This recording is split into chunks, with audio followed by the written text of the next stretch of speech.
Devil Worship in France, or the Question of Lucifer. A record of things seen and heard in the secret societies, according to the evidence of initiates, by Arthur Edward Waite. The first in this plot was Lucifer, Thomas Vaughan. Preface. The term modern Satanism is not intended to signify the development of some new aspect of old doctrine concerning demonology, or some new argument for the personification of the evil principle in universal nature. It is intended to signify the alleged revival, or at least the reappearance to some extent in public, of a cultus diabolicus, or formal religion of the devil, the existence of which, in the Middle Ages, is registered by the known facts of the Black Sabbath, a department, however, of historical research, to which full justice yet remains to be done. By the hypothesis, such a religion may assume one of two forms. It may be a worship of the evil principle as such, namely, a conscious attempt on the part of human minds to identify themselves with that principle. Or it may be the worship of a power which is regarded as evil by other religions, from which view the worshippers in question dissent. The necessity for this distinction I shall make apparent in the first chapter of this book. A religion of the darkness, subsisting under each of these distinctive forms, is said to be in practice at the present moment, and to be characterized, as it was in the past, by the strong evidence of miracles in other words, by transcendental phenomena of a very extraordinary kind, connecting in a direct manner with what is generically termed black magic. Now, black magic in the past may have been imposture reinforced by delusion, and to state that it is recurring at the present day does not commit anyone to an opinion upon its veridical origin. To say also that the existence of modern diabolism has passed from the region of rumor into that of exhaustive and detailed statement is to record a matter of fact. And I must add that the evidence in hand, whatever its ultimate value, can be regarded lightly by those only who are unacquainted with its extent and character. This evidence is, broadly, of three kinds. A. The testimony of independent men of letters who would seem to have come in contact therewith. B. The testimony volunteered by former initiates of such secret associations as are dedicated to a cultus diabolicus. C. The testimony of certain writers claiming special sources of information and defending some affected interests of the Roman Catholic Church. My purpose in this book is to distinguish, so far as may be possible, what is true from what is false in the evidence, and I have undertaken the task, firstly, because modern mystics are accused, en masse, of being concerned in this cultus. Secondly, because the existence of modern Satanism has given opportunity to a conspiracy of falsehood which is wide in its ramifications and serious on account of its source. Thirdly, because the question itself has awakened considerable interest both within and without transcendental circles, and it is desirable to replace hazy and exaggerated notions by a clear and formal statement. I have connected the new Diabolism with France in my title, because the evidence in each of its kinds has been filed by French writers, and we have no other source of information. So far as that evidence is sound, we have to thank France for producing it. But on the other hand, should it prove that a whole city of invention has been constructed, with all its spires and gateways, upon a meager basis of fact, it is just that French imagination should have full credit for the decorative art which has adorned this question of Lucifer. The plan of my work had been sketched, and a number of chapters written, when I found myself to some extent preceded by a writer well known to occultists under the pseudonym of Papus, who has quite recently published a small brochure entitled Le Diable et l'Occultisme, which is a brief defense of transcendentalists against the accusations in connection with Satanism. I gladly yield to M. Papus the priority in time which was possible to a well-informed gentleman at the center of the conspiracy. His little work, however, does not claim to be either a review or a criticism, and does not therefore, in any sense, cover the ground which I have traveled. It is an exposition and exoneration of his own school of mystic thought, which is that of the Martinists, and I have mentioned it in this connection in its proper place. Devil Worship in France. Chapter 1. Satanism in the 19th Century. If a short time ago that ultimate and universal source of reference, the person of average intelligence, had been asked concerning modern diabolism, or the question of Lucifer, what it is, who are its disciples, where is it practiced, and why, he would have replied, possibly with some asperity, the question of Lucifer, there is no question of Lucifer. Modern diabolism, there is no modern diabolism. And all the advanced people and all the strong minds would have extolled the average intelligence, whereupon the matter would have been closed hermetically, without disquieting and unwelcome investigations like the present. The great teacher of Christianity beheld Lucifer fall from heaven like lightning, and in a different sense, the modern world has witnessed a similar spectacle. Assuredly, the demon of Milton has been cast down from the sky of theology, and except in a few centers of extreme doctrinal concentration, there is no place found for him. The apostles of material philosophy have in a manner searched the universe, and have produced well the material philosophy, and therein is no question of Lucifer. At the opposite pole of thought there is, let us say, the spiritualist, in possession of many instruments superior, at least by the hypothesis, to the searchlights of science, through which he receives the messages of the spheres, and establishes a partial acquaintance with an order which is not of this world. But in that order, also, there appears to be no question of Lucifer, though vexed questions there are without number concerning unprogressed spirits, to say nothing of the elementary. Between these poles there is the flux and reflux of multitudinous opinions, but, except at the centers mentioned, there is still no question of Lucifer. It has been shelved or dropped. The revival of mystical philosophy, and, moreover, of transcendental experiment, which is prosecuted in secret to a far greater extent than the public can possibly be aware, has, however, set many old oracles chattering, and they are more voluble at the present moment than the great Dodonian grove. As might be expected, they whisper occasionally of deeds done in the darkness, which look weird when exposed to the day. The terms Satanism, Luciferianism, Diabolism, and their equivalents have been buzzed frequently, though with some indistinctness of late, and in accents that indicate the existence of a living terror, people do not quite know of what kind, rather than an exploded superstition. To be plain, the question of Lucifer has reappeared, and in a manner which must be eminently disconcerting to the average intelligence and the advanced and strong in mind. It has reappeared not as a speculative inquiry into the possibility of a personal embodiment of evil operating mysteriously, but after a wholly spiritual manner for the propagation of the second death. We are asked to acknowledge that there is a visible and tangible manifestation of the descending hierarchy taking place at the close of a century which has denied that there is any prince of darkness. Now there are some subjects which impress one at first sight as unserious, but we come to regard them differently when we find that they are being taken seriously.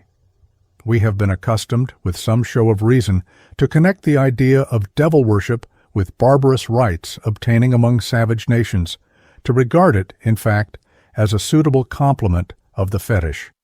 It seems hypothetically quite impossible that there can be any person, much less any society or class of persons, who at this day, and in London, Paris, or New York, adore the evil principle. Hence, to say that there is black magic actively in function at the present moment, that there is a living cultus of Lucifer, that black masses are celebrated and involve revolting profanations of the Catholic Eucharist, that the devil appears personally, that he possesses his church, his ritual, his sacraments, that men, women, and children dedicate themselves to his service or are so devoted by their sponsors, that there are people, assumed to be sane, who would die in the peace of Lucifer, that there are those also who regard his region of eternal fire, a variety unknown to the late Mr. Charles Marvin, as the true abode of beatitude, To say all this will not enhance the credibility or establish the intelligence of the speaker. But this improbable development of Satanism is just what is being earnestly asserted, and the affirmations made are being taken in some quarters au grand sérieux. They are not a growth of today or precisely of yesterday. They have been more or less heard for some years, but their prominence at the moment is due to increasing insistence, pretension to scrupulous exactitude, abundant detail, and demonstrative evidence. Reports, furthermore, have quite recently come to hand from two exceedingly circumstantial and exhaustive witnesses, and these have created distinctly a fresh departure. Books have multiplied, periodicals have been founded, the Church is taking action, even a legal process has been instituted. The center of this literature is at Paris, but the report of it has crossed the Channel and has passed into the English press. As it is affirmed, therefore, that a cultus of Lucifer exists, and that the men and women who are engaged in it are neither ignorant nor especially mad, nor yet belonging to the lowest strata of society, it is worthwhile to investigate the matter, and some profit is possible, whatever the issue. If the devil be actually among us, then for the sake of much which has seemed crass in orthodox religion, thus completely exonerated, for the sake of the fantastic in fiction and the lurid in legend, thus unexpectedly actualized, and further, as it may be, for the sake of our own souls, we shall do well to know of it. If Abaddon, Apollyon, and the Lord of Flies are to be understood literally above all, if they are liable to confront us in propria persona between Freemasons' Hall and Duke Street, or between Duke Street and Avenue Road, then the sooner we can arrange our reconciliation with the one Church which has consistently and invariably taught the one full-grown, virile doctrine of devils, and has the bona fide recipes for knowing, avoiding, and at need of exercising them, why the better will it be, more especially if we have had previously any leanings towards the conception of an universal order not pivoting on perdition. If, on the other hand, what is said be of the category of Ananias, as distinguished from what alchemists call the code of truth, it will be well also to know that some portions of the old orthodoxies still wait for their deliverance from the bonds of skepticism, that the actual is to be discriminated from the fantastic by the old test, namely, its comparative stupidity, and that we may still create our universe about any pivot that may please us. I am writing ostensibly for transcendentalists, of whom I am one. It is as a student of transcendentalism that I have been led to examine this modern mystery, equipped as it is with such portentous phenomena. Diabolism is, of course, a transcendental question, and black magic is connected with white by the same antinomy that connects light and darkness. Moreover, we mystics are all to some extent accused by the accusations which are preferred in the matter of modern diabolism, and this is another reason for investigating and making known the result. At the same time, the general question has many aspects of interest for that large class which would demur to be termed transcendental, but confesses to being curious. The earliest rumor which I have been able to recall in England concerning existing occult practices to which a questionable purpose might be attributed, appeared in a well-known psychological journal some few years since, and was derived from a continental source, being an account of a certain society then existing in Paris, which was devoted to magical practices and in possession of a secret ritual for the evocation of planetary angels.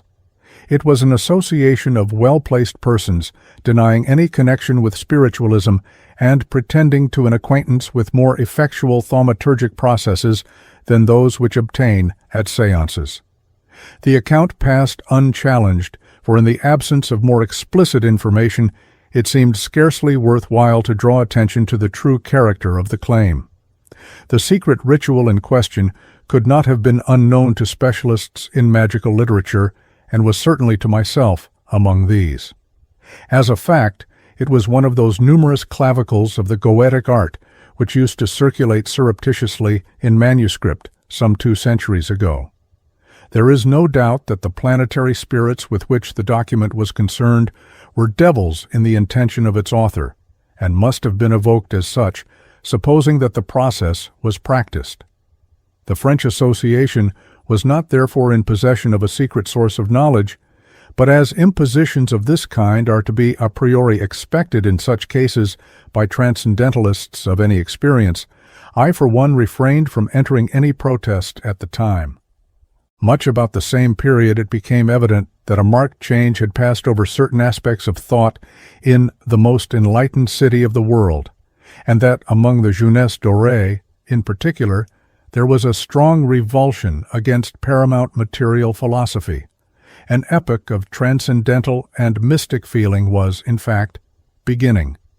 Old associations having transcendental objects were in course of revival or were coming into renewed prominence. Martinists, Gnostics, Kabbalists, and a score of orders or fraternities of which we vaguely hear about the period of the French Revolution began to manifest great activity.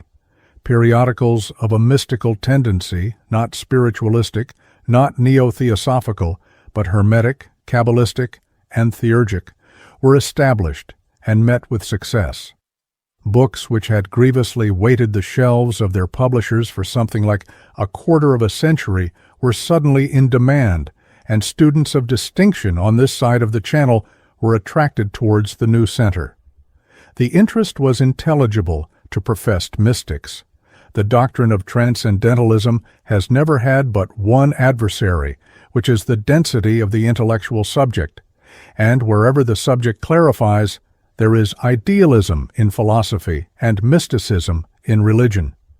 Moreover, on the part of mystics, especially here in England, the way of that revival had been prepared carefully, and there could be no astonishment that it came, and none, too, that it was accompanied, as it is accompanied almost invariably, by much that does not belong to it in the way of transcendental phenomena. When, therefore, the rumors of black magic, diabolism, and the abuse of occult forces began to circulate, there was little difficulty in attributing some foundation to the report. A distinguished man of letters, M. Huysman, who has passed out of Zolaism in the direction of transcendental religion, is, in a certain sense, the discoverer of modern Satanism.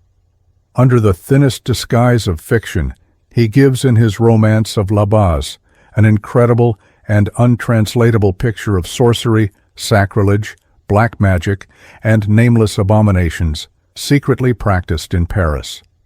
Possessing a brilliant reputation, commanding a wide audience, and with a psychological interest attaching to his own personality, which more than literary excellence infuses a contagious element into private views and impressions, he has given currency to the question of Lucifer, has promoted it from obscurity into prominence, and has made it the vogue of the moment.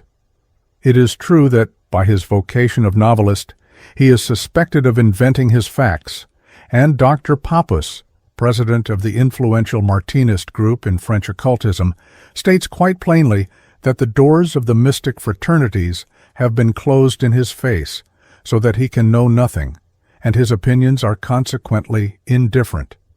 I have weighed these points carefully, but unless the mystic fraternities are connected with diabolism, which Pappus would most rightly deny, the exclusion does not remove the opportunity of first-hand knowledge concerning the practice of Satanism, and, brilliant imagination apart, M. Huysman has proved quite recently that he is in mortal earnest by his preface to a historical treatise on Satanism and Magic, the work of a literary disciple, Jules Bois. In a criticism which for general soberness and lucidity does not leave much to be desired, he there affirms that a number of persons, not specially distinguished from the rest of the world by the mark of the beast in their foreheads, are devoted in secret to the operations of black magic, communicate or seek to communicate with spirits of darkness, for the attainment of ambition, the accomplishment of revenge, the satisfaction of their passions, or some other form of ill-doing. He affirms also that there are facts which cannot be concealed, and from which only one deduction can be made, namely, that the existence of Satanism is undeniable. To understand the first of these facts, I must explain that the attempt to form a partnership with the lost angels of Orthodox theology, which attempt constitutes black magic, has, in Europe at least, been invariably connected with sacrilege. By the hypothesis of demonology, Satan is the enemy of Christ, and to please Satan, the sorcerer must outrage Christ, especially in his sacraments. The facts are as follow. A. Continuous, systematic, and wholesale robberies of consecrated hosts from Catholic churches, and this not as a consequence of importing the vessels of the sanctuary, which are often of trifling value and often left behind. The intention of the robbery is therefore to possess the hosts, and their future profanation is the only possible object. Now, before it can be worthwhile to profane the Eucharist, one must believe in the real presence, and this is acknowledged by only two classes, the many who love Christ and some few who hate him. But he is not profaned, at least not intentionally, by his lovers. Hence the sacrilege is committed by his enemies in chief, namely, practicers of black magic. It is difficult, I think, to escape from that position, and I should add that sacramental outrages of this astonishing kind, however deeply they may be deplored by the Church, are concealed rather than paraded, and as it is difficult to get at the facts, it may be inferred that they are not exaggerated, at least by the Church. B. The occasional perpetration of certain outrageous crimes, including murder and other abominations, in which an element of black magic has been elicited by legal tribunals. But these are too isolated in place and too infrequent in time to be evidence for satanic associations or indications of a prevalent practice. They may therefore be released from the custody of the present inquiry to come up for judgment when called on. C. The existence of a society of paladists, or professors of certain doctrines termed palladism, as demonstrated inter alia by the publication of a periodical review in its interests. M. Huysman's facts, therefore, resolve into acts of sacrilege, indicating associations existing for the purpose of sacrilege, which purpose must, however, be regarded as a means and not an end, and the end in question is to enter into communication with devils. Independently of M. Huysman, I believe there is no doubt about the sacrilege. It is a matter of notoriety that in 1894, 2 kyboria, containing 100 consecrated hosts, were carried off by an old woman from the Cathedral of Notre Dame under circumstances which indicate that the vessels were not the objects of the larceny. Similar depredations are said to have increased in an extraordinary manner during recent years and have occurred in all parts of France. No less than 13 churches belonging to the one diocese of Orleans were despoiled in the space of 12 months, and in the Diocese of Lyons, the Archbishop recommended his clergy to transform the tabernacles into strong boxes. The departments of Aude, Isère, Tarn, Gard, Nièvre, Loiret, Yonne, Haute-Garonne, Somme, Le Nord, and the Dauphiné have been in turn the scene of outrage. Nor are the abominations in question confined to France. Rome, Liguria, Salerno have also suffered, while so far off as the island of Mauritius, a peculiarly revolting instance occurred in 1895. I am not able to say that the personal researches of the French novelist have proceeded. Beyond the statistics of sacrilege, which, however, he has collected carefully, and these in themselves constitute a strong presumption. M. Huysman is exhaustive in fiction and reticent in essay writing, yet he gives us to understand explicitly that the infamous Canon Docre of La Basse is actually living in Belgium, that he is the leader of a demoniac clan, and, like the Count de Saint-Germain, is in frequent terror of the possibilities of the life to come. An interviewer has represented M. Huysman as stating that his information was derived from a person who was himself a Satanist, but the revelations disturbed the sect, and the communication ceased, though the author had originally been welcomed as one of their own. But it is clear to my own mind that for his descriptions of the orgies which take place at the assemblies of modern black magicians, M. Huysman is mainly indebted to documents which have been placed in his hands by existing disciples of the Illuminé Eugene Vintras and the Dr. Johannes of Labas. Vintras was the founder of a singular thaumaturgic sect, incorporating the aspirations of the saviors of Louis XVII. He obtained some notoriety about the year 1860, and an account of his claims and miracles will be found in Eliphas Lévy's Histoire de la Magie, in the same writer's Clef des Grands Mystères, and in Jules Bois' Petite Religion de Paris. He left a number of manuscripts behind him, recounting his lifelong combats with the priests of black magic, a series of fervid narratives which savor strongly of hallucination, but highly picturesque, and in some quarters accepted quite seriously. In like manner, concerning the existence of satanic associations, and especially the Palladium, M. Huysman admittedly derives his knowledge from published sources. We may take it, therefore, that he speaks from an accidental and extrinsic acquaintance, and he is therefore insufficient in himself to create a question of Satanism. He indicates, rather than establishes, that there is a question, and to learn its scope and nature, we must have recourse to the witnesses who claim to have seen for themselves. These are of two kinds, namely, the spy and the seceder, the witness who claims to have investigated. The subject at first hand, with a view to its exposure, and those who have come forward to say that they once were worshippers of Lucifer, worshippers of Satan, operators of black magic, or were at least connected with associations which exist for these purposes, who have now, however, suspended communication and are stating what they know. In the first class we find only Dr. Bataille. In the second, Diana Vaughan, Jean Kostka, Domenico Margiotta, and Leo Taxil. Finally, we have, as stated in the preface, some testimony from writers representing the interests of the Latin Church in a special manner, and speaking with the authority of that Church. The most important of these is the late Archbishop Murin. At the same time, M. Huysman apart, who occupies much the same quasi-religious position as that which attached a fleeting interest to the personality of Mr. W. H. Mallock. All writers and all witnesses are, or assume to be, at the present time, convinced and zealous Roman Catholics.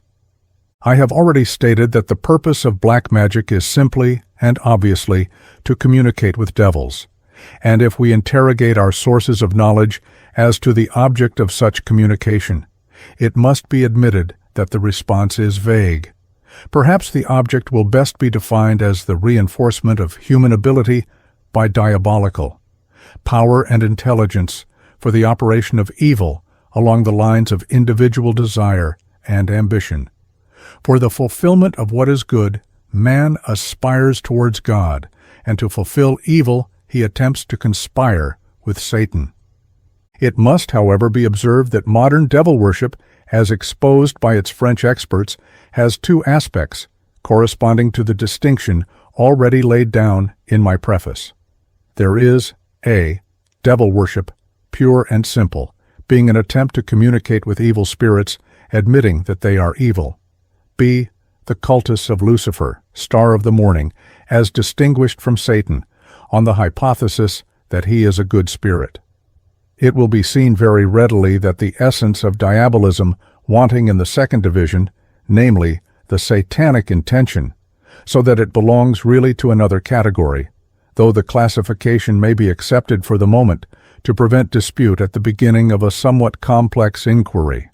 The first division is, in any case, Satanism proper, and its adepts are termed Satanists. Those of the second division are, on the other hand, Luciferians, Palladists, etc. The two orders are further distinguished as unorganized and as organized diabolism. The cultus of Satan is supposed to be mainly practiced by isolated persons or small and obscure groups. That of Lucifer is centralized in at least one great and widespread institution. In other words, the first is rare and sporadic, the second a prevalent practice. We accordingly hear little of the one, while the testimonies which have been collected are concerned exclusively with the other. It is possible, in fact, to dismiss Satanism of the primary division in a few words, because materials are wanting for its history. It is founded on Orthodox Christianity. It acknowledges that the devil is a lost angel, but it affirms that the God of the Christians has deceived his believers, has betrayed the cause of humanity, has exacted the suppression of the nature with which he himself lees endowed it. They have therefore abandoned a cruel and tyrannical master, and have gone over in despair to his enemy. Satanism of the second division, its principles and its origin, will be described in the second chapter. Chapter 2. The Mask of Masonry. The identification of the cultus of Lucifer with devil worship pure and simple is not, as we have seen, at first sight an entirely just proceeding, but at the same time it is inevitable. As already observed, the source of all our knowledge concerning modern diabolism exists within the pale of the Catholic Church. The entire literature is written from the standpoint of that Church and has been created solely in its interests. Some of that literature has been put forth with the special marks of high ecclesiastical approbation, and to some this guarantee is wanting, but the same spirit informs the whole. To insist on this point is important for many reasons which will become apparent at the close of our inquiry, and for one which concerns us now. It is impossible for the Catholic Church to do otherwise than brand the cultus of Lucifer as identical with that of Satan, because, according to her unswerving instruction, the name Lucifer is an equivalent of Satan, and, moreover, the Luciferian cultus is so admittedly anti-Christian that no form of Christianity could do otherwise than regard it as a worship of darkness and evil. While, therefore, the adoration of a good principle under this discredited name may in one of its aspects be merely an error of judgment, and not the worship of a devil, apart from other facts which destroy this consideration, we must all agree that from the standpoint of Christian and Latin orthodoxy, the Luciferian is a diabolist, though not in the sense of the Satanist.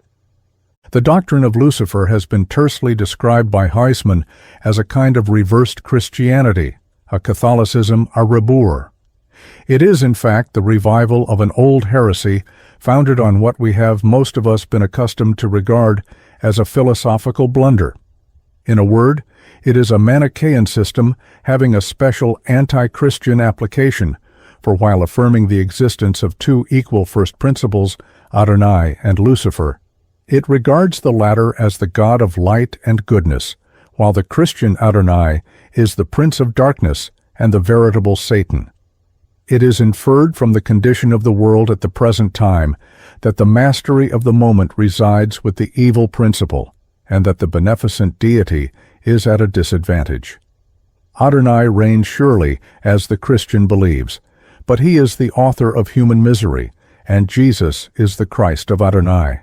But he is the messenger of misfortune, suffering, and false renunciation, leading ultimately to destruction when the Deus Maledictus shall cease to triumph.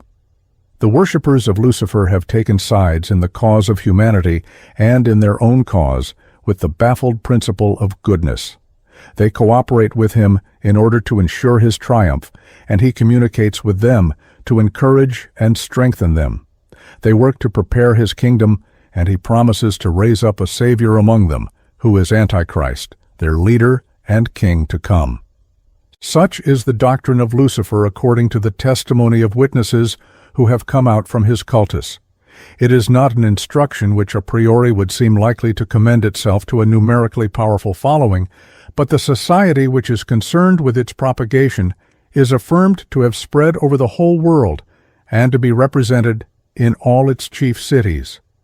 It is that which we have already found mentioned by M. Huysman as possessing a demonstrated existence and being a proof positive of modern Satanism, namely, the Palladian order.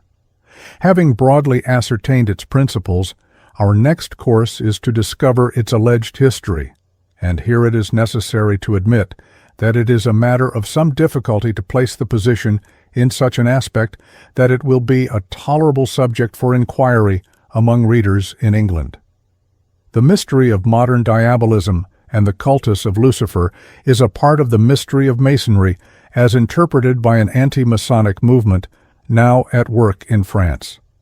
The black magic of which we hear so much involves a new aspect of the old Catholic crusade against the fraternity of the square and compass, and by the question of Lucifer is signified an alleged discovery that Masons diabolize.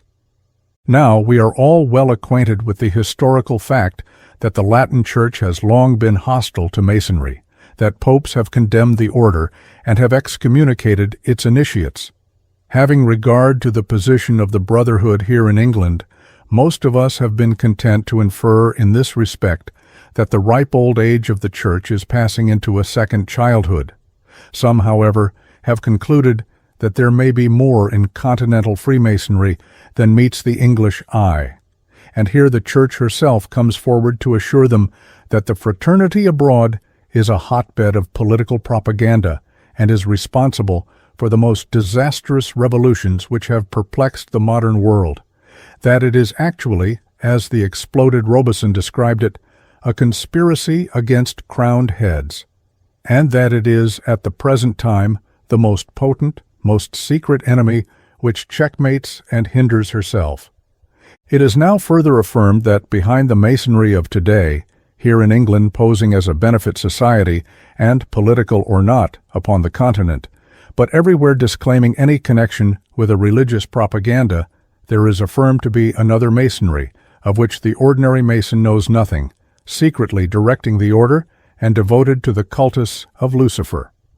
This organization, which has sprung up within recent years, is largely, though not exclusively, recruited from Masonry.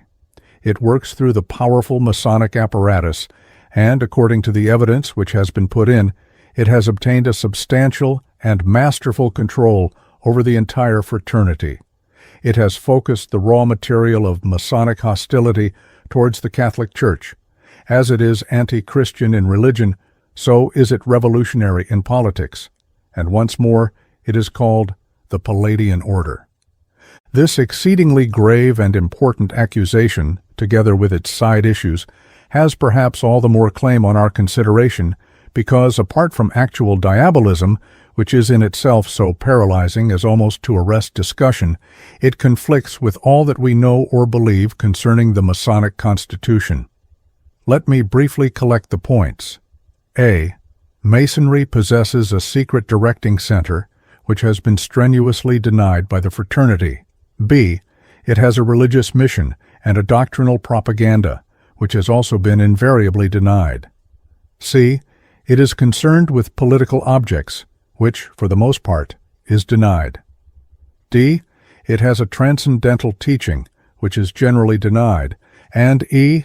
is concerned largely with transcendental practices and phenomena, which would be denied absolutely had the question been seriously raised till this day. F.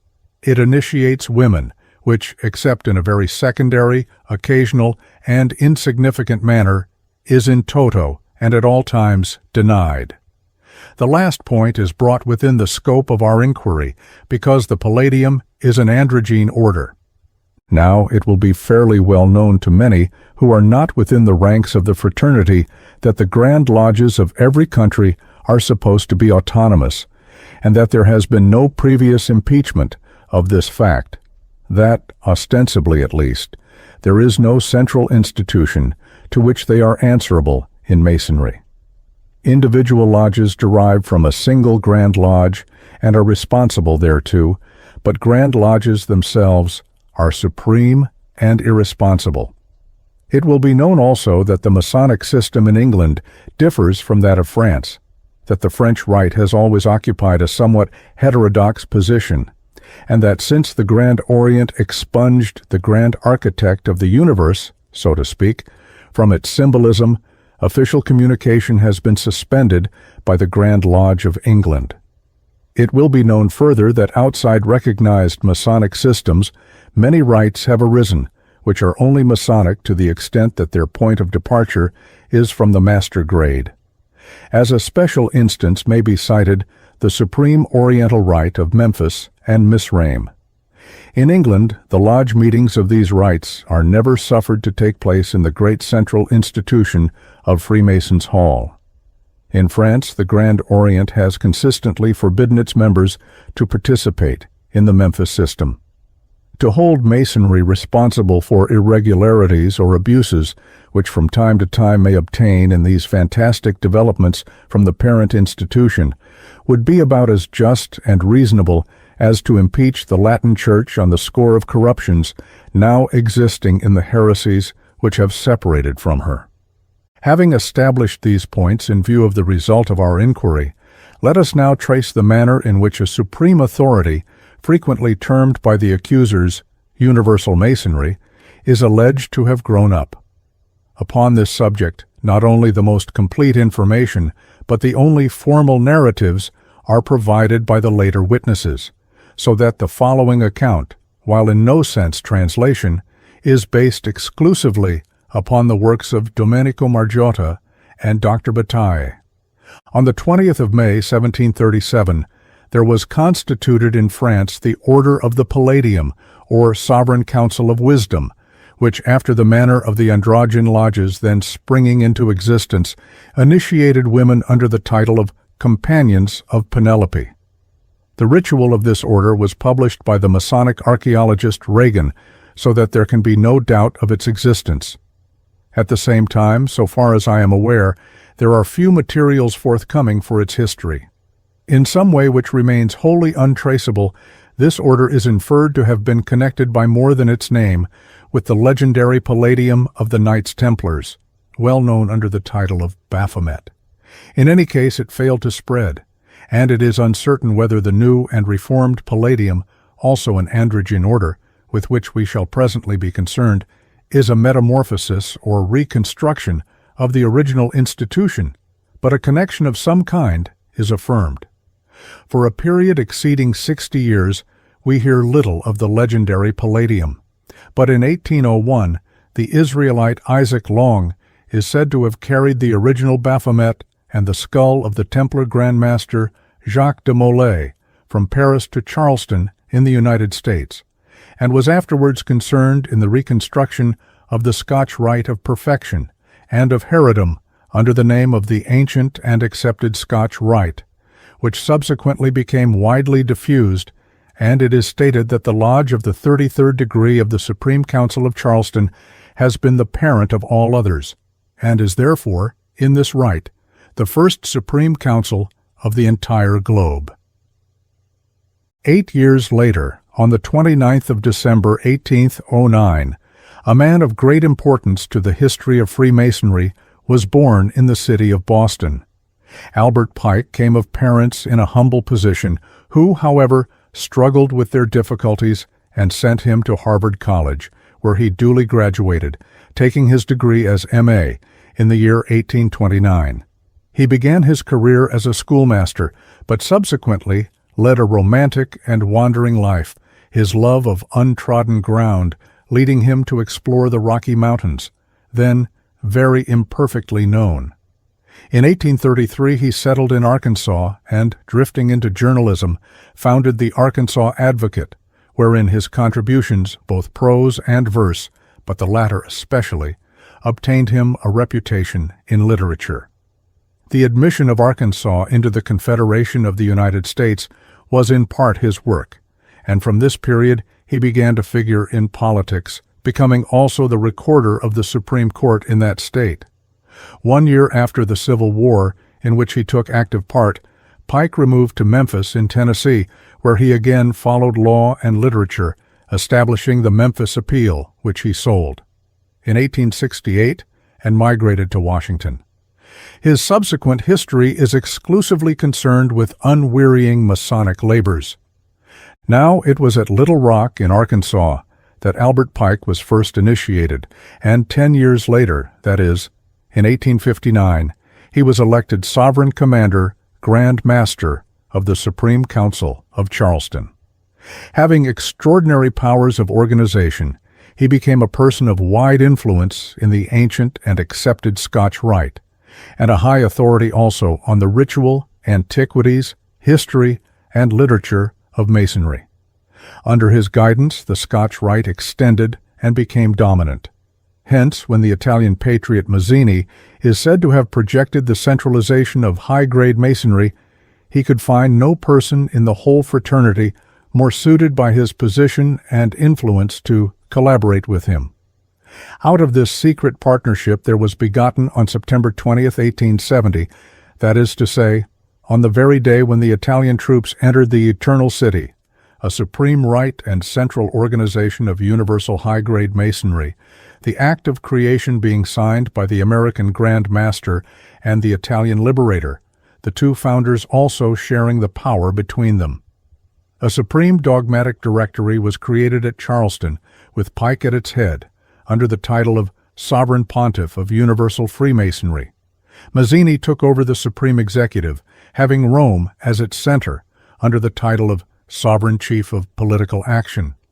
If we now recur to the statements that the genuine Templar Baphomet and the skull of Jacques de Molay had been deposited at Charleston for the space of 70 years, and that Albert Pike was Grand Master of the Supreme Council of the ancient and accepted Scotch Rite in that city, we shall understand why it was that the new institution was termed the New Reformed Palladian Rite, or the Reformed Palladium. Subsequently, 5 central Grand Directories were established, at Washington for North America, Montevideo for South America, Naples for Europe, Calcutta for the Eastern world, and Port Louis in Mauritius for Africa. A sovereign universal administrative directory was fixed at Berlin subsequently to the death of Mazzini. As a result of this astute organization, Albert Pike is said to have held all Masonry in the hollow of his hand, by means of a twofold apparatus, the Palladium and the Scotch Rite. During all his remaining days, and he lived to a great age, he labored indefatigably in both causes, and the world at the present moment is filled with the organization that he administered. 4 persons are cited as having been coadjutors in his own country: his old friend Gallatin Mackay, in honorable memory among Masons; a Scotchman named Longfellow, whom some French writers have ludicrously confused with the poet, one Holbrook, about whom there are few particulars; and finally Phileas Walder, a native of Switzerland, originally a Lutheran minister, afterwards said to have been a Mormon, but in any case, at the period in question, a well-known spiritualist, an earnest student of occultism, as were also Holbrook and Longfellow, and, what is more to the purpose, a personal friend and disciple of the great French magus Eliphas Levi. Albert Pike was himself an occultist, whether upon his independent initiative or through the influence of these friends, I am unable to say. Miss Diana Vaughan, who is one of the seceding witnesses, affirms that it was an early and absorbing passion. However this may be, the new Reformed Palladium was kept most rigidly separate from all other Masonry, the Scotch Rite included. That is to say, no initiate of even the highest grade had, as such, the right or opportunity of entrance into the occult order, which, at the same time, was chiefly recruited, as already stated, from the higher ordinary grades. But the recipients of the new light became silent from the moment that it was imparted. Now it was exclusively in the Palladian order that Albert Pike and his confidants propagated transcendental religion, as it is said to have been understood by them. In other words, while the Scotch Rite continued to speculate, the Palladium betook itself to magic and succeeded so well that there was a perpetuity of communication between Charleston and the unseen world. It does not appear from the evidence either when or why Albert Pike and his collaborators transferred their allegiance from the God of the Sages to Lucifer. The Catholic Church regards all magic as diabolism and makes or tolerates no mystic distinction between the black and white departments of transcendental practice, but the specific character of the Palladian cultus is so clearly defined in the depositions that it cannot pass as a presentation of magical doctrine distorted by prejudice.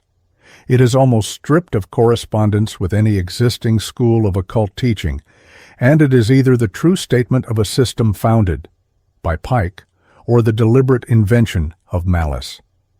The thaumaturgic phenomena tabulated in connection therewith are of an extremely advanced kind, including the real and bodily presence of Lucifer at frequent and regular intervals. When Mazzini died, he indicated to Albert Pike a possible successor in Adriano Lemmi, who became in due course the chief of the executive department, and when in the fullness of years the pontiff of Luciferian Freemasonry himself passed on to the higher life of fire, which is the Palladian notion of beatitude, and in the peace and joy of Lucifer, the sovereign pontificate itself, after resting for a short period upon incompetent shoulders in the person of Albert George Mackey, was transferred to the Italian. The seat of the dogmatic directory was removed to Rome. A split in the camp ensued, inspired by a lady initiate, since famous under the name of Diana Vaughan, and to this we owe most of the revelations. Furthermore, with the death of Albert Pike, the cultus of Lucifer is said to have undergone a significant transfiguration. For him, the conception of Satan was a blasphemous fiction devised by Adonite priestcraft to obscure the veridic luster which inheres in the angel of the morning star. But this view represented, as it is said, rather the private opinion of the Masonic pontiff, impressed by his strong personality on the lodges he controlled and propagated, by the instruction of his rituals. The more discerning among his disciples regarded it as the besetting weakness of their grand old man, and surreptitiously during his lifetime the cultus of Satan pure and simple, that is, of devil worship, the adoration of the evil principle as evil, was practiced at numerous Palladian centers. After his death, it is said to have unmasked altogether, and Adriano Lemmi himself is depicted as an avowed Satanist. Now, I believe it will fairly interpret the feeling of all readers to admit that when the authority of a great church has been brought into operation to crush a great institution by charges which most seriously discredit it, which represent it as diametrically, and in all respects opposite in its internal nature to its ostensible appearance, we must by no means make light of the impeachment. We must remember the high position and the many opportunities of knowledge which are possessed by such an accuser. We must extend to that accuser at least the common justice of an impartial and full hearing. A priori, considerations of probability and inferences from our previous knowledge, much less from opinions obtained at second hand, must not be permitted to prejudge a case of so great importance. We must be prepared, if necessary, to admit that we have been egregiously deceived. And if the existence of Palladian Masonry can be proved an undoubted fact, we must assuredly do full honor to the demonstration, and must acknowledge with gratitude that the Church has performed a service to humanity by unveiling the true character of an institution which is imposing on a vast number of well-intentioned persons within its own ranks, who are admittedly unaware of the evil to which they are lending countenance and support. On the other hand, the same spirit of liberality and justice will require that the demonstration in question shall be complete. In support of such terrible accusations, only the first quality of evidence can obviously be admitted. In the chapters which follow immediately, I shall produce in succession the evidence of every witness who has anything to tell us about palladism, including those whose experience is of a personal kind, and those whose knowledge is derived. Where possible, the testimony of each witness will be weighed as we proceed. What is unconvincing or irrelevant will be dismissed, while that which is important will be carried over to the final summary. In 2 cases only will it be found necessary to reserve examination for special and separate treatment. Chapter 3. The First Witnesses of Lucifer. That the witnesses of Lucifer are in all cases attached to the Latin Church, whether as priests or laymen, is no matter for astonishment when it is once realized that outside this church there is no hostility to Masonry. For example, Robeson's Proofs of a Conspiracy is almost the only work possessing, deservedly or not, any aspect of importance, which has ever been penned by a Protestant or independent writer in direct hostility to the fraternity. Moreover, Catholic hostility varies in a vanishing direction with distance from the ecclesiastical center. Thus, in England, it exists chiefly in a latent condition, finding little or no expression unless pressure is exercised from the center, while in America, the enforced promulgation of the Humanum Genus encyclical has been one of the serious blunders of the present pontificate as regards that country. The bibliography of Catholic anti-Masonic literature is now, however, very large, nor is it confined to one land or to a special epoch. It has an antiquity of nearly 150 years and represents most of the European continent. That of France, which is nearest to our own doors, is naturally most familiar to us. It is also one of the most productive and may be assumed to represent the whole. We are concerned with it in this place only during the period which is subsequent to the alleged foundation of the new and reformed Palladium. During this period it falls obviously into two groups, that which preceded any knowledge of the institution in question, and that which is posterior to the first promulgation of such knowledge.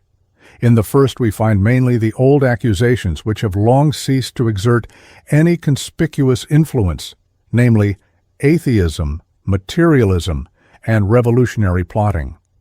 Without disappearing entirely, these have been largely replaced in the second group by charges of magic and diabolism, concerning which the denunciations have been loud and fierce. One supplementary impeachment may be said in a certain sense to connect both, because it is common to both. It is that of unbridled license fostered by the asserted existence of adoptive lodges.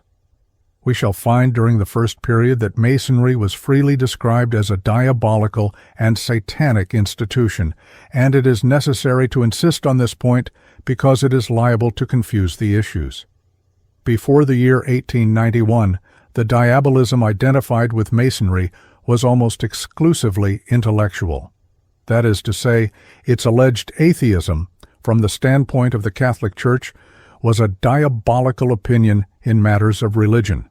Its alleged materialism was a diabolical philosophy in matters of science. Its alleged revolutionary plottings, being especially directed against the Catholic Church, constituted diabolical politics. Such descriptions will seem arbitrary enough to most persons who do not look forth upon the world from the windows of the Vatican, but they are undeniably consistent at Rome.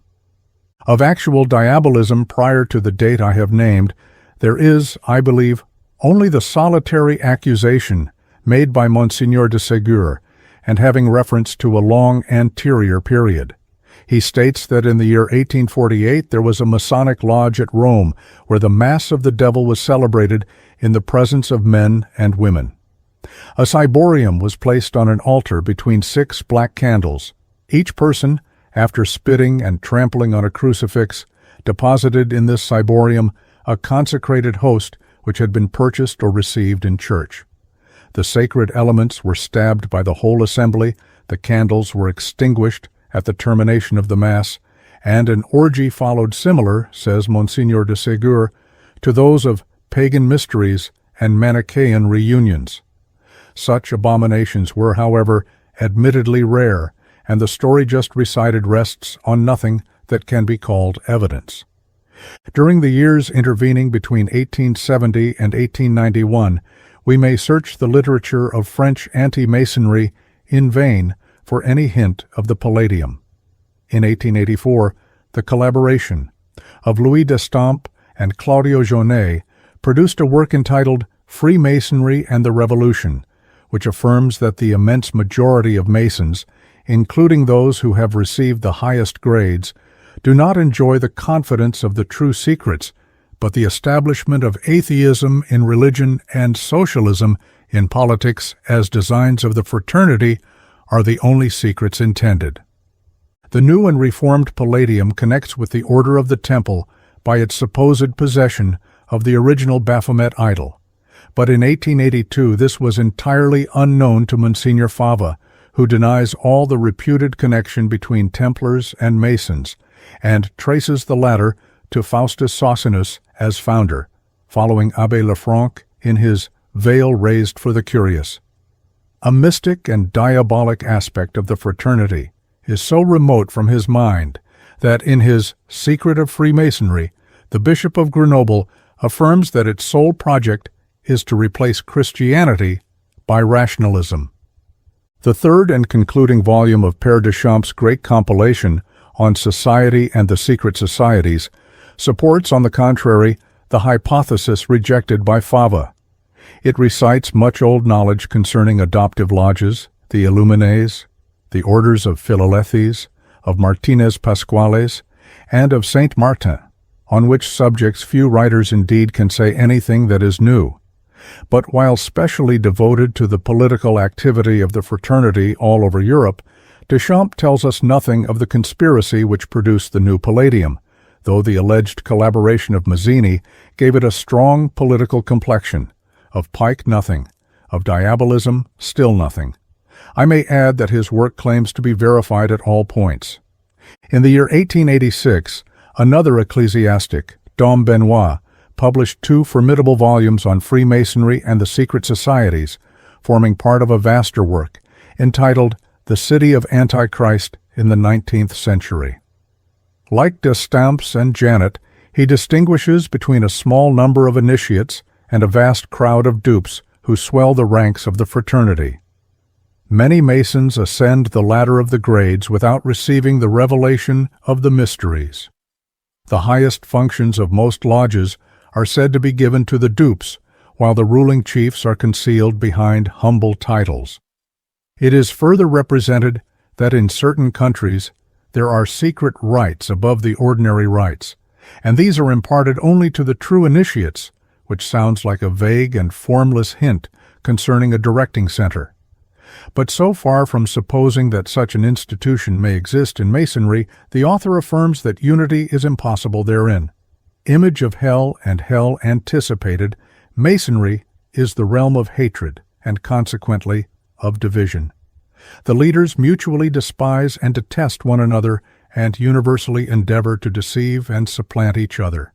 A common hatred of the Church and her regular institutions alone unites them, and scarcely have they scored a victory than they fall out and destroy each other. The first seeds of the Manichaean accusation are found in the second volume, but the term is not used in the sense of Albert Pike's Luciferian transcendentalism, but merely as an equivalent of Protestantism colored by the idea of its connection with the Socinian heresy. In conformity with this view, Dom Benoit attaches himself to the Templar hypothesis, saying that the Albigenses and the Knights of the Temple are the immediate ancestors of Masonry. But the point which is of most interest in connection with our inquiry is where Dom Benoit asserts that Satan is the god of Freemasonry, citing an obscure grade in which the ritual is connected with serpent worship, and another in which the recipient is adjured in the sacred name of Lucifer to uproot obscurantism. It is, however, only a loose and general accusation, for he says also that the Masonic deity is the creature, that is, humanity, the mind of man, human reason. It is also the infamous Venus, or the flesh. Finally, all divinities of Rome, Greece, Persia, India, and every pagan people are the gods of Masonry. This is merely indiscriminate defamation, which is without force or application, and the writer evidently knows nothing of a defined cultus of Lucifer existing in the lodges of the fraternity. So also when he elsewhere states that sexual excesses are sometimes accompanied in Masonry by Eucharistic profanations, he has only Monsignor de Segur's out-of-date narrative to support him, and when he hints at magical practices, it is only in a general way, and apparently referring to acts of individual Masons. In one more significant passage, he records, as a matter of report, that apparitions of the demon have occurred recently in Masonic assemblies, where he is said even to have presided under a human form. While there is no mention of palladism and none of Pike in his treatise, we may regard Dom Benoit as a herald of the coming accusation, speaking vaguely of things half heard. Some time previous to 1888, Paul Rosen, a sovereign Grand Inspector General of the 33rd and last degree of the French Rite, had come to the conclusion that the mysteries of Freemasonry are abominable, and in that year he published a work entitled Satan and Co., suggesting that in this case a witness to the desired point had at last come forward, and as a matter of fact, the writer does take us a few paces beyond the point reached by Benoit. So far as I am aware, he is the first French anti-Mason who mentions Albert Pike, with one exception, to be considered separately in the next chapter. He describes him as the sovereign, Grand Commander of the Supreme Mother Council of every Supreme Council of the ancient and accepted Scotch Rite, and he tells the story of the foundation of that rite, but he knows nothing of Isaac Long, the Palladium, or the Skull.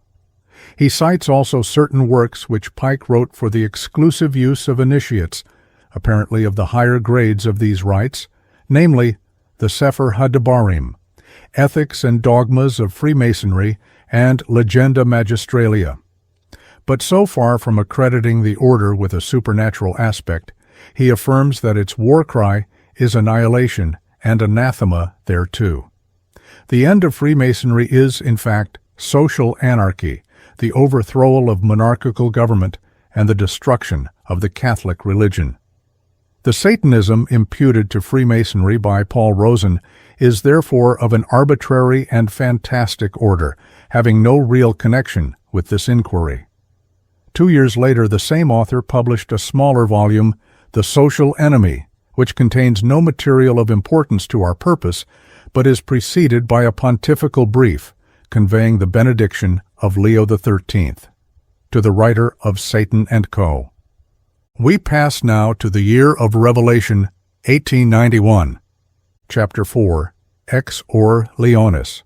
For over 10 years past, Leo Taxil, that is to say, Monsieur Gabriel Jogan Pages, has been the great accuser of Masonry, and he possesses an indistinct reputation in England as a man whose hostility is formidable, having strong points in his brief. During the entire period of his impeachment, which is represented by many volumes, he has uniformly sought to identify the fraternity with the general purposes of Lucifer. But until the year 1891, it was merely along the broad and general lines mentioned in the last chapter. Now, in presence of such attributions as, for example, the satanic character of tolerance in matters of religion, I, for one, would unconditionally lay down my pen, as there is no common ground upon which a discussion could take place. From the vague imputation Leo Taxil passed, however, to an exceedingly definite charge, and it is beyond all dispute that by his work, entitled, Are There Women in Freemasonry?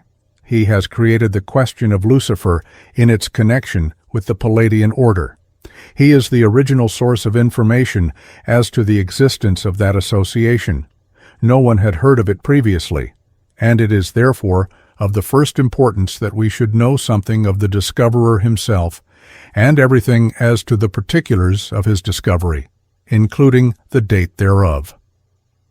Previously to the year 1891, Leo Taxil knew nothing of the Reformed Palladium. He is the one anti-Masonic writer named in the last chapter as preceding Paul Rosen with information about Albert Pike. This was in the year 1885, and in a work entitled The Brethren of the 3 Points, which began the complete revelations concerning Freemasonry undertaken by this witness. Like Paul Rosen, he represents Pike merely as a high dignitary of the ancient and accepted Scotch Rite, but he does so under the incorrect title of Sovereign Commander Grand Master of the Supreme Council of the United States. He states further that the Grand Orient of France, as also the Supreme Council of the Scotch Rite of France, send their correspondence to the Grand Master of Washington. I conceive that no importance, as indeed no definite meaning, can be attached to this statement beyond the general and not very significant fact that there was some kind of communication between the 3 centers. In the year 1888, Pike was so little in harmonious relation with the French Grand Orient that by the depositions of later witnesses he placed it under the ban of his formal excommunication, in virtue of his sovereign pontificate. For the rest, the Brethren of the 3 Points contains no information concerning the new and reformed Palladium, and this is proof positive that it was unknown at the time to the writer, for it would have been valuable in view of his purpose. The same observation applies to a second work published shortly after, The Cultus of the Grand Architect. Had Leo Taxil been acquainted with a worship of Lucifer subsisting in Palladian Masonry, he could not have failed to make use of it in a volume so entitled.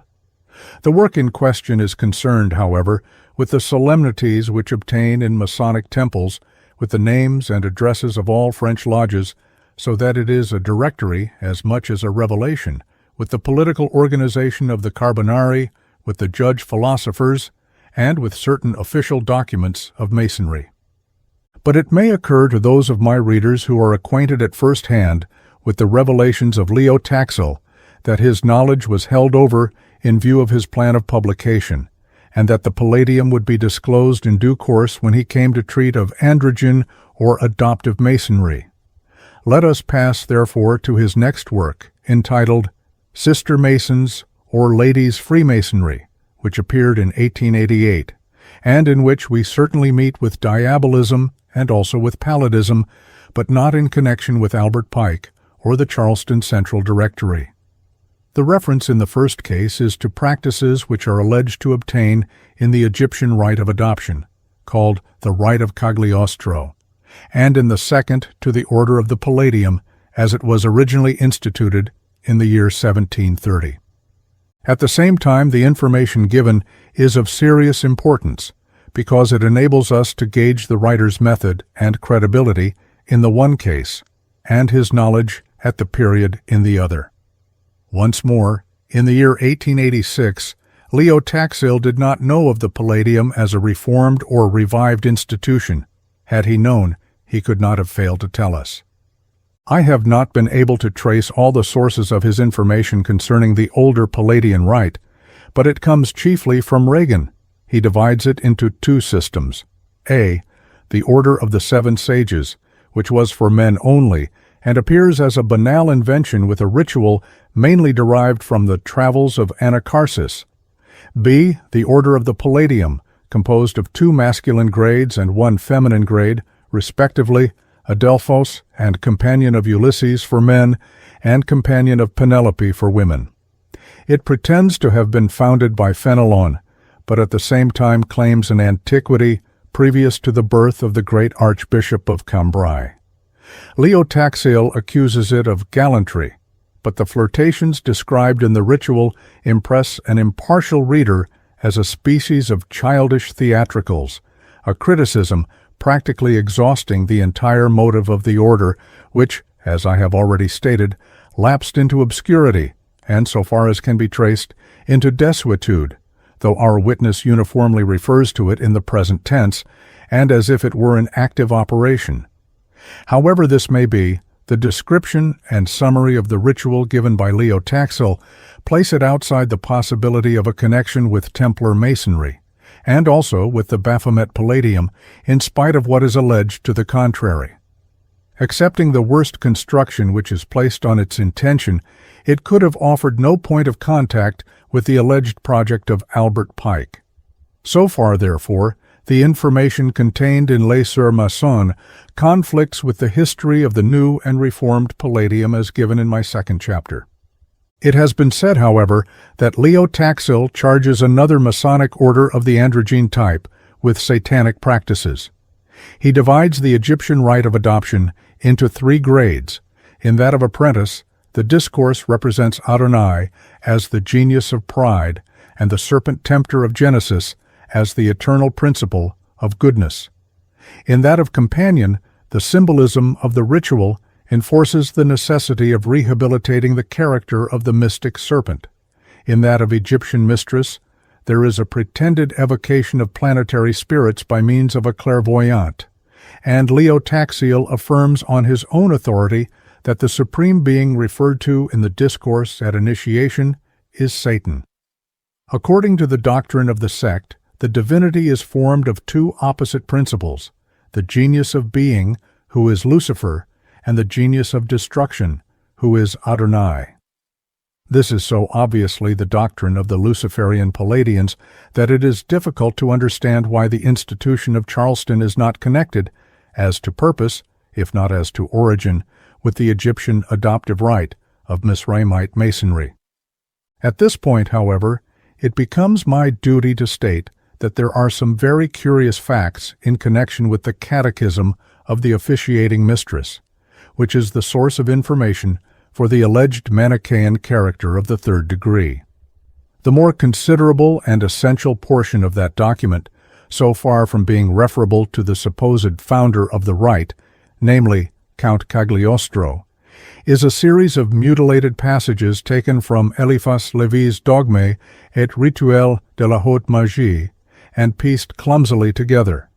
That is to say, Leo Taxil, while claiming to make public for the first time an instruction forming an essential part of a rite belonging to the last century, presents to us in that instruction the original philosophical reflections of a writer in the year 1856, and, moreover, he distorts palpably the fundamental principle of that writer, who, so far from establishing dualism and antagonism in God, exhibits most clearly the essential oneness in connection with a threefold manifestation of the divine principle.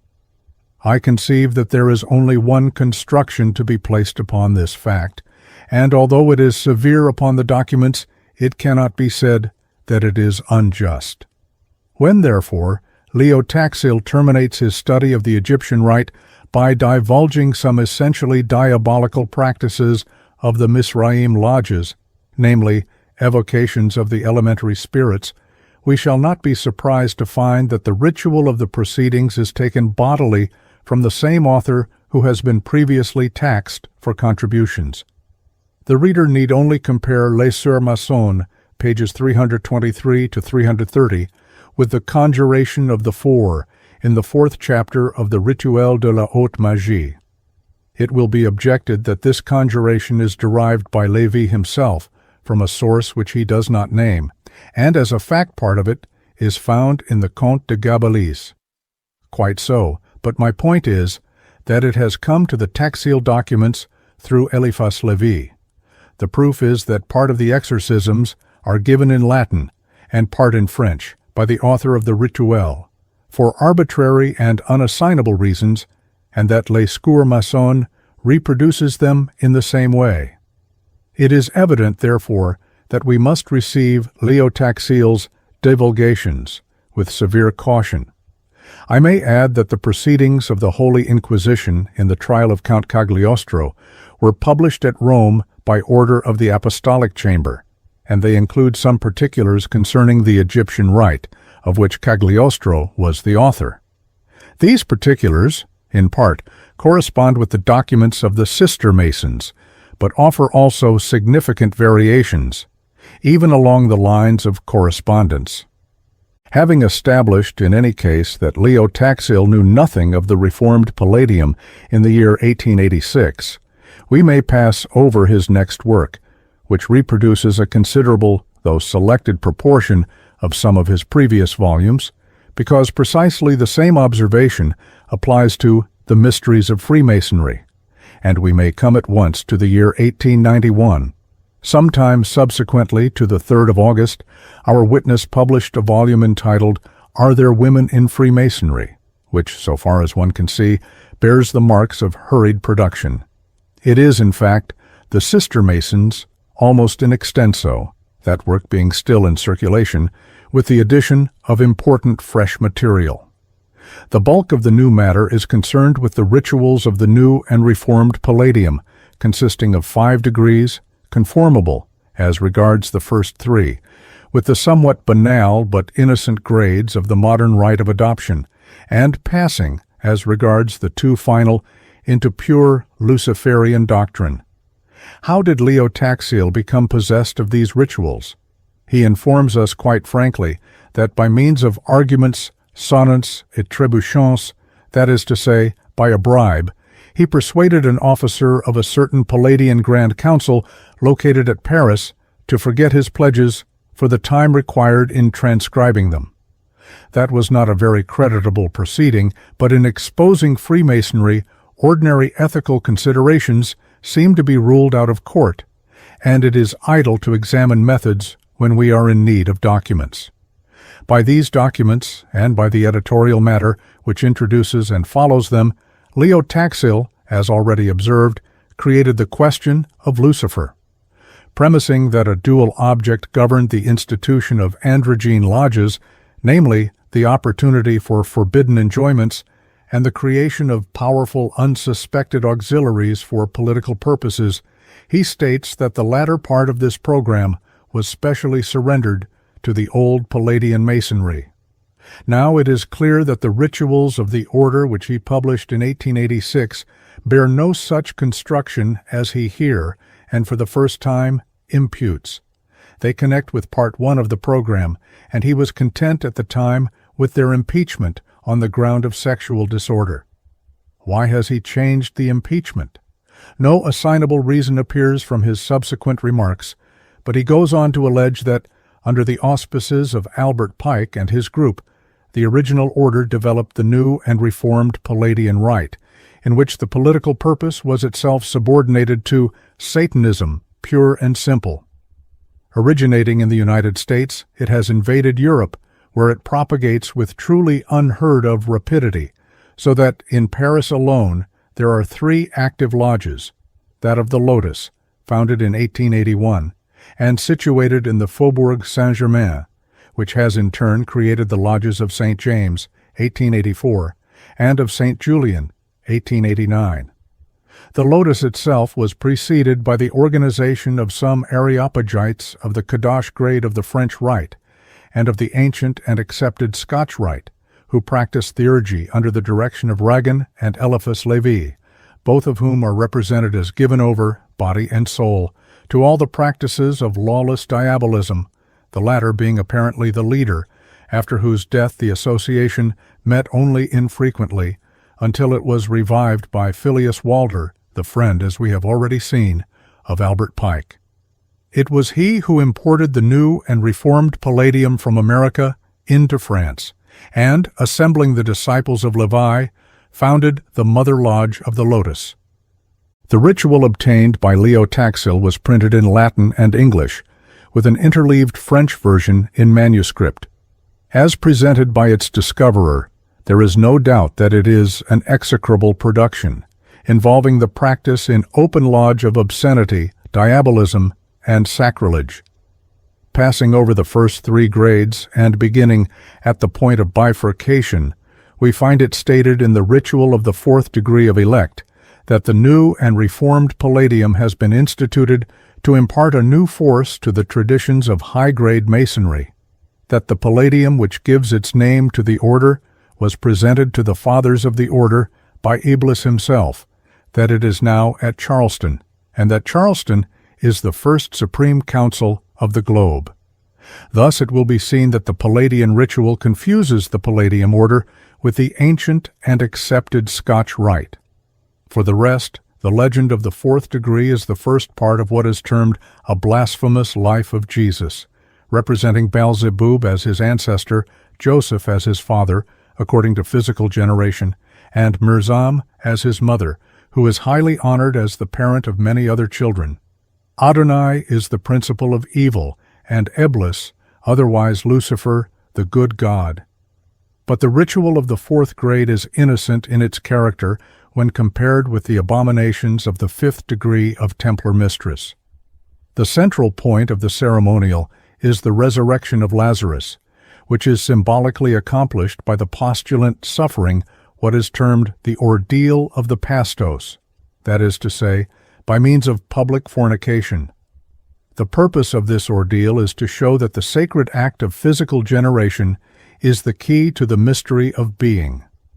The life of Jesus begun in the previous grade is completed in the present, and it will be sufficient for my purpose to indicate that it represents the Savior of Christianity, who originally began well, passing over from the service of the good god Lucifer and making a pact with the evil Adonai, in sign of which he ceased indiscriminate commerce with the women who followed him and pledged himself to live in chastity, for which he was abandoned by Baal-zebub and is cursed by Paladists. The duty of a Templar mistress is to execrate Jesus, anathematize Adonai, and adore Lucifer. The rite concludes by the recipient spitting on a consecrated host and the whole assembly piercing it in turn with stilettos.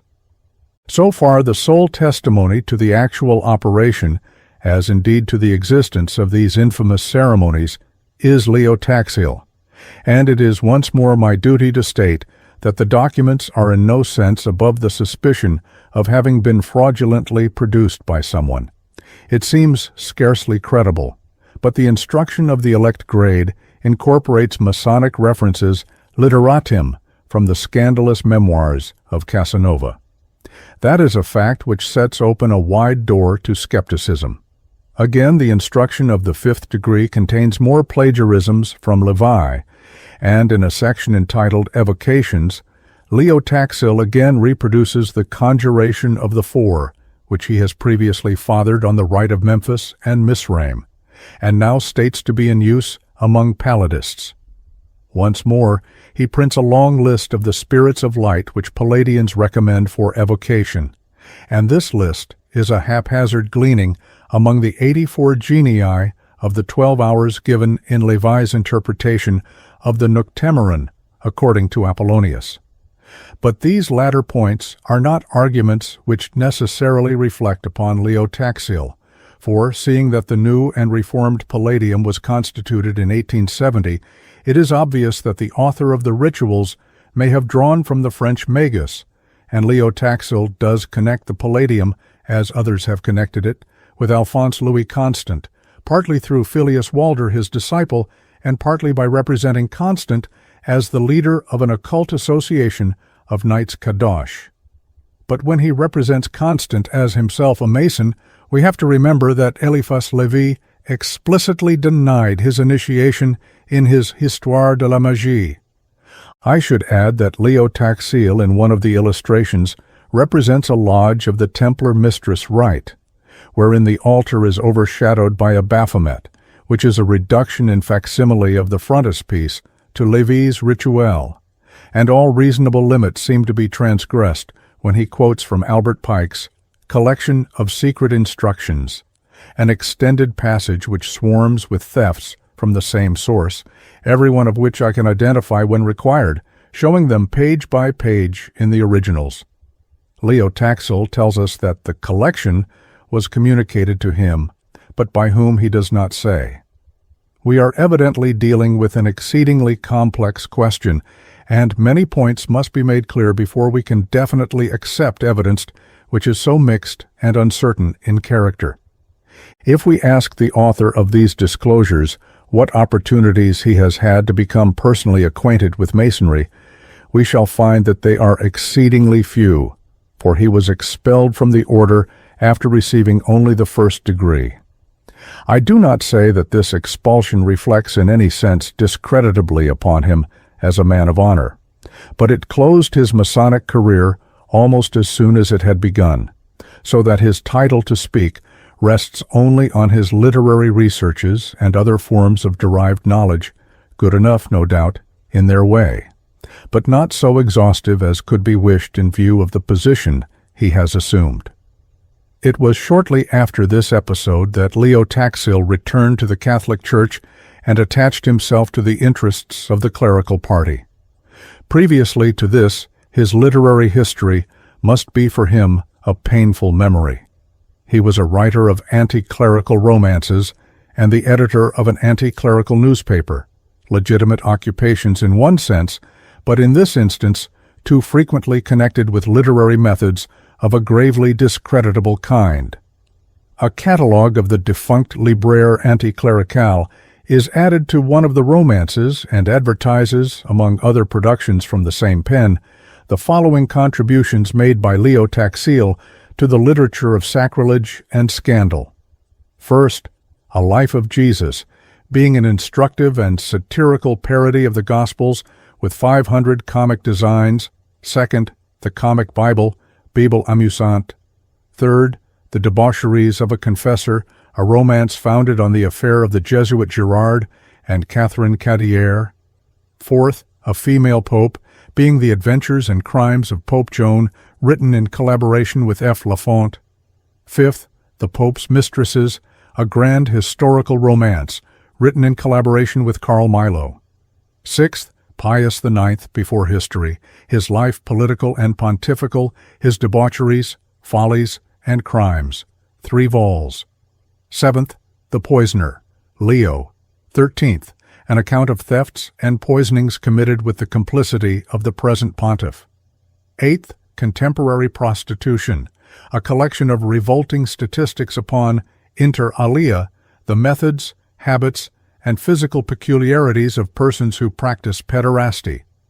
It will be seen that since his conversion, our author has changed his objects without altering his methods. As in the past, he unveiled the supposed ill-doings of popes and priests, as he exposed the corrupt practices of the Parisian police in the matter of crying social evils, so now he divulges the infamies of Masonic gatherings in the present.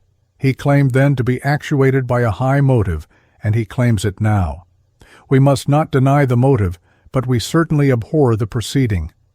In some very curious memoirs which have obtained wide circulation, Leo Taxil acknowledges that he was gravely mistaken then, and he may be mistaken now.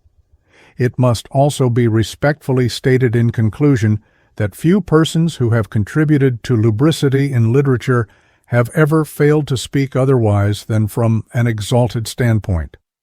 When a short time ago M. Huysman went in search of a type to which he could refer Luciferian blasphemies and outrages, he could find nothing more suitable to his purpose than Leo Taxil's Bouffe Jésus.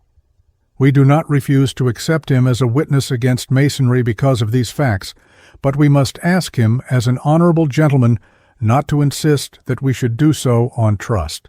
And at the present moment the only opportunities which he has given us to check his statements do not wholly encourage us to accept them. It will be seen, therefore, that the knowledge of Palladian Masonry was first brought to light under circumstances of a debatable kind. Chapter 5. The Discovery of M. Ricoux. By the year 1891, Masonic revelations in Paris had become too numerous for one more or less to fix the volatile quality of public interest unless a new horror were attached to it. Passwords and signs and catechisms, all the purposes and the better half of the secrets.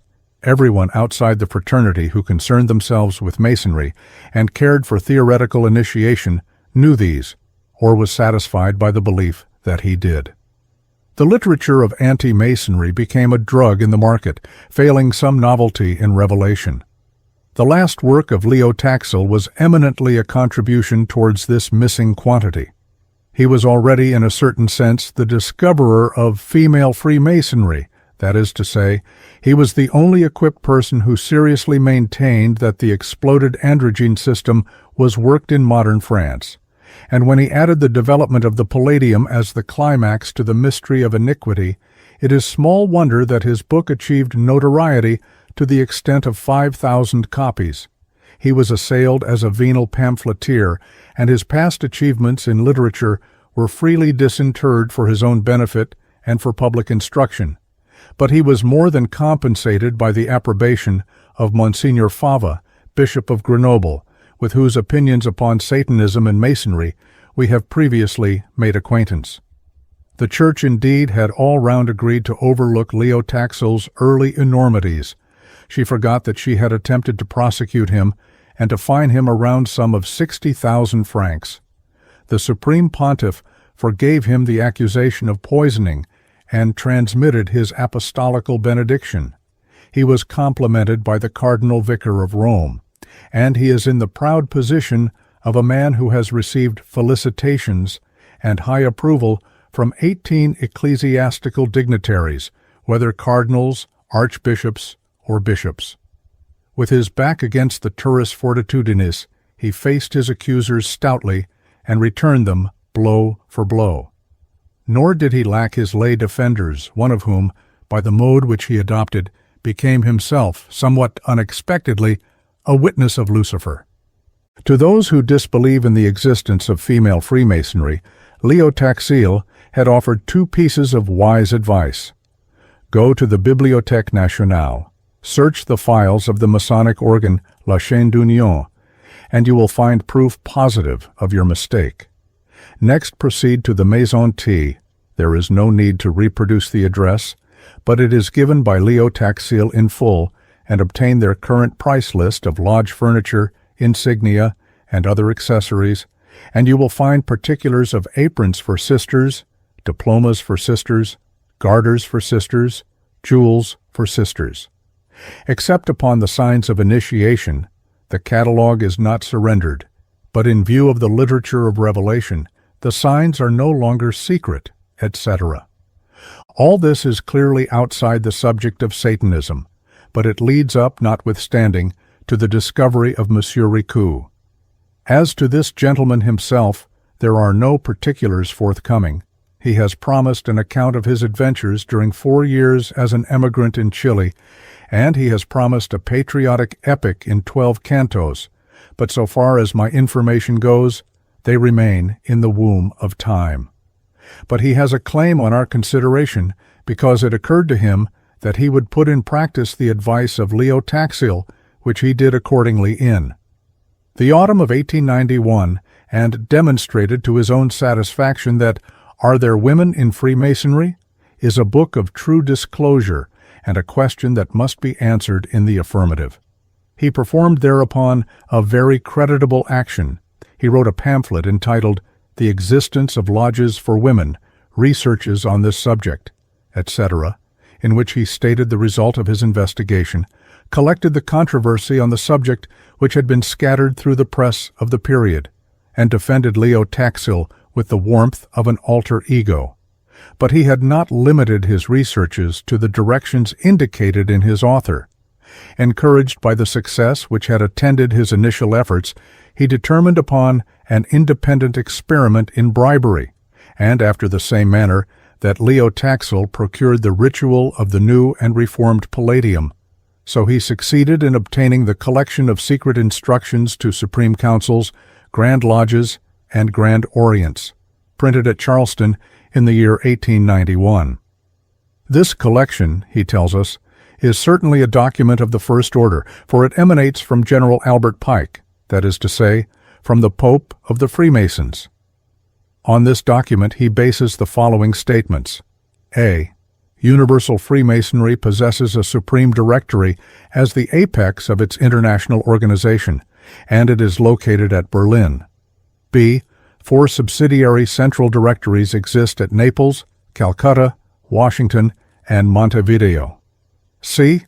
Furthermore, a chief of political action resides at Rome, commissioned to watch over the Vatican and to precipitate events against the papacy. D. A grand depositary of sacred traditions under the title of Sovereign Pontiff of Universal Freemasonry is located at Charleston, and at the time of the discovery was Albert Pike. Some of these statements, it will be observed, require rectification in the light of fuller disclosures made by Palladian initiates, from whom the material of my second chapter has been chiefly derived, but it will be seen that it is substantially correct. Monsieur Ricoux further states that Albert Pike reformed the ancient Palladian rite and imparted thereto the Luciferian character in all its brutality. Palladism, for him, is a selection. He surrenders to the ordinary lodges the adepts who confine themselves to materialism or invoke the Grand Architect without daring to apply to him his true name, and under the title of Knights Templars and Mistress Templars, he groups the fanatics who do not shrink from the direct patronage of Lucifer. The most serious mistake which has been made in the use of the material is an unconscious attempt to read into the encyclicals of Albert Pike a proportion of Leo Taxil's material, for which the long citations given by Monsieur Ricoux do not afford a warrant. What he really appears to have obtained is the instructions of Pike as Supreme Commander Grand Master of the Supreme Council of the Mother Lodge of the ancient and accepted Scotch Rite of Charleston to the 23 Supreme Confederated Councils of the globe.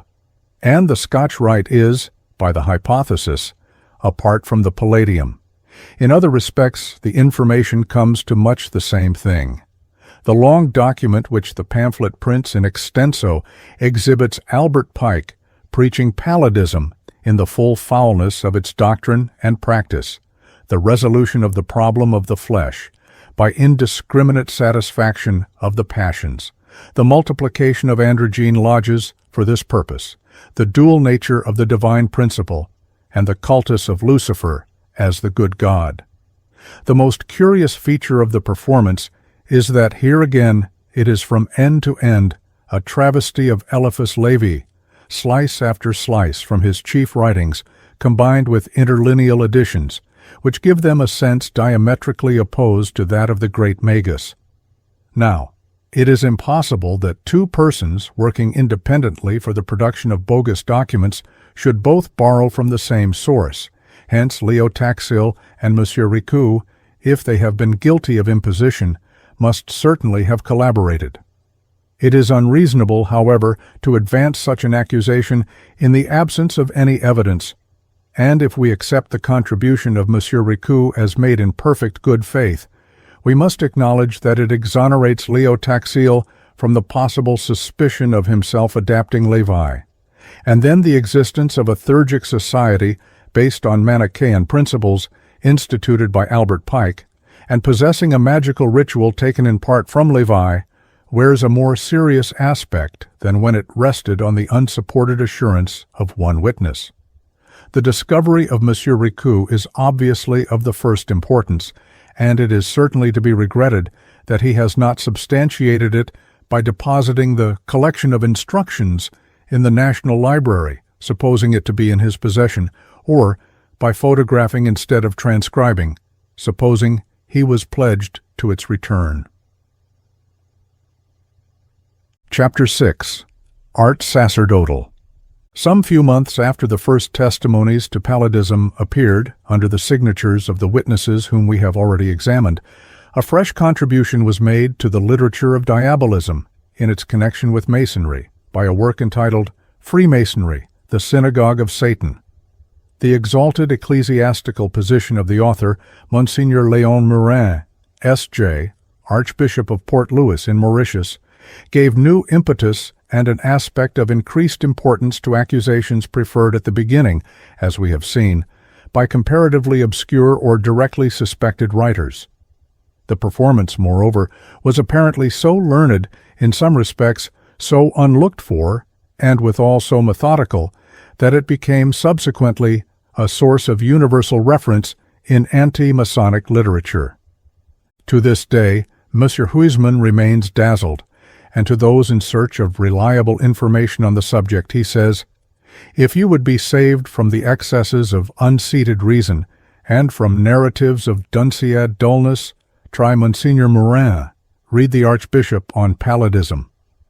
Within certain limits the advice is well grounded. The art sacerdotal in its application to anti-Masonry may leave much to be desired, but as a specimen of the superior criticism obtaining upon this subject in higher circles, it offers a strong contrast to the general tone and touch among the rank and file of the accusers. We are, in fact, warranted upon every consideration in expecting a valuable contribution to our knowledge. But I may say at once that this expectation is unfortunately not realized. With a keen philosophical anticipation, one turns the pages of Freemasonry, the Synagogue of Satan, admires their beautiful typography, lingers with delight over the elaborate appendix of allegorical engravings, and experiences a brief sense of intellectual inferiority in the presence of such formidable sections and so portentous a table of contents. It should be impossible to speak of the Archbishop without a mental genuflection, but it remains true that our expectation is not realized. It will become us, at the same time, to speak as tenderly as possible of a pious and learned prelate who has now passed where Masons cease from satanizing, and the 33 degrees are at rest. But it must be said plainly that the contents of his very large volume offer little to our purpose. By the nature of his episcopal charge, Monseigneur Murin had special facilities for ascertaining how men diabolize, the island of Mauritius has enjoyed many privileges of Infernus. There we lose sight of the Rosicrucians on the road to India. There the Comte de Chazal initiated Dr. Backstrom. And all this, of course, is diabolical from the standpoint of anti-Masonry.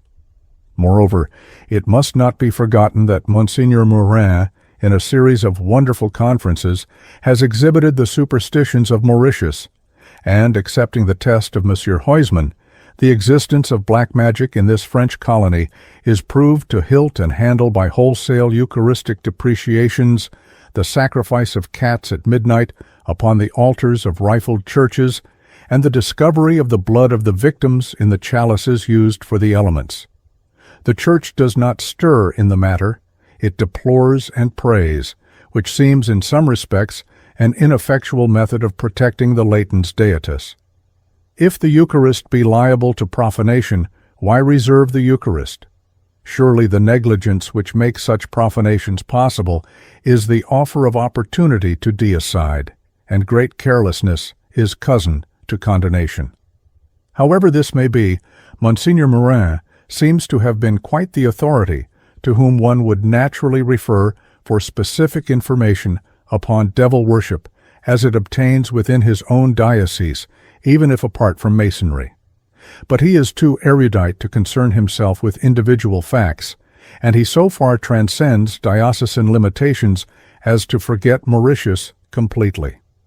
Another witness, who perhaps never visited Port Louis, affirms that the central directory of the Palladium for Africa is established in that place, but the prelate of Port Louis, from whom the information would have been precious, seems acquainted with nothing of the kind.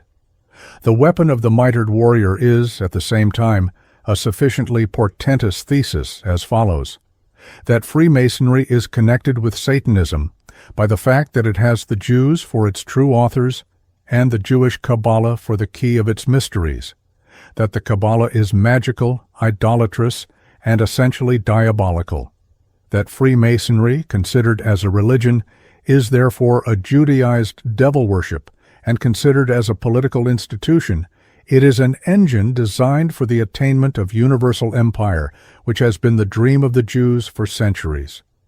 My readers will be inclined to consider that such a hypothesis, though it may square with the Satanism of Adriano Lemmi, who, as we shall see, is accused of circumcision, can hardly be brought into harmony with the universal Masonry of Albert Pike, as the latter was neither Jew nor Judaizer.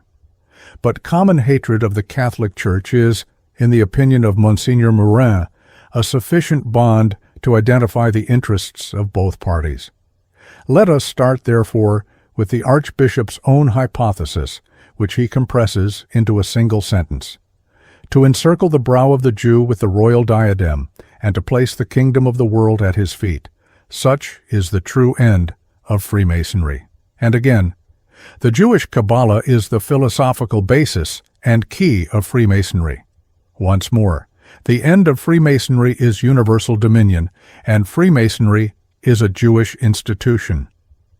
Accepting these statements as points that admit of being argued with deference to the rules of right reason, let us establish in turn two positions which do not admit of being argued because they are evident in themselves. A. Where the significance of symbols is uncertain, it is easy to interpret falsely. B. When a subject is obscure and difficult, no person is qualified to speak positively if his knowledge be obtained at second hand. Now, have we good reason to suppose that Monsignor Morin is possessed of first-hand knowledge and is consequently in a position to interpret truly upon the difficult subject he has undertaken, namely, the esoteric doctrines of the Kabbalah? If not, we are entitled to dismiss him without further examination.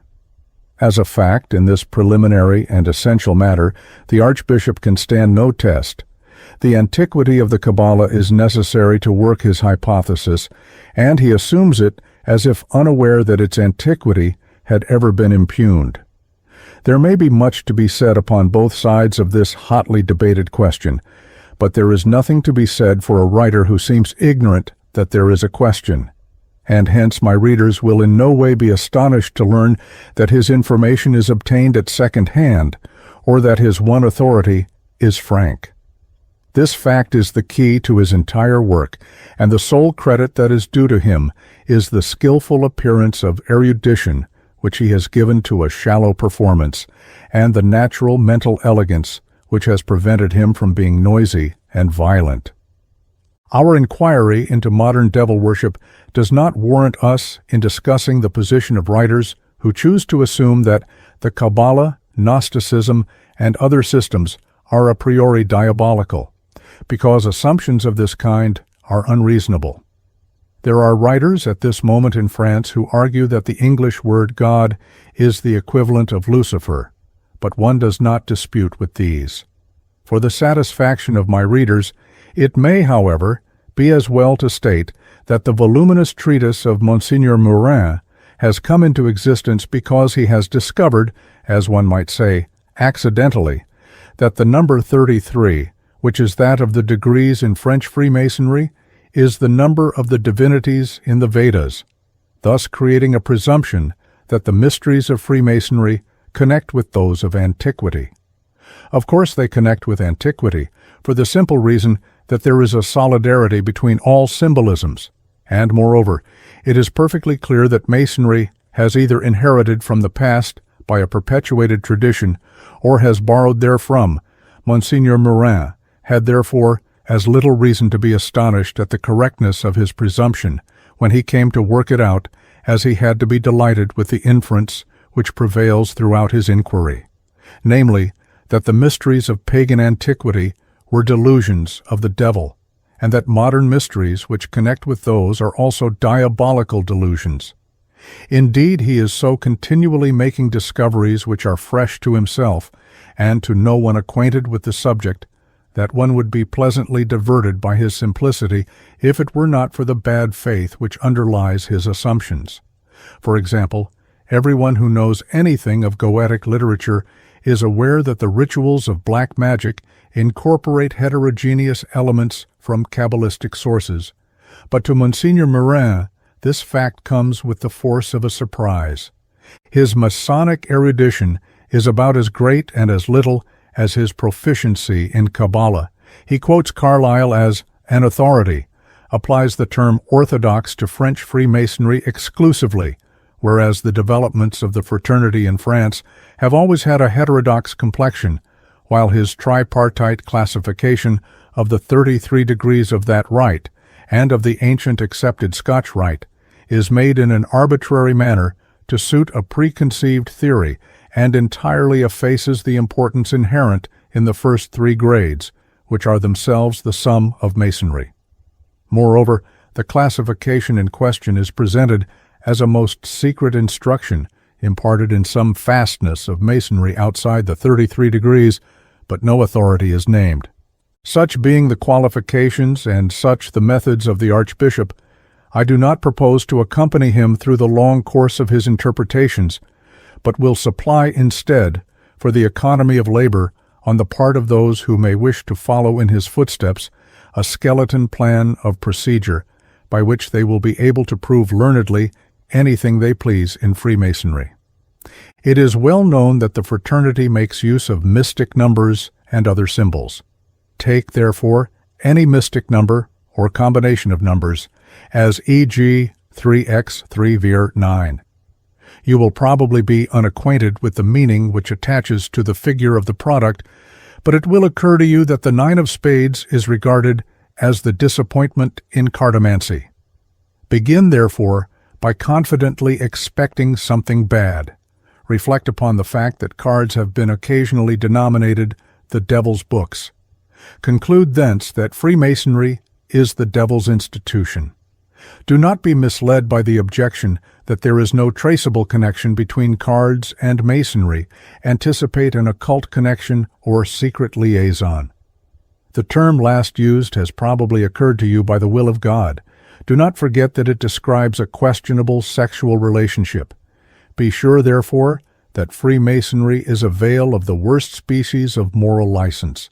You have now reached an important stage in the unmasking of Masonry, and you can sum it as follows. Freemasonry is the cultus of the phallus. If you know anything of ecclesiastical Latin, the words noctium phantasmata may perhaps occur to you, and the whole field of demonology in connection with the fraternity will open before you. But if you would confine yourself to the region of lubricity, recollect that our first parents went naked till the serpent tempted them, and then they wore aprons. Hence the apron, which is a Masonic emblem, has from time immemorial been the covering of shame. Should it occur to you, vide Genesis, that God made the aprons, dismiss it as a temptation of the devil, who would, if possible, prevent you from unveiling him. By this time, it will be well to recur to the number 9. Your chain of reasoning has established that it possesses a horrible significance. Now take the number and follow it through the history of religions by means of some theological ready reckoner, such as a cheap dictionary by Mignia. You will be sure to find something to your purpose, i.e., something sufficiently bad. Place that significance against the use of that number in Masonry. Repeat this process, picking up anything serviceable by the way, and continue so doing till your volume has attained its required dimensions. You will never want for materials, and this is how Masonry is unveiled. There is no exaggeration in this sketch. Monsignor Morin is indeed by far more fatuous. On the 26th of May, 1876, the Supreme Council of Sovereign Grand Inspectors General of the 33rd degree of the ancient and accepted Scotch Rite are said to have issued a circular dated from 33 Golden Square, London.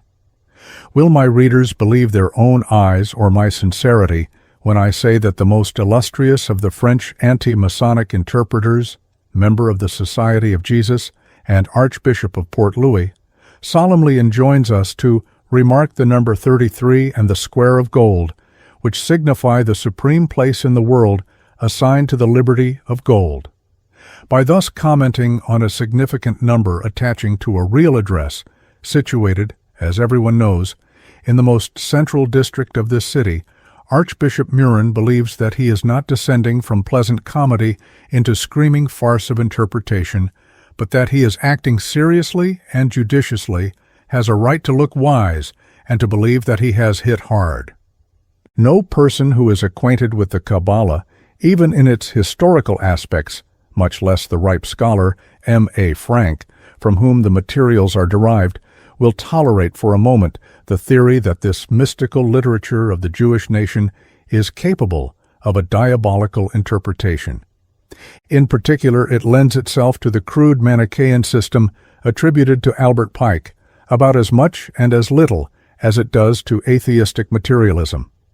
The reading of Monsignor Murin may be compared with that of Mirandola, who discovered not dualism, but the Christian mystery of the Trinity contained indubitably therein, who regarded it with more reason as the bridge by which the Jew might ultimately pass over to Christ, who infected a pontiff with his enthusiasm, and it will be seen that the Catholic Archbishop looks ridiculous in the luster of his derived erudition.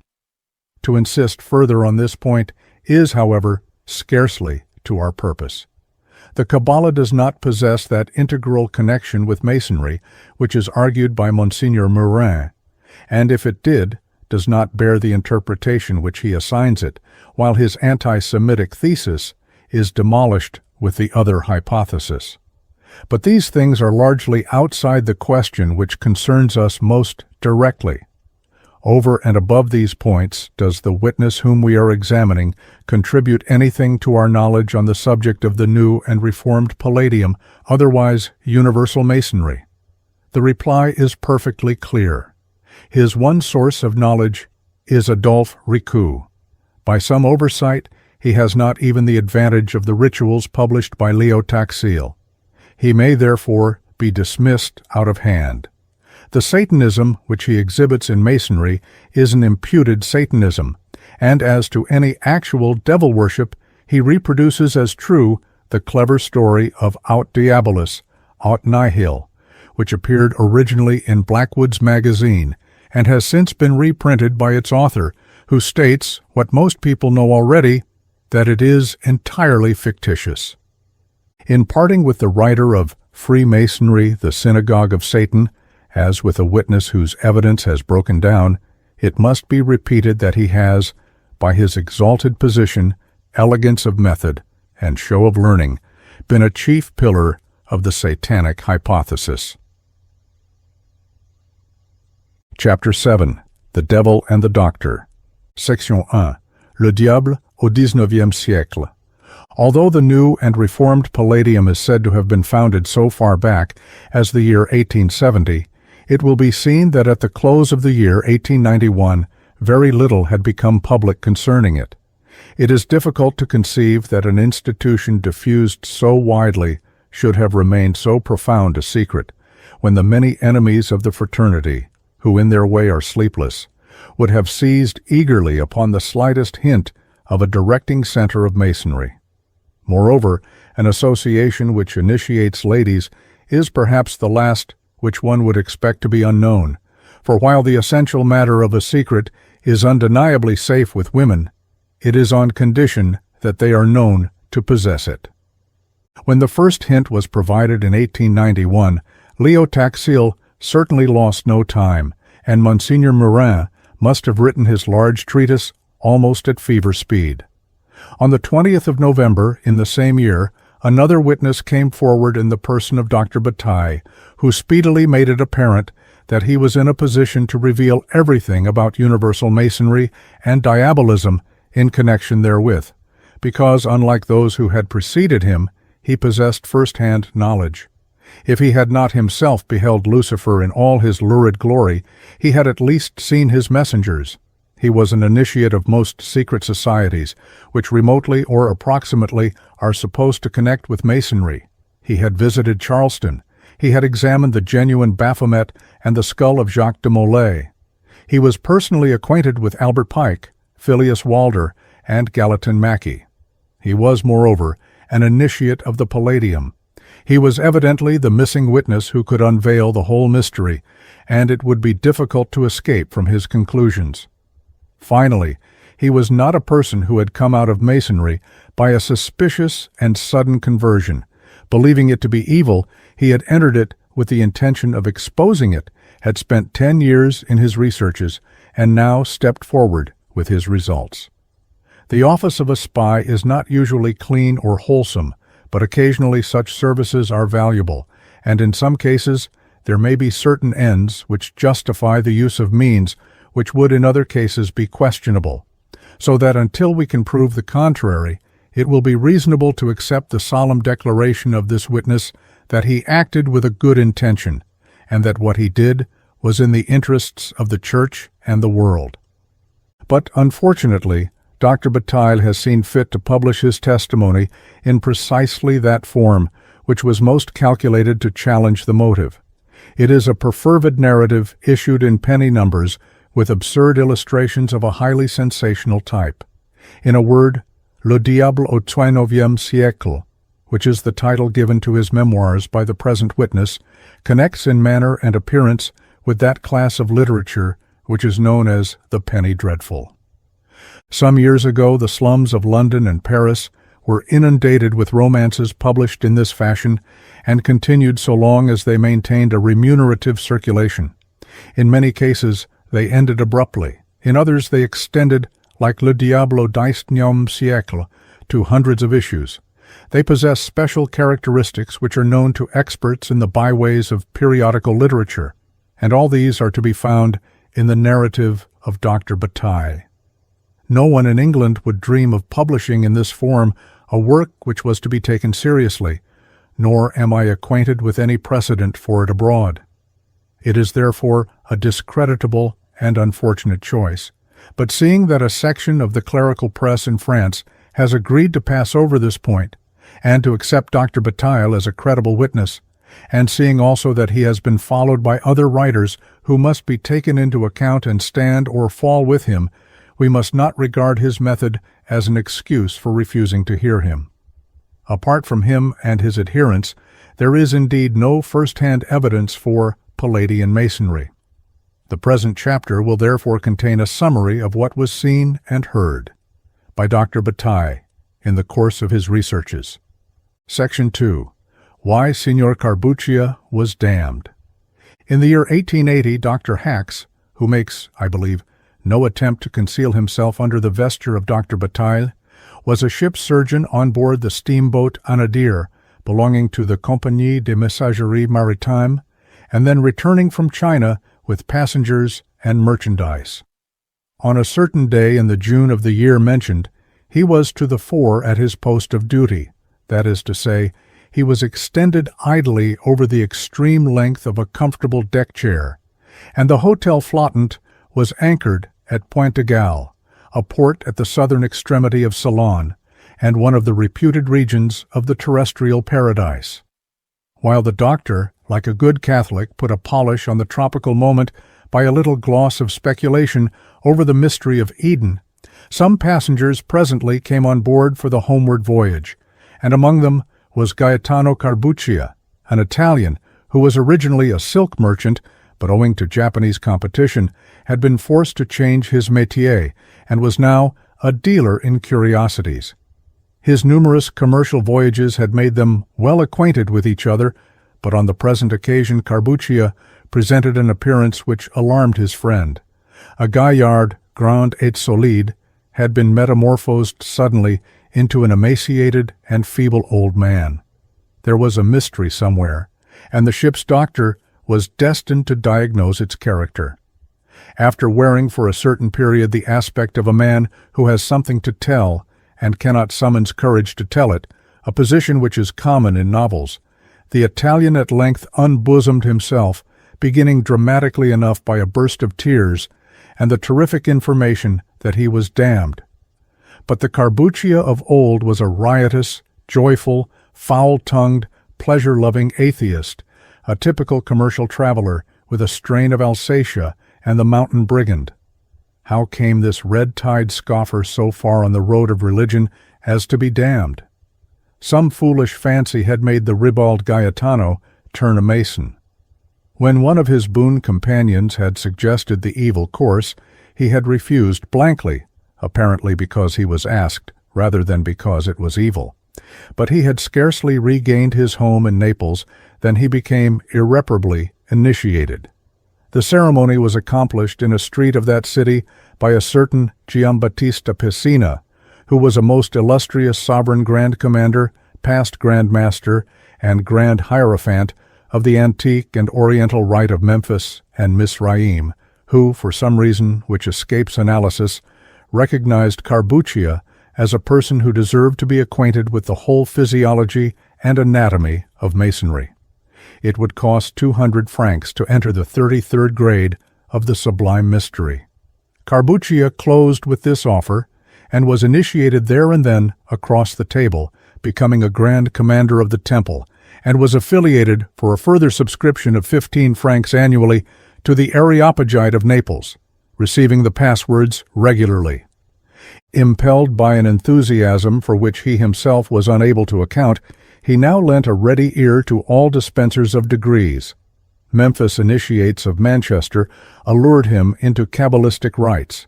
He fell among occult masons like the Samaritan among thieves. He became a sublime hermetic philosopher. Overwhelmed with solicitations, he fraternized with the brethren of the new Reformed Palladium and optimated with the Society of Rethurgists, from whom he ultimately received the veritable initiation of the Magi. Everywhere lodges open to him, everywhere mysteries unveiled, everywhere in the higher grades he found spiritism, magic, evocation. His atheism became impossible, and his conscience troubled. Ultimately, his business led him to revisit Calcutta, where his last unheard-of experience had overwhelmed his whole being, just 8 days previously to his encounter with Dr. Bataille. He had found the Palladists of that city in a flutter of feverish excitement, because they had succeeded in obtaining from China the skulls of 3 martyred missionaries.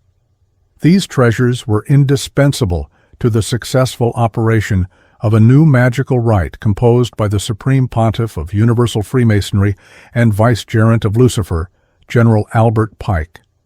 A séance was about to be held. Brother George Shackleton, of immortal memory, the hero who had obtained the skulls, was present with those trophies, and the petrified quondam atheist took part, not because he wished to remain, but because he did not dare to go. The proceedings began, the skulls were placed on the tables, Adonai and his Christ were cursed impressively, Lucifer as solemnly blessed and invoked at the altar of Baphomet. Nothing could be possibly more successful. Result, shocks of earthquake, threatened immediate demolishment of the whole place, confident expectation of being entombed alive, terrific burst of thunder, a brilliant light, an impressive silence of some seconds, and then the sudden manifestation of a being in human form seated in the chair of the Grand Master. It was an instantaneous apparition of absolute bodily substance, which carried its own warrant of complete bona fides. Everyone fell on their knees, everyone was invited to rise, everyone rose accordingly, and Carbuccia found that he had to do with a male personage not exceeding 38 years, naked as a drawn sword, with a faint flush of infernus suffusing his skin, a species of light inherent which illuminated the darkness of the salon, in a word, a beardless Apollo, tall, distinguished, infinitely melancholy, and yet with a nervous smile playing at the corners of his mouth, the apparition of aut diabolus, aut nihil, divested of evening dress. This unashamed nakedness, who was accepted as the manifestation of Lucifer, discoursed pleasantly to his children, electing to use excellent English, and foretold his ultimate victory over his eternal enemy. He assured them of continued protection, alluded in passing to the innumerable hosts which surrounded him in his eternal domain, and incited his hearers to work without ceasing for the emancipation of humanity from superstition. The discourse ended. He quitted the dais, approached the Grand Master, and eye to eye fixed him in deep silence. After a pause he passed on, without committing himself to any definite observation. Yet there seems to have been a meaning in the ceremony, for he successively repeated it in the case of every dignitary congregated at the eastern side, and finally of the ordinary members.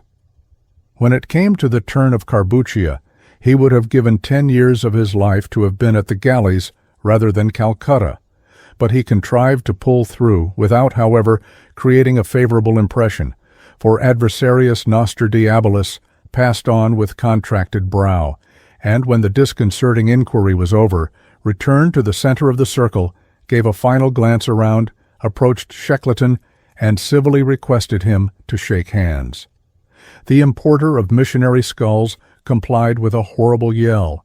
There was an electric shock, sudden darkness, and general coup de théâtre.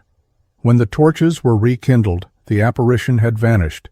Shackleton was discovered to be dead, and the initiates crowding round him sang, "Glory immortal to Shackleton! He has been chosen by our omnipotent God." It was too much for the galliard merchant, and he swooned. Now this is why Signor Carbuccia concluded that he was damned, which appears to have been precipitate. He has contrived, by the good offices of his lay confessor, to square matters with the hierarchy of Adonai, who belongs to the Latin persuasion. He has changed his name, adopted a third profession, and is so safe in retreat that his friends are as unlikely to find him as are the enemies who thirst for his blood.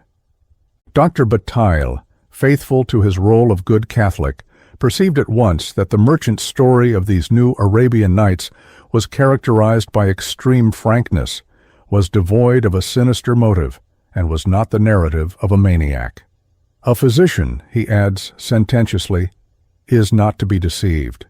He determined thereupon that he himself would descend into the abyss, taking with him a mental reservation in all he said and did as a kind of discharge in full. The Church and humanity required it. Behold him then presently at Naples, making acquaintance with Signor Pessina and outdoing Carbuccia by expending 500 francs in the purchase of the 90th Misraim grade, thus becoming a sovereign Grand Master for life. "I will be the exploiter and not the accomplice of modern Satanism," said the pious Dr. Bataille. Section 3. A Priestess of Lucifer.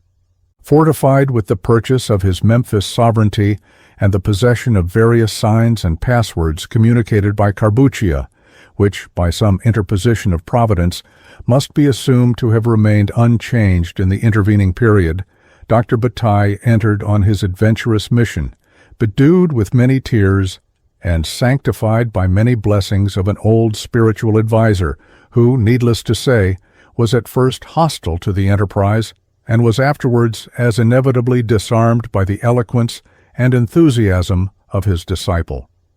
Having regard to the fact that Masonry and Diabolism abound everywhere, according to the hypothesis, it obviously mattered little at what point he began the prosecution of his design. All roads lead to Rome, and the statement is equally true of the Rome of Masonry and the Vatican of Lucifer.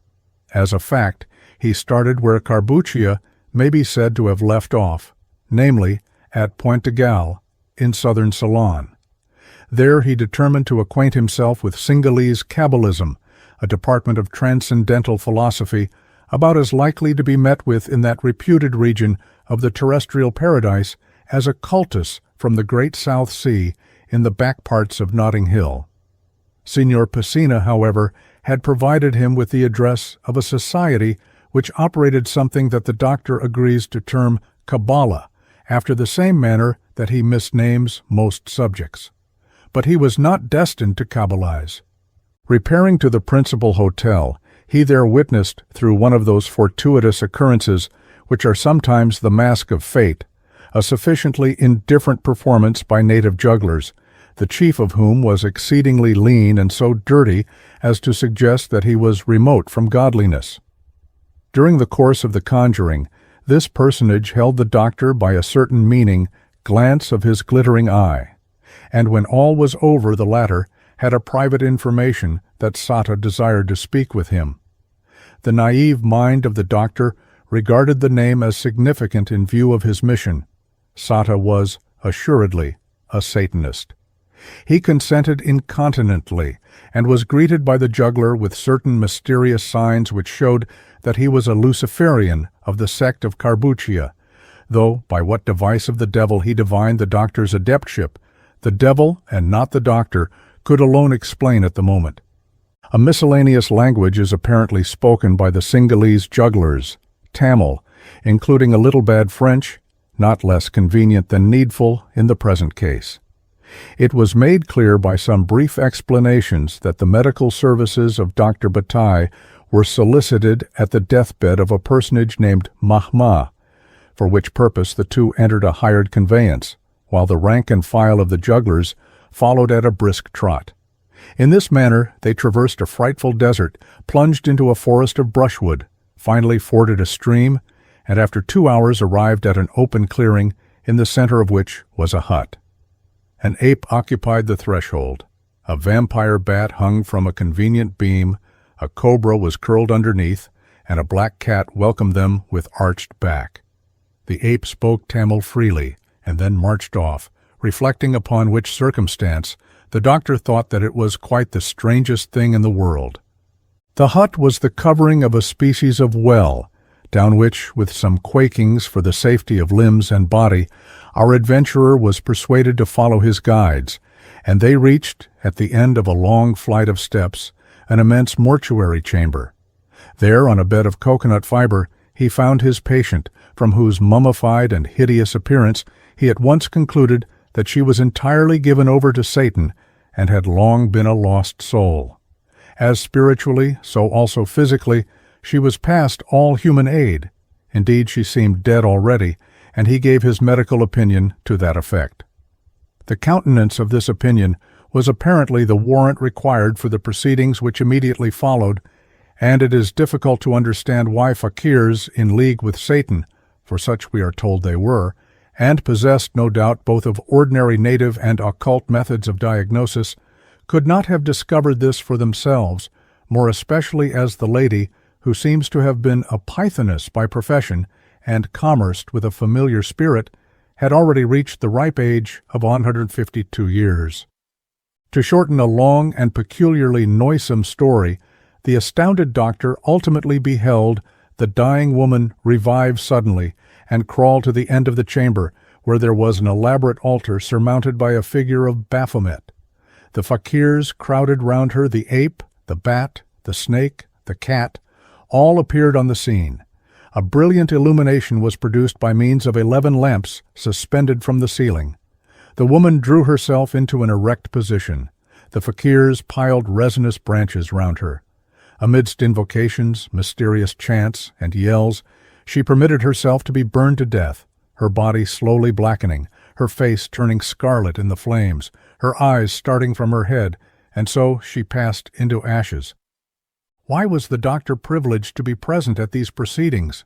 Because an agent of the fakirs had previously investigated his portmanteau on the hotel premises and had discovered his Memphis insignia, which they returned to him in the mortuary chamber. As to the Baphomet, it is very fully described and is identified with similar images of Masonic lodges in America, India, Paris, Rome, Shanghai, and Montevideo. The doctor says that it is the god of the occultists.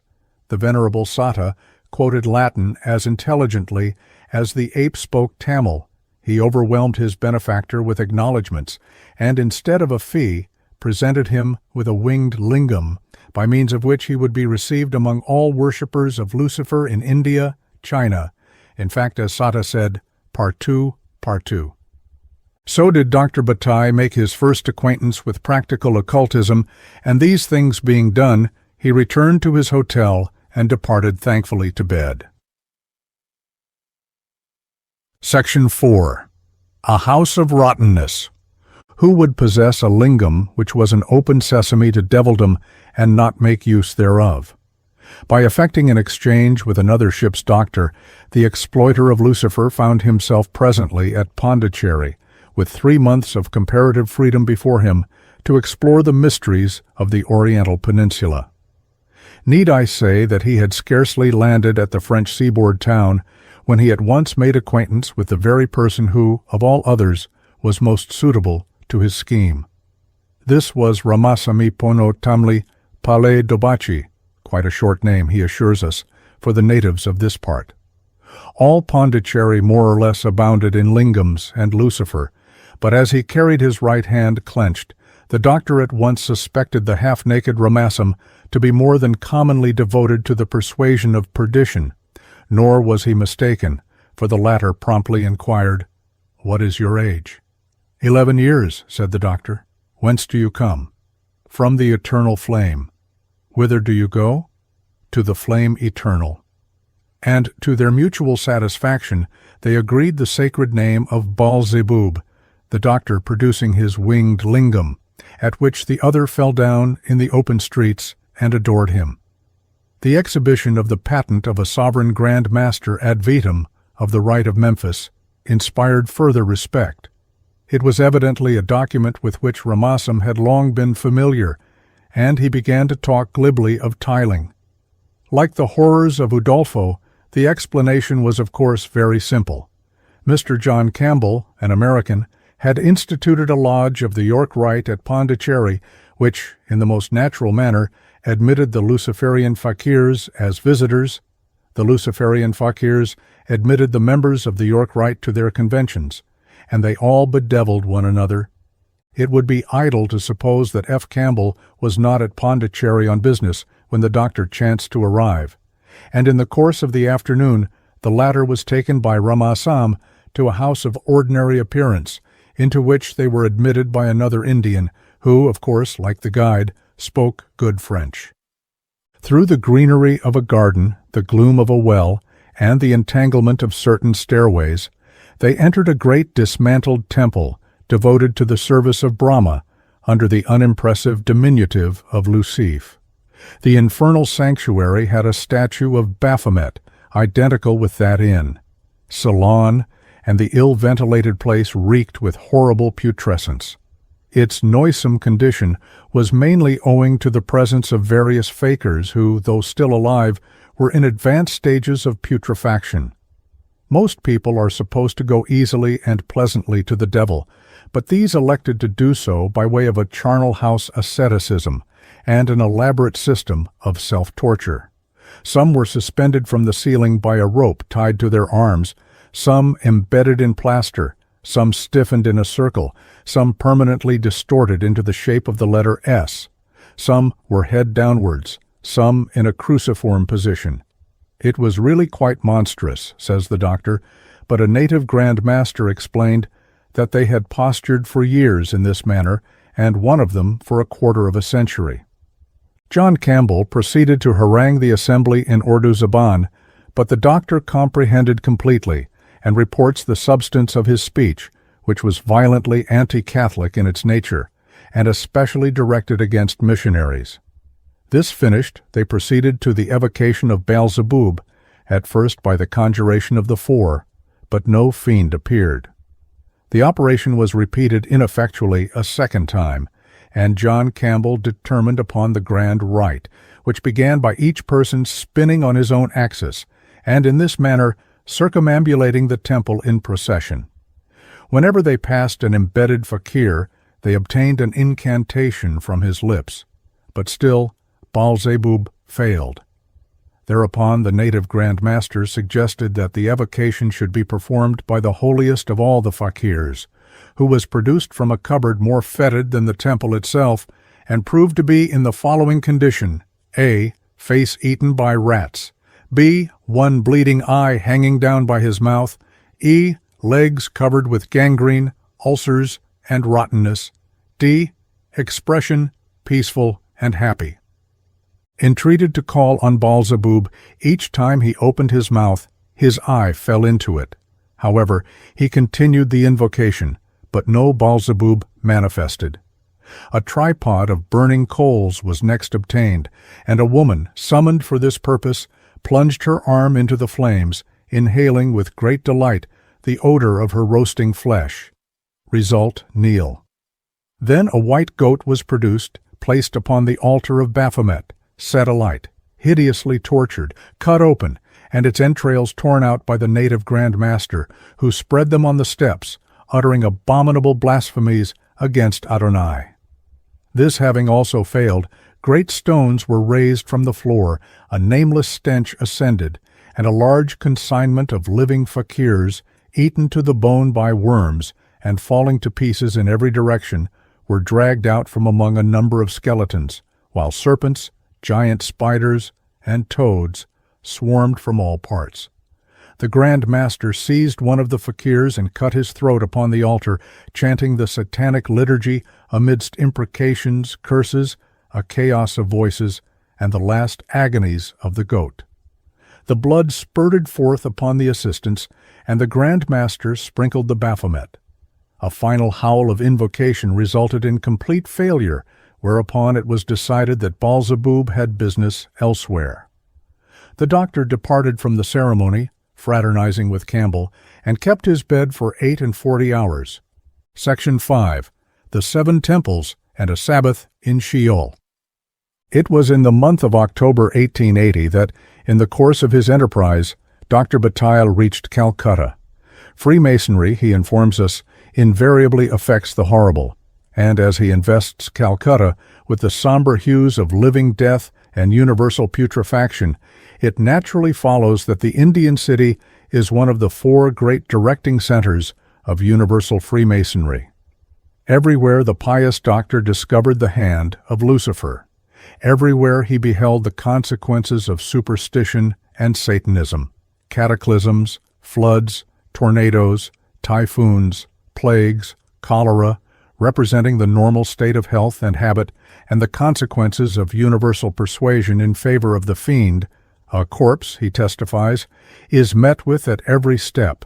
The smoke of burning widows ascends to heaven, and the plain of Dapa, in immediate contiguity to the city, is a vast charnel house where innumerable multitudes of dead bodies are flung naked to the vultures. The English Mason will at once recognize that of all places in the world, Calcutta is most suited to be a Mecca of the fraternity and the capital of English India.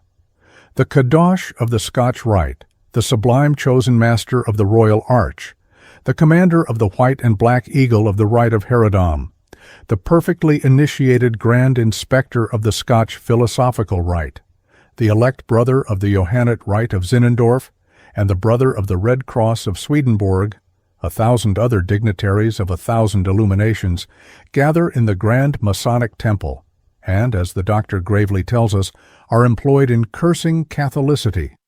By a special conjunction of the planets, the doctor, on reaching headquarters, had immediate intelligence that the great Filius Walder had himself recently arrived on a secret mission from Charleston.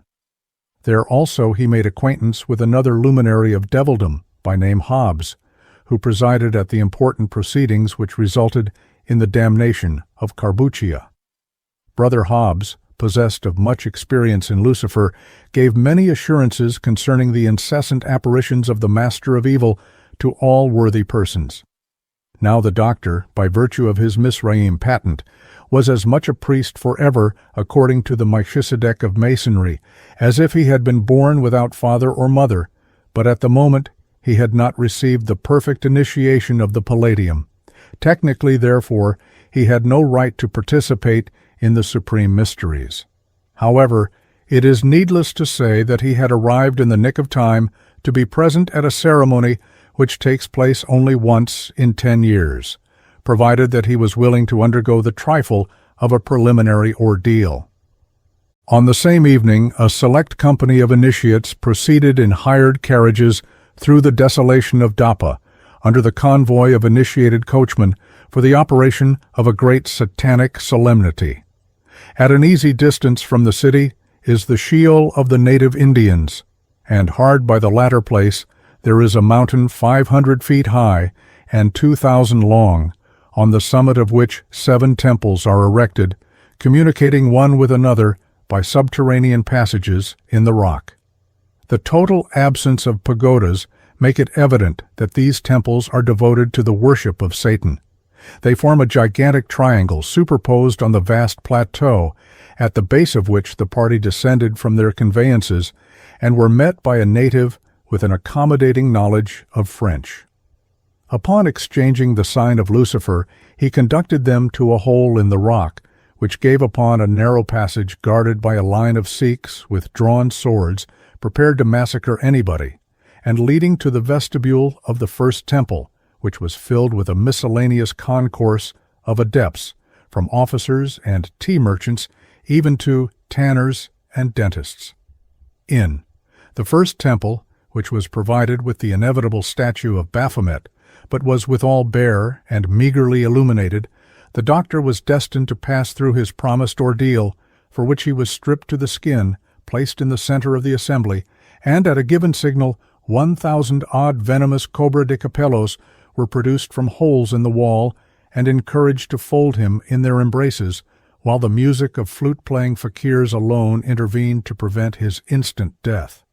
He passed through this trying encounter with a valor which amazed himself, persisted in prolonging the ceremony, and otherwise proved himself a man of such extraordinary mettle that he earned universal respect and received the most flattering testimonials even from Filius Walder.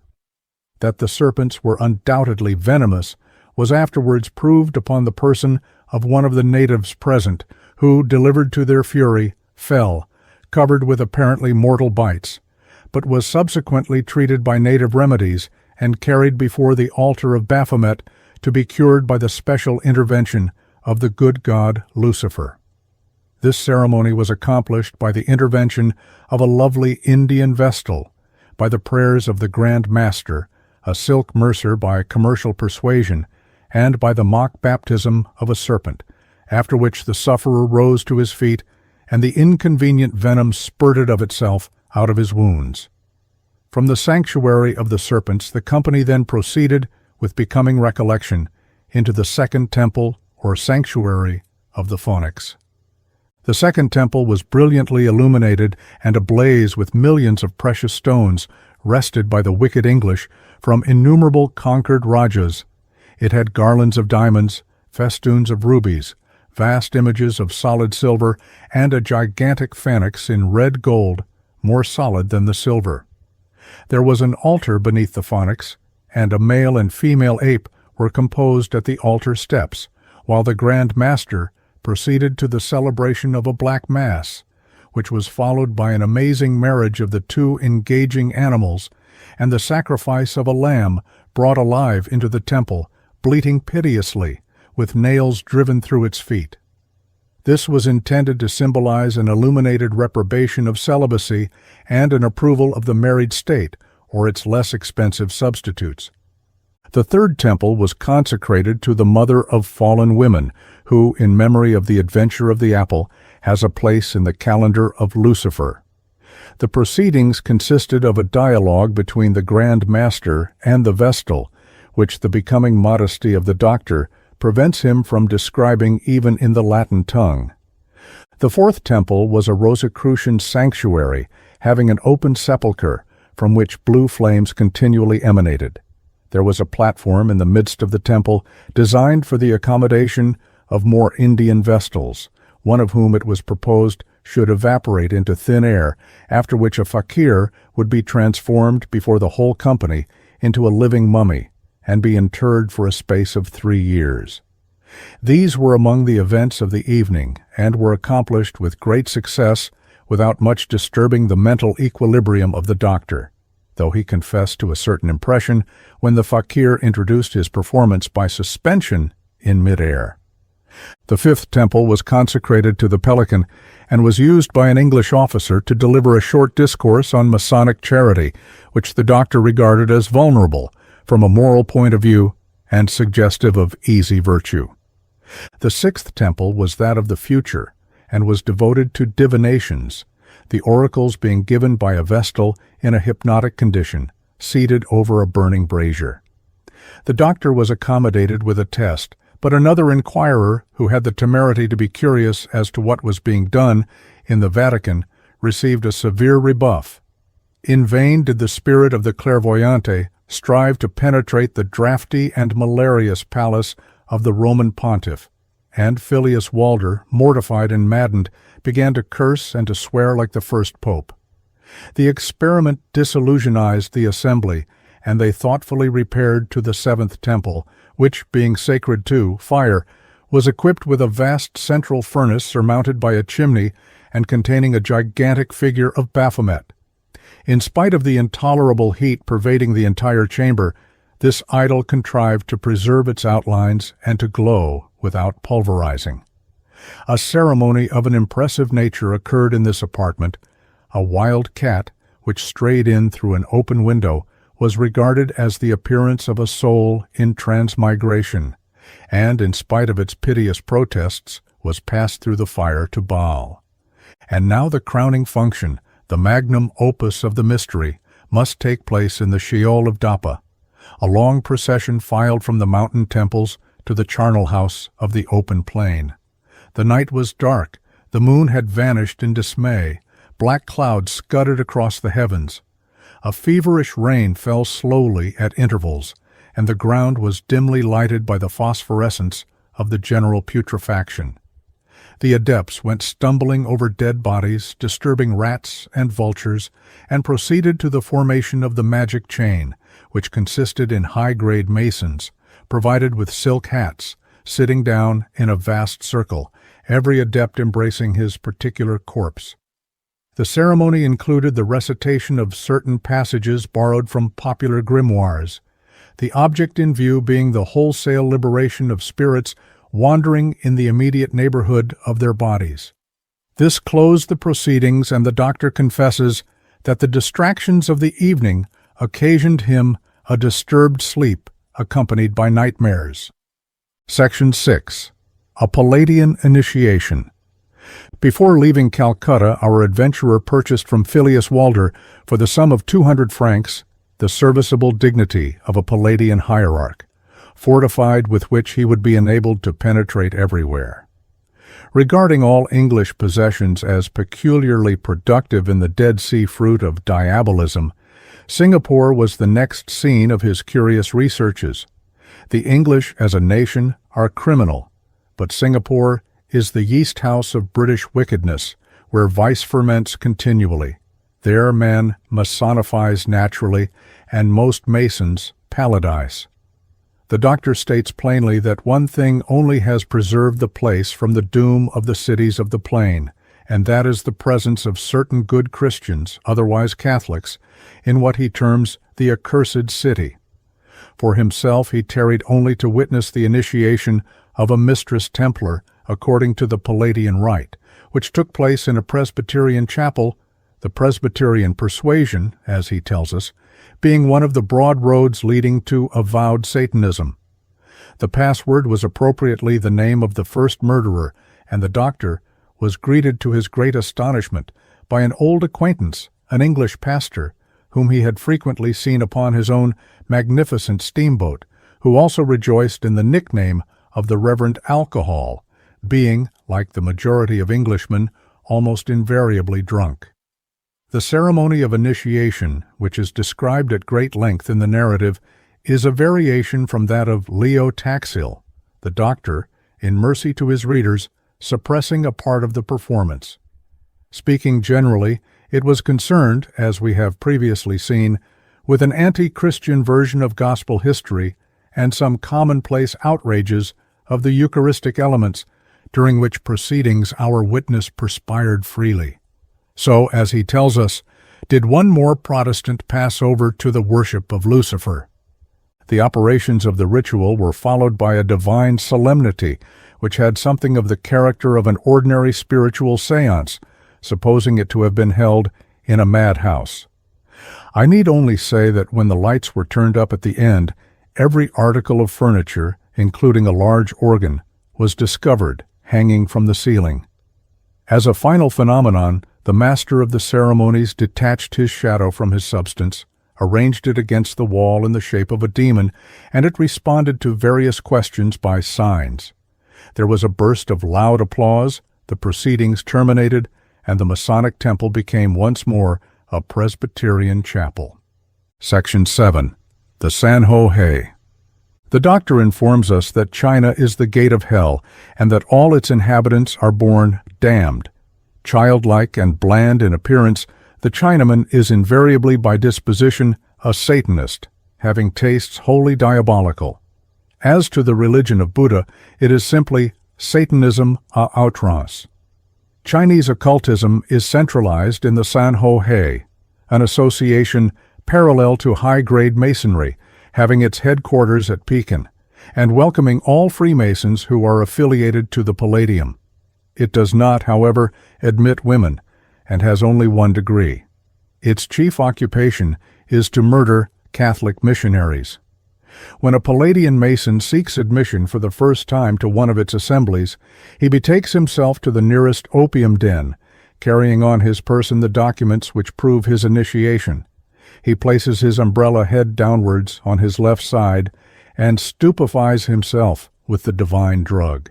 He is then quite sure that he will be transported in a comatose condition to the occult reunion. When the doctor reached Shanghai, he experienced some hesitation before he attempted an adventure so uncertain in its issue. He remembered, however, that he was possessed of a miraculous medal of St. Benedict, which he regarded as his trump card, a species of passport or return ticket, available at any date and by any line of devildom. He determined to get drunk accordingly, but even as he entered Masonry with a becoming reservation of conscience, so he entered the drug shop with a reservation as to the degree of his drunkenness, in spite of which he fell, however, into a deep sleep, and awoke in the assembly of the secret avengers, one of whom, to facilitate proceedings, had a good knowledge of English, and a perfect familiarity with all Charleston passwords. The Baphomet, of course, presided, but it appears that the Chinese have certain conscientious scruples on the subject of goats, and hence a dragon's head was substituted for that of the ordinary image. The doctor was not the only European present at the proceedings of the Celestial Assembly, but while he was the sole representative of his own nation, it goes without saying that there was a fair sprinkling of the abominable British. So complete is the unanimity which obtains between the initiates of China and Charleston that the bulk of the proceedings takes place in the English language. But for this disposition of Providence, the doctor would have been at a serious disadvantage. The first object of the company was to encompass the destruction of missionaries, and for this purpose a coffin was presently brought in, containing the skeleton of a deceased brother, who had so far diverged from duty that he had entered in league with the Jesuits and had dared to act as a spy upon the august proceedings of the Sublime Society of Avengers. The first act may be regarded as somewhat bizarre in character. It consisted in evoking an evil spirit to animate the skeleton and to answer certain questions. This was accomplished with absolute success. The bones of the departed brother had, however, been so consecrated by his Jesuitical proclivities that, even when animated by a devil, they discovered extreme reluctance in disclosing the number and quality of certain Franciscan zealots who had just started from Paris to convert the empire. Ultimately, however, it was admitted that they were now on the high seas, which information given, the bony oracle could no longer contain its rage, but pursued an English Mason of the 33rd degree from end to end of the assembly, and succeeded in inflicting some furious bites and blows. The second act commenced by uncovering a species of exaggerated baptismal font, filled to the brim with water and representing the great ocean over which the missionaries were passing. The assembly crowded round it, and by means of magic rods and other devices, succeeded in evoking a minute figure of a steamship containing the adventurers. Their magic also raised up a perfect tempest of wind in the closed apartment, but by no device could they effect the slightest disturbance upon the placid bosom of the water.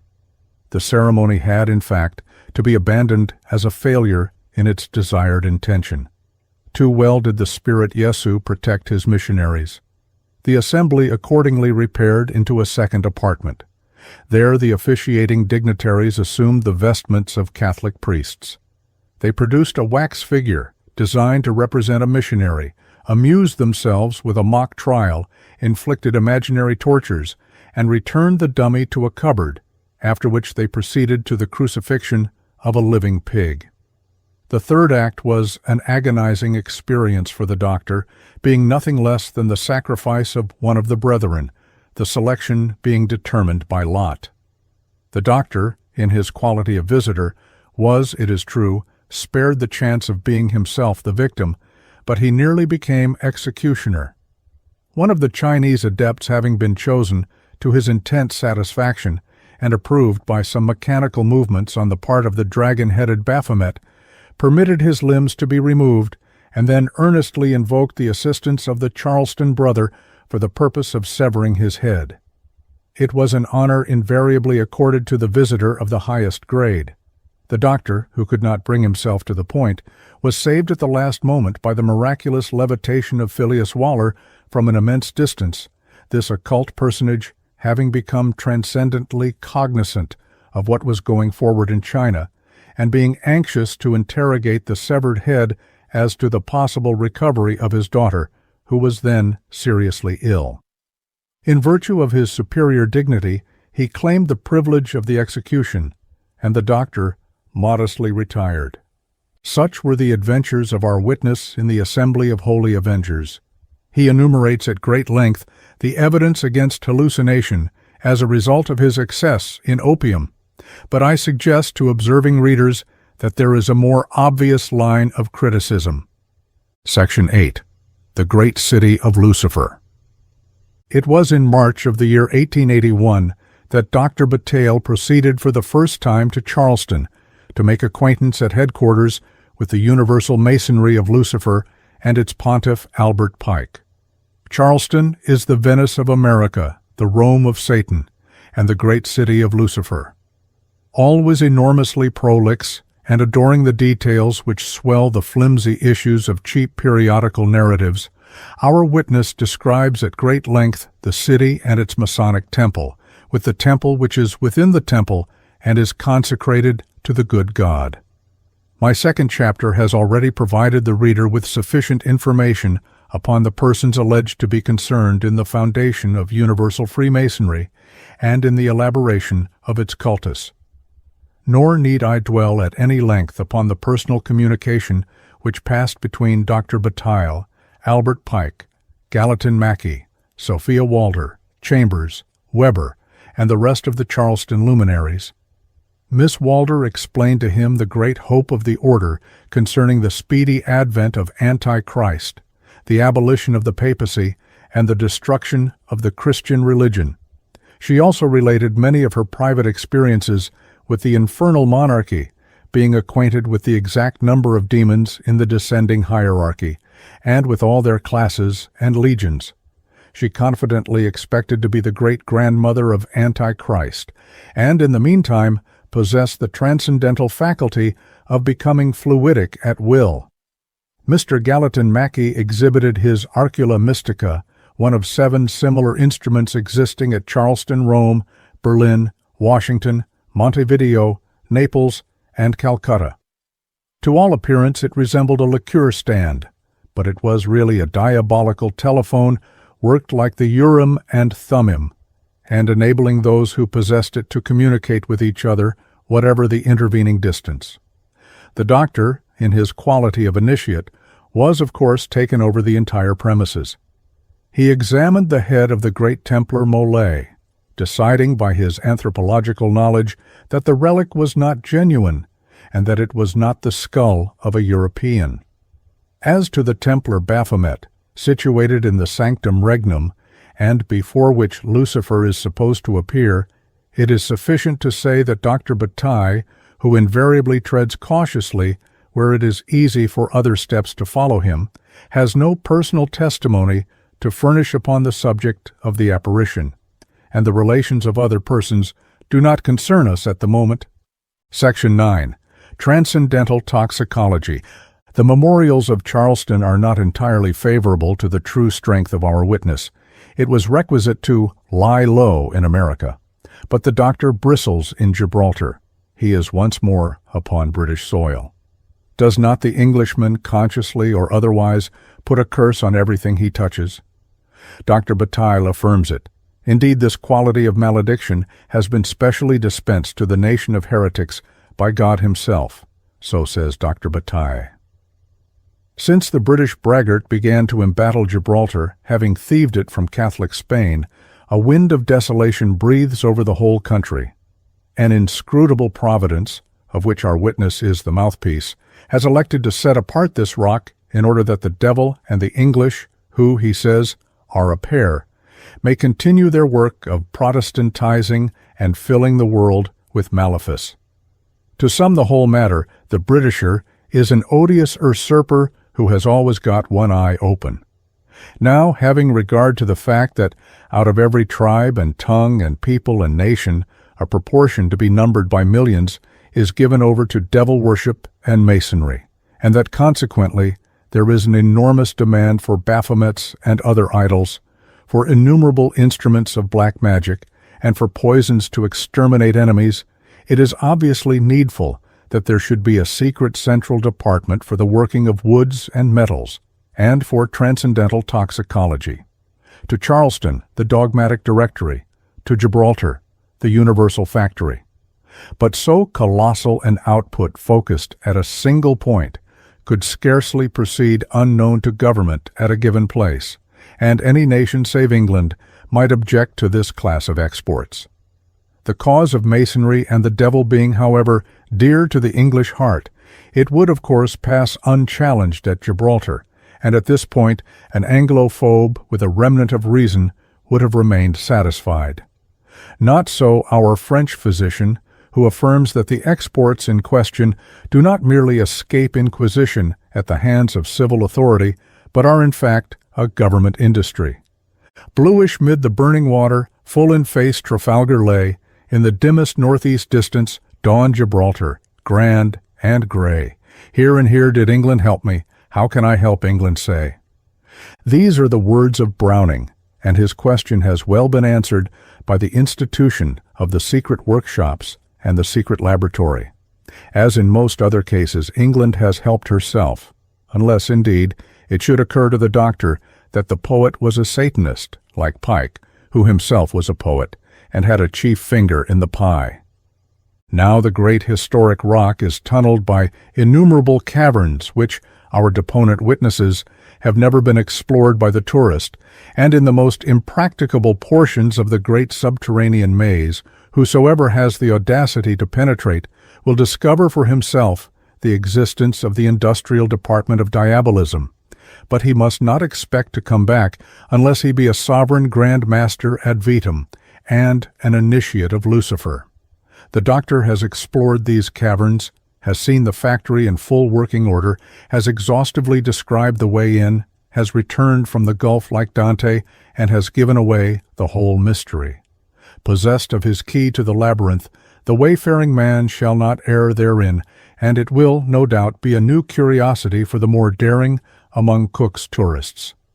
The workshops are supplied with mechanics by a simple expedient.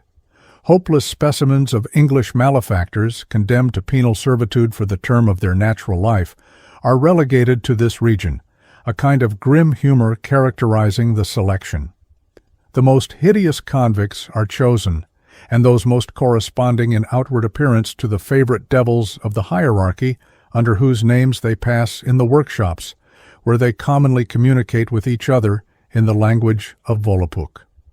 The reason given is that this language has been adopted by the symbolic rite, which I confess that I had not heard of previously, but I venture to think that the doctor has concealed the true reason, and that Volapük has been thus chosen because it is a diabolical invention, a universal language prevailed previously to the confusion of Babel, and the new language is an irreligious attempt to produce ordo ab chao by a return to unity of speech. The toxicological department is worked by a higher class of criminals, as, for example, absconding trustees, who are there comfortably settled in life, enjoying many modern conveniences.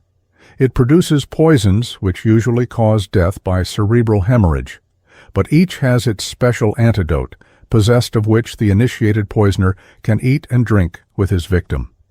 On this subject, the doctor pursues, however, a policy of masterly reticence. But such, in brief, is the deep mystery of Gibraltar. Such is the toxicological department of Universal Freemasonry. Section 10. The Doctor and Diana. It would be impossible to follow the doctor through the entire course of his memoirs, not that they are wholly biographical, exclusively concerned with modern diabolism, or with the great conspiracy of Masons against God, man, and the universe. One of his subsidiary and yet most important objects is to fill space, in which respect he has almost eclipsed the great classics of the penny, dreadful in England. I must pass with a mere reference over his dealings in spiritualism. It is needless to say that in this branch of transcendental investigation he witnessed more astounding phenomena than falls commonly to the lot of even veteran students. His star prevailed everywhere, and the world unseen deployed its strongest forces. At Montevideo, for example, falling casually into a circle of spiritualists, he was seated, surrounded by a family of these unconscious and amateur diabolists, before an open window at night time.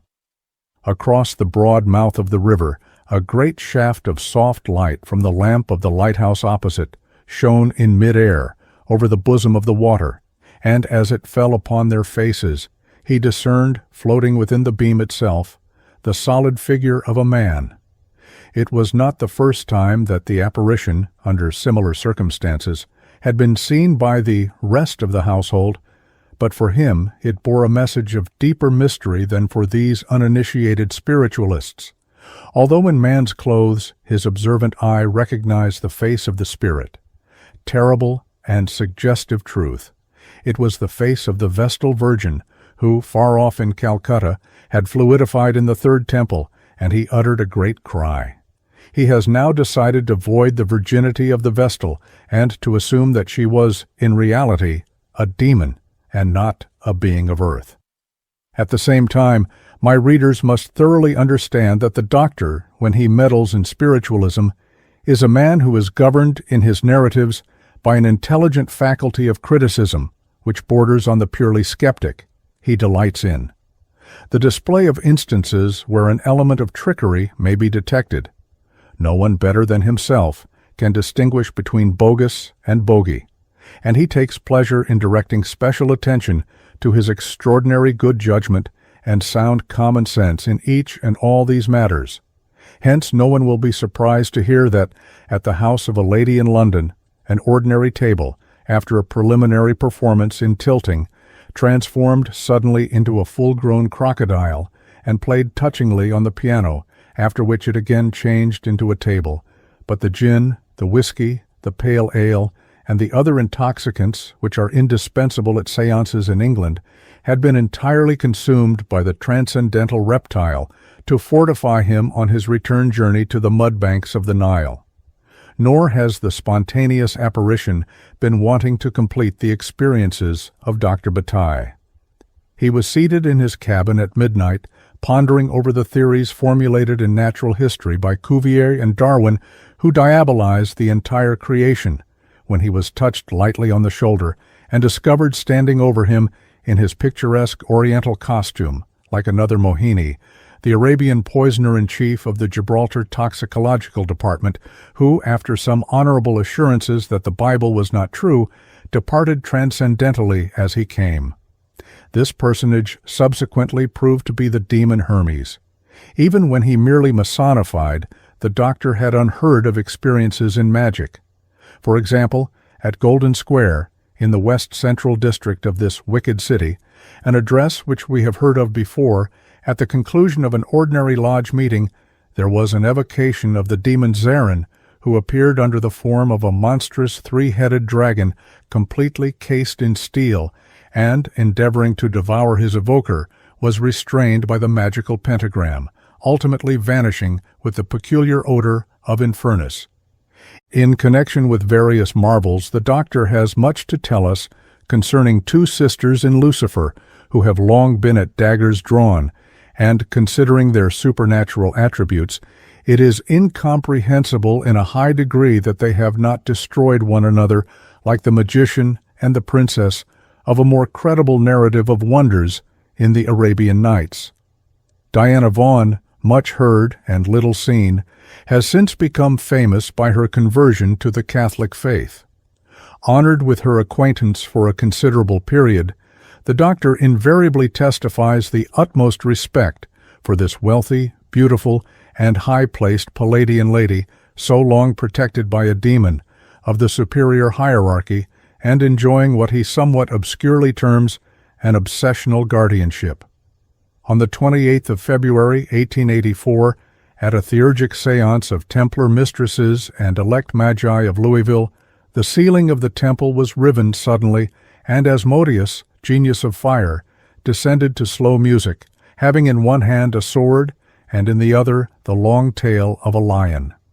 He informed the company that there had just been a great battle between the leaders of Lucifer and Adonai, and that it had been his personal felicity to lop the lion's tail of St. Mark. He directed the members of the 11+7 triangle to preserve the trophy carefully, and that it might not be a lifeless relic, he had thoughtfully informed it with one of his minor devils until such time as he himself should intervene to mark his omnipotent favor towards a certain predestined virgin.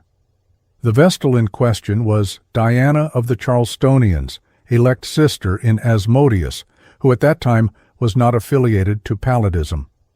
When the doctor subsequently drew her on the subject of this history, she replied, after the manner of the walrus, "Do you admire the view?"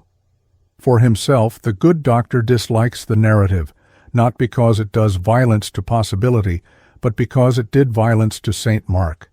There is evidently an incomplete dignity about a tailless evangelist. As to the tale itself, he has no personal doubt that it was the property of an ordinary lion, and that it has since become possessed of a devil. At the risk of offending Miss Vaughan, the doctor expatiates on her case, and learnedly demonstrates that her possession is of so uninterrupted a kind that it has become a second nature, and belongs to the 5th degree. However this may be, he establishes at great length one important point in her favor, which has occasioned all French Catholics to earnestly desire her conversion. I have stated already that the grade of Templar mistress is concerned partly with profanations of the Eucharist. For example, the aspirant to this initiation is required to drive a stiletto into the consecrated host with a becoming expression of fury. When Miss Vaughan visited Paris in the year 1885, where Miss Walter had some time previously established herself, she was invited to enter this grade and accepted the offer. A séance for initiation was held accordingly, but Miss Vaughan would have none of profanation and refused blankly to stultify her liberal intelligence by the stabbing of a wheaten wafer. She did not believe in the real presence, and she did not wish to be childish. A great sensation followed. Her initiation was postponed. Appeal was made to Charleston, and the formality was dispensed with in her case by the intervention, as it was supposed at the moment, of Albert Pike's authority, even as her father's intervention had excused her beforehand from another ordeal which could not be suffered with propriety. This episode implanted in the breast of Sophia Waller an extreme form of Palladian hatred for the Diana of Philalethes. Now Sophia was in high favor with all the hosts of perdition, yet her rancorous relations with her sister adept did not make Diana less a persona grata to the peculiar intelligence which governs the descending hierarchy. In the Mammoth Cave of Kentucky, the Palladian Magi and the Mistress Templars decided one day to have a little experiment with the Undines, so they shouldered their magical instruments. But the eager elementaries habiting the dark abysses did not wait to be evoked. The water bubbled in the lake, the roof was constellated with stars, and who should appear but Asmodeus on the bank opposite, in all his infernal glory. With open arms he loudly called on Diana, and that lady, suddenly transfigured, walked calmly over the water and kissed the feet of her demon, who incontinently vanished. Inspired by a sense of deficiency, the doctor says that the visit to the Mammoth Cave terminated without any further incident. He was not an ocular witness of what he relates in this instance, but he received it from the lips of Diana, and the lips of Diana, in the opinion of all honorable men, would be preferable to the eyes of the doctor. But the doctor had the testimony of his eyes upon another occasion. It is known that Miss Vaughan's celebrity began with her hostility to the Italian Grand Master, Adriano Lemmi. When the seat of the sovereign pontificate, as deponents testify, was removed from Charleston, the great city of Lucifer, even unto the eternal city, and many adepts demissioned, there was a doubt in the rebel camp as to the continued protection of Lucifer. If Diabolus had gone over to Lemmi, they were indeed bereft. Miss Vaughan, however, remained calm and sanguine. "I am certain of the celestial protection of the genii of light," said Diana, and, producing her talisman, she bent her right knee to the ground, turned a complete somersault without falling, flung her tambourine into the air, which descended gently and remained suspended a yard from the ground, while she herself, passing into a condition of ecstasy, also rose into the air in a recumbent posture. She remained in this state for the space of 15 minutes, the silence being only broken by the distant rumbling of thunder. Many of the spectators could not believe their eyes. At length, very gently, her body assumed a vertical position, head downwards, but as a concession to polite feeling, the remaining laws of gravity were suspended, like herself, and her skirts were not correspondingly inverted. Slowly the ecstatic lady continued to circulate. The assembly stood at gaze, like Joshua's moon in Ajalon, and presently she was in the vertical position of a swimmer, the phenomenon concluding by her restoration to terra firma. This wonder was accomplished by the magic power of a diabolical rose, which the lady carried in her bodice. On yet another occasion the doctor witnessed the prodigy of the bilocation of Diana by the assistance of a simple magical process, when to his most certain knowledge she was hundreds of leagues away. But the recitations of Dr. Bataille have reduced bilocation to a banality, and a mere reference will suffice. A monograph of Miss Vaughan's miracles would, however, be incomplete if it failed to exhibit her in her capacity as a breaker of spells. Whatsoever has been bound by devildom can be loosed by Diana, at the height of the commotion occasioned by her persistent refusal to participate in sham. Sacrilege. There was one member of the Paris Triangle who manifested peculiar acrimony in demanding the expulsion of a delinquent who had dared to impeach the ritual. As a punishment for his own presumption, and in the presence of the assembled adepts, his head was suddenly reversed by an unseen power, and for the space of 21 days he was obliged to review the situation face backwards. This severe judgment dismayed all present. Miss Walder had recourse to an evocation and discovered that it had been inflicted by Asmodeus, the protector of her rival, who furthermore would not scruple to visit with violent disaster any person who discovered an evil design against so elect a sister as Diana. If the present culprit desired to be set free from his grotesque position, he must humbly have recourse to her. Miss Vaughn was in America at the moment, but she generously came to his rescue as soon as steam could carry her, and restored him his lost front view by a jocose imposition of hands. I should add that, on the very day when this misadventure took place at Paris, Miss Vaughn was defending her standpoint in person before the Triangle of Louisville. Opinion was divided about her, and the result appeared uncertain when the demoniac tale of St. Mark, evacuating the minor devil who had hired it on a repairing lease, accepted Asmodeus as a tenant, and violently circumambulating the apartment, belabored all those whose voices had been raised against his vestal.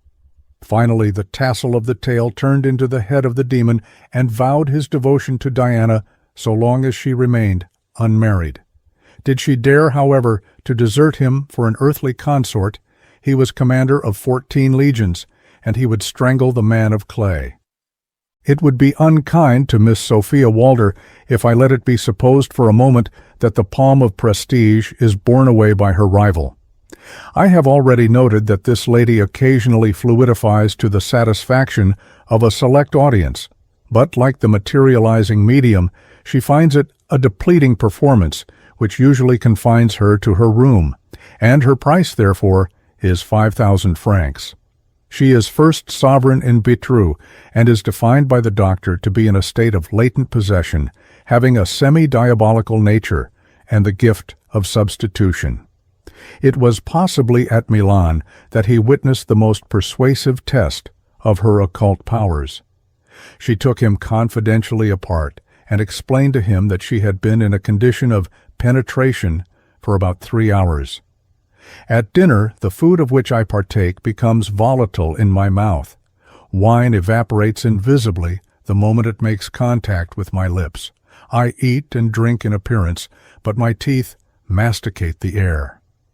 Now this was due, not to the voracity of Vitreux, but to the keen appetite of Beelzebub.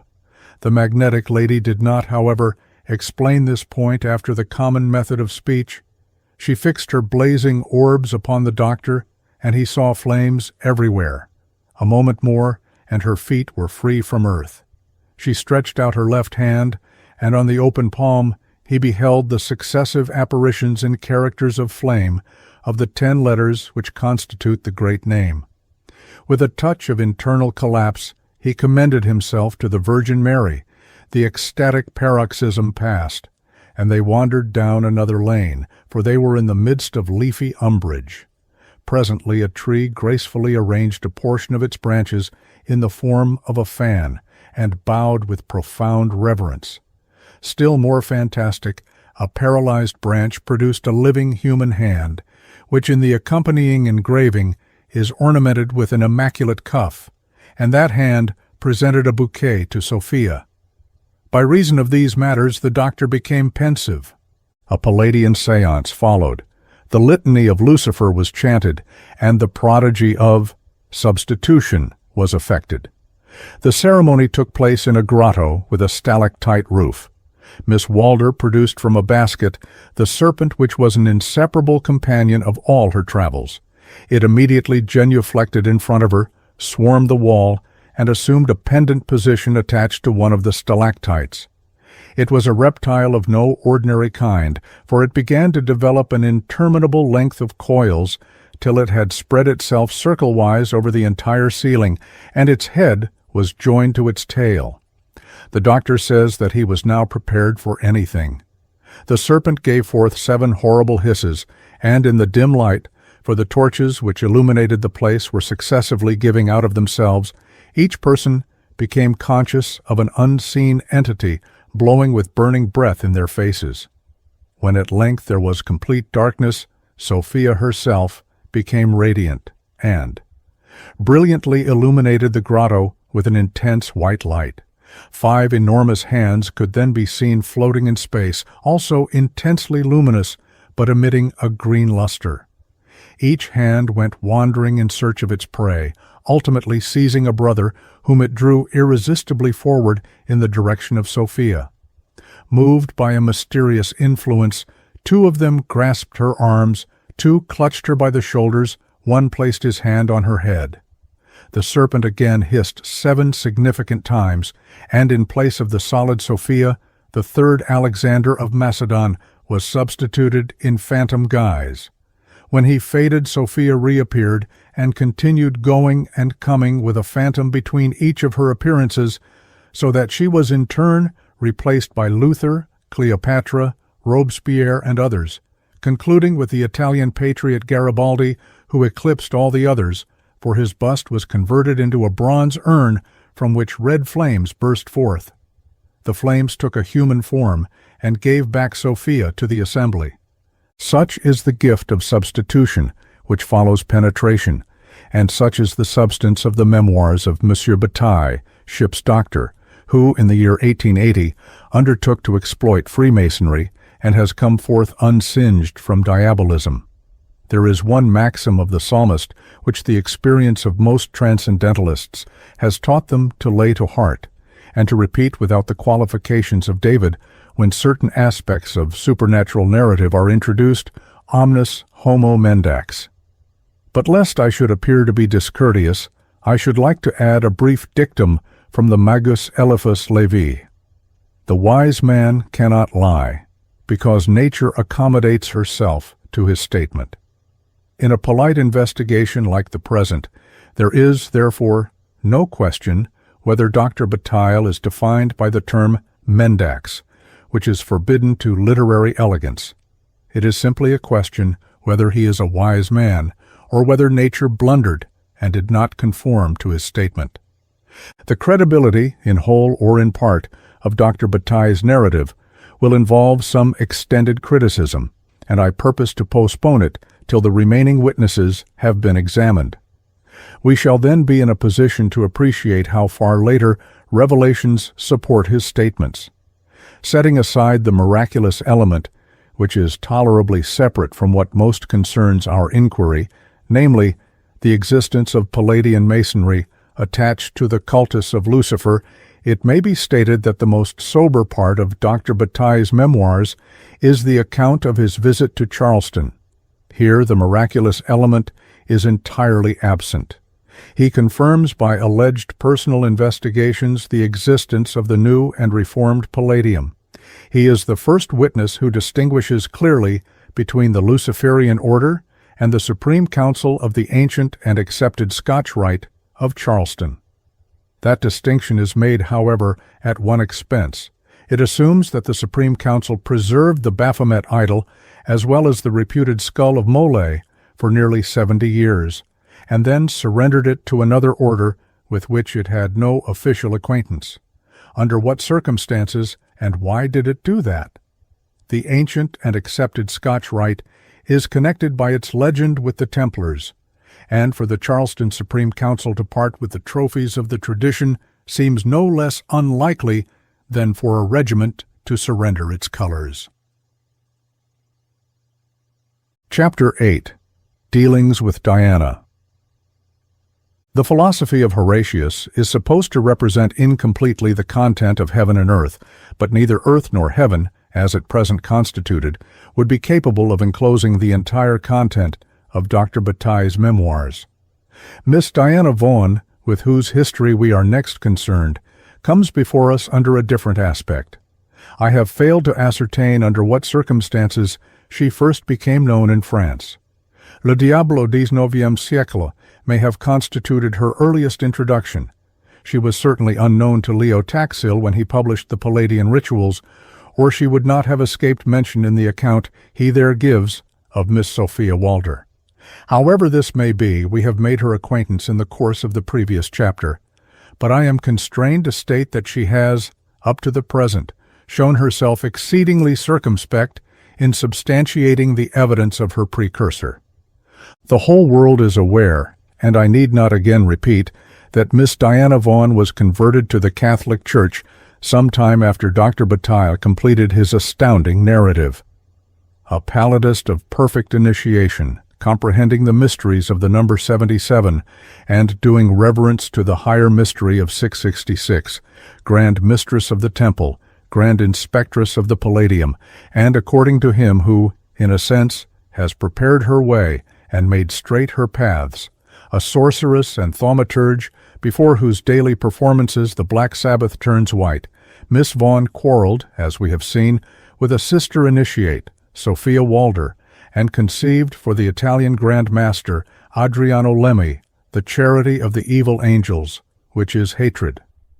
When the Supreme Dogmatic Directory of Universal Freemasonry was removed from Charleston to Rome, and the pontificate passed over to Lemmi, as the revelations allege, Miss Vaughan closed her connection with the triangles, carrying her colors to a vessel equipped by herself, and founded a new society under the title of the Free and Regenerated Palladium, incorporating the anti-Lemist groups, and soon after began a public propaganda by the issue of a monthly review devoted to the elucidation of the doctrines of the Lucifer cultus and to the exposure of the Italian Grand Master.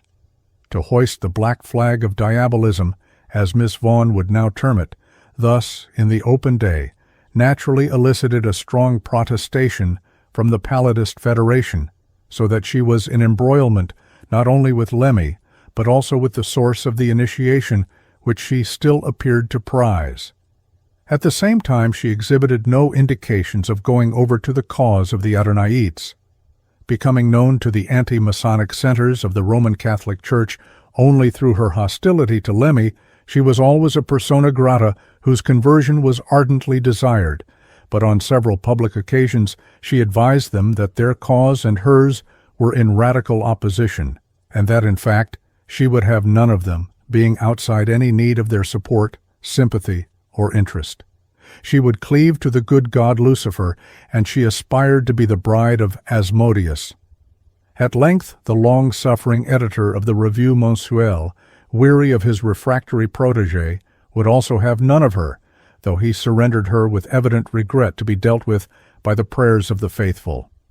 1 month after, M. Leo Taxil, through the medium of the same organ, announced the conversion of Miss Vaughan, and in less than another month, namely, in July 1895, she began the publication of her Memoirs of an Ex-Palladist, which are still in progress, so that, limitations of space apart, my account of this lady will be unavoidably incomplete. Her memoirs are, unfortunately, not a literary performance, and their method, if such it can be called, is not chronological. Beginning with an account of her first introduction to Lucifer, vis-a-vis in the Sanctum Regnum of Charleston, on April 8, 1889, they leap, in the second chapter, over all the years intervening to a minute analysis of the sentiments which led to her conversion, and of the raptures which followed it, above all on the occasion of her first communion.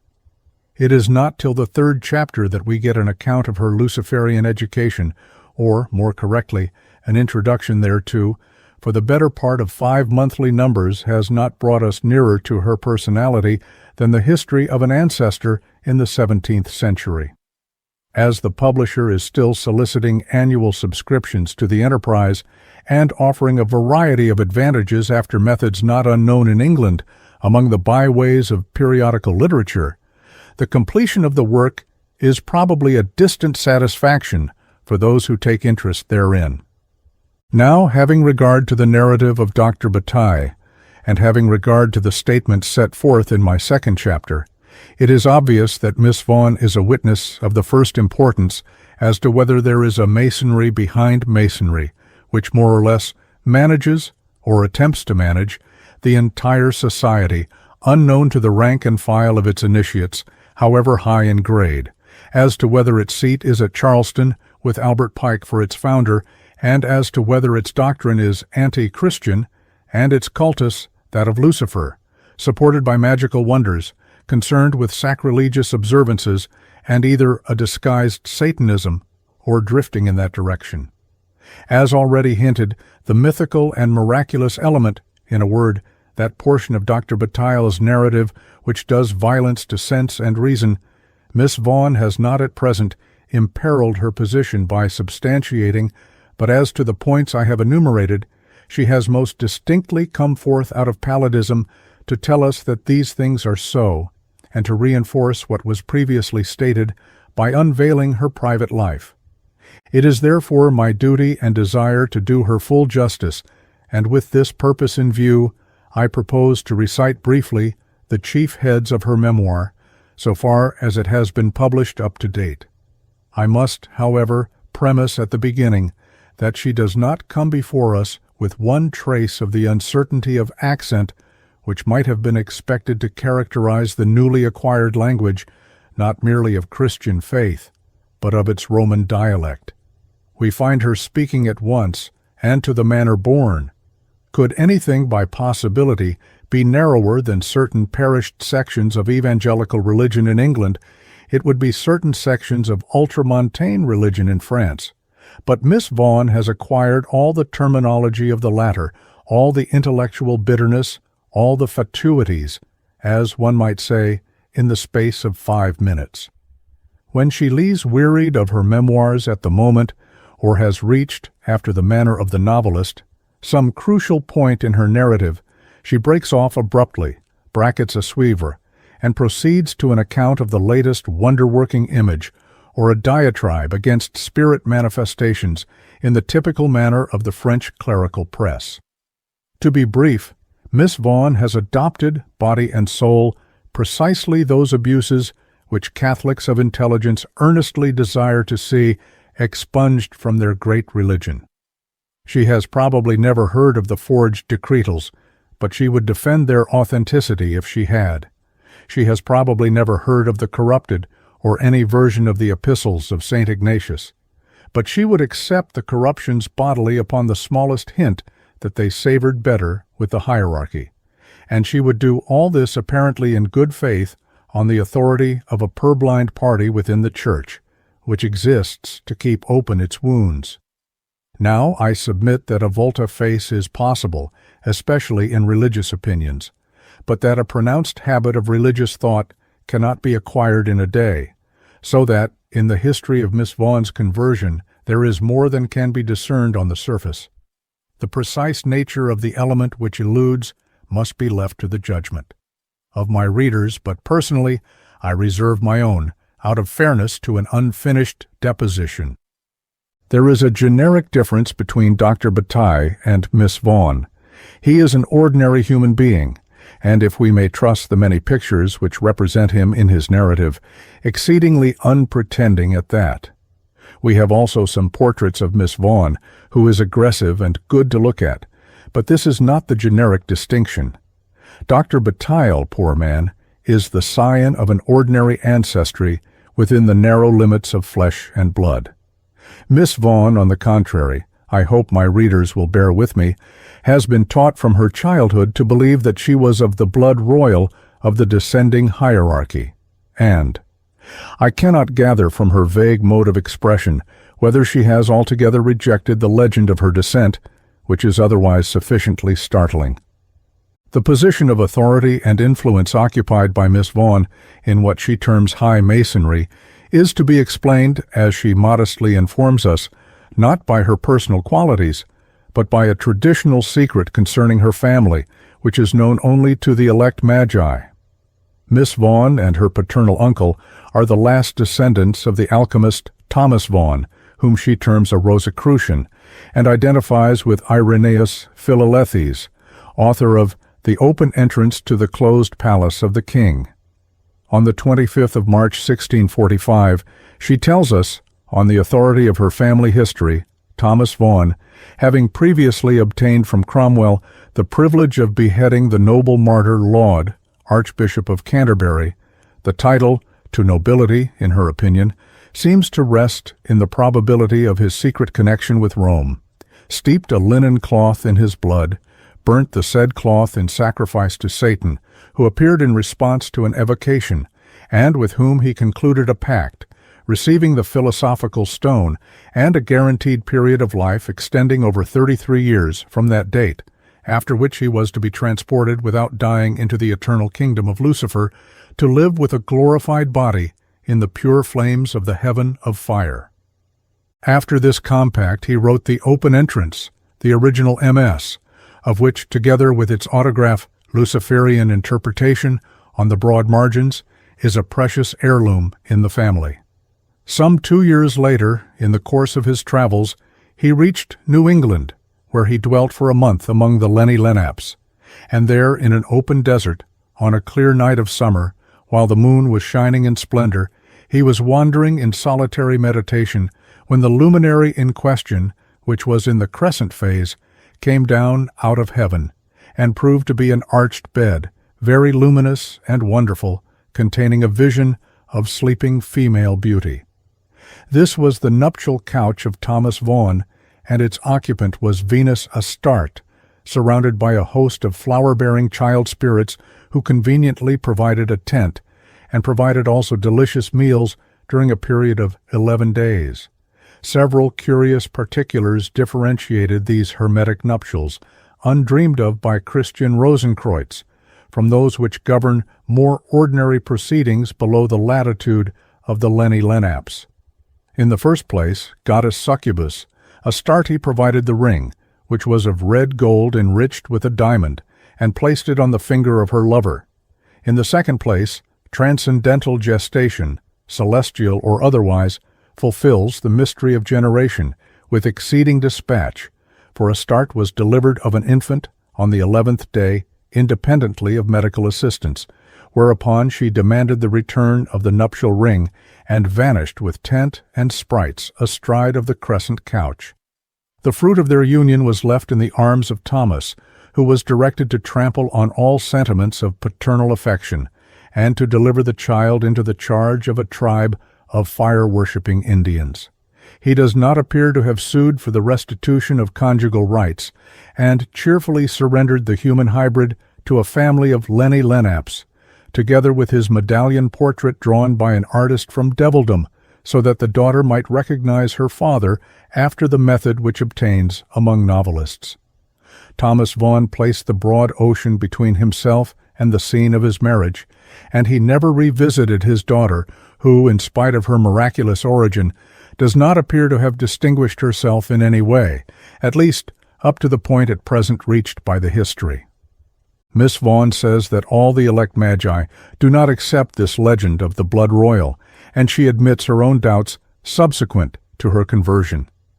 As an article of intellectual faith, I should prefer the birth story of Gargantua, but it satisfied Miss Vaughan till the age of 30 years, and her father and grandfather before her, even supposing that it was fabriqué par mon bisaïeul James de Boston, as hazarded by elect magi, whom a remnant of reason hinders. The memoirs of an ex-palladist have not at present proceeded further than the translation of Thomas Vaughan into the Paradise of Lucifer, but from the free and regenerated Palladium, and from other sources, the chief incidents of Miss Vaughan's early life may be collected and summarized briefly. We learn that she is the daughter of an American Protestant of Kentucky and of a French lady, also of that persuasion. She was born in Paris, and a part of her education seems to have been received in that city. Her mother died in Kentucky when Diana was in her 14th year, and I infer that subsequently to this event she must have lived with her father, who had considerable property in the immediate vicinity of Louisville. When the sovereign right of palladism was created by Albert Pike, Vaughan became affiliated therewith, and was one of the founders of the Louisville Triangle 11+7. He presided at the initiation of his daughter as apprentice, according to the rite of adoption, in 1883.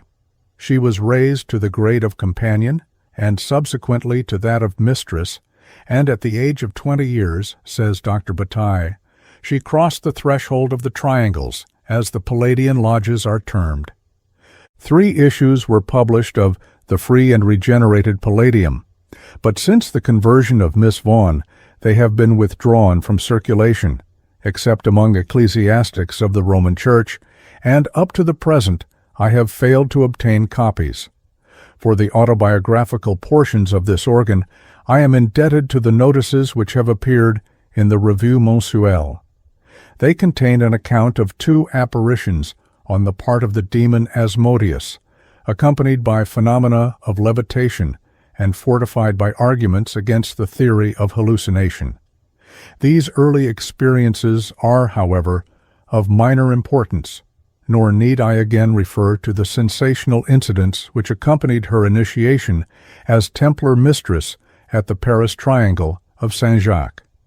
But it appears from her memoirs that the intervention of Albert Pike was not in virtue of the supremacy of his personal authority, and that the ordeal of sacrilege was spared her by the clemency of Lucifer himself, who is supposed to appear in person at the Sanctum Regnum of Charleston, and to instruct his chiefs, Deo volente or otherwise, every Friday, the supreme dogmatic director, who had made his home in Washington, having the gift of instantaneous transportation whensoever he thought fit to be present in the divine boardroom.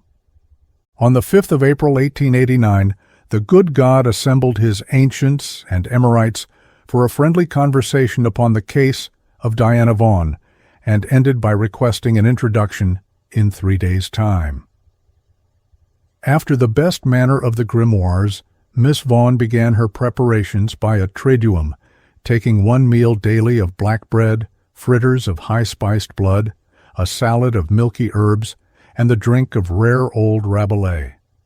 The preparations in detail are scarcely worth recording, as they merely vary the directions in the popular chapbooks of magic which abound in foolish France. At the appointed time she passed through the iron doors of the Sanctum Regnum.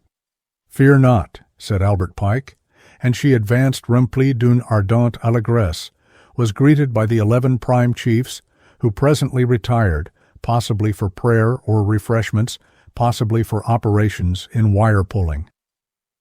Diana Vaughan remained alone in the presence of the Palladium, namely, our poor old friend Baphomet, whom his admirers persist in representing with a goat's head, whereas he is the archetype of the ass.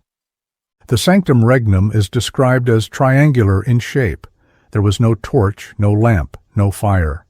The floor and the ceiling were therefore not unnaturally dark, but an inexplicable veil of strange phosphorescent light was diffused over the 3 walls, the source of which proved on examination to be innumerable particles of greenish flames, each no larger than a pin's head.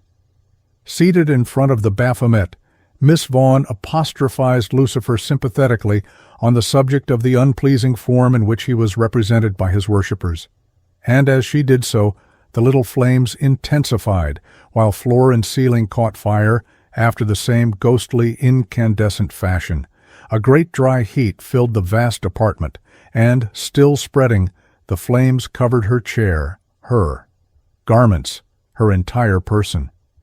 At this point the inevitable thunder began to roll, 3 and 1 and 2 great thunders, after which came 5 breathings upon her face, and after those breathings 5 radiant spirits appeared, the first act closing impressively with a final salvo of artillery.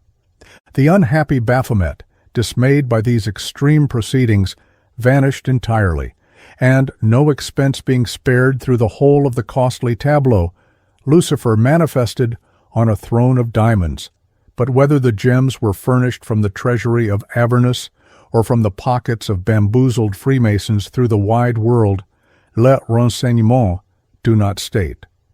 Need I say that Miss Vaughan's first impulse was to fall in worship at his feet? But the sordid apparition, instead of accepting the homage with the grace which is native to empire, had recourse to the method of the novelist and stayed her intention by a gesture. Even at this late date, and with the millstone of her conversion placed in the opposite scale, Miss Vaughan's description of her quondam deity would tempt sentimental young women to forgive all his devildom to a being so superb in masculine beauty. I will refrain from spoiling the picture by much of her own minuteness, or by the exclamatory parentheses of her fury against the magnificent gentleman who deceived her. I should like also to omit all reference to the conversation which ensued between them, but for the sake of true art, I am constrained to state that Lucifer descended to commonplace. Monsieur Renan tells us that since he left Saint-Sulpice, he did nothing but degenerate, and the inference is obvious that he ought to have gone back to Saint-Sulpice despite the literary splendors of the Vie de Jésus.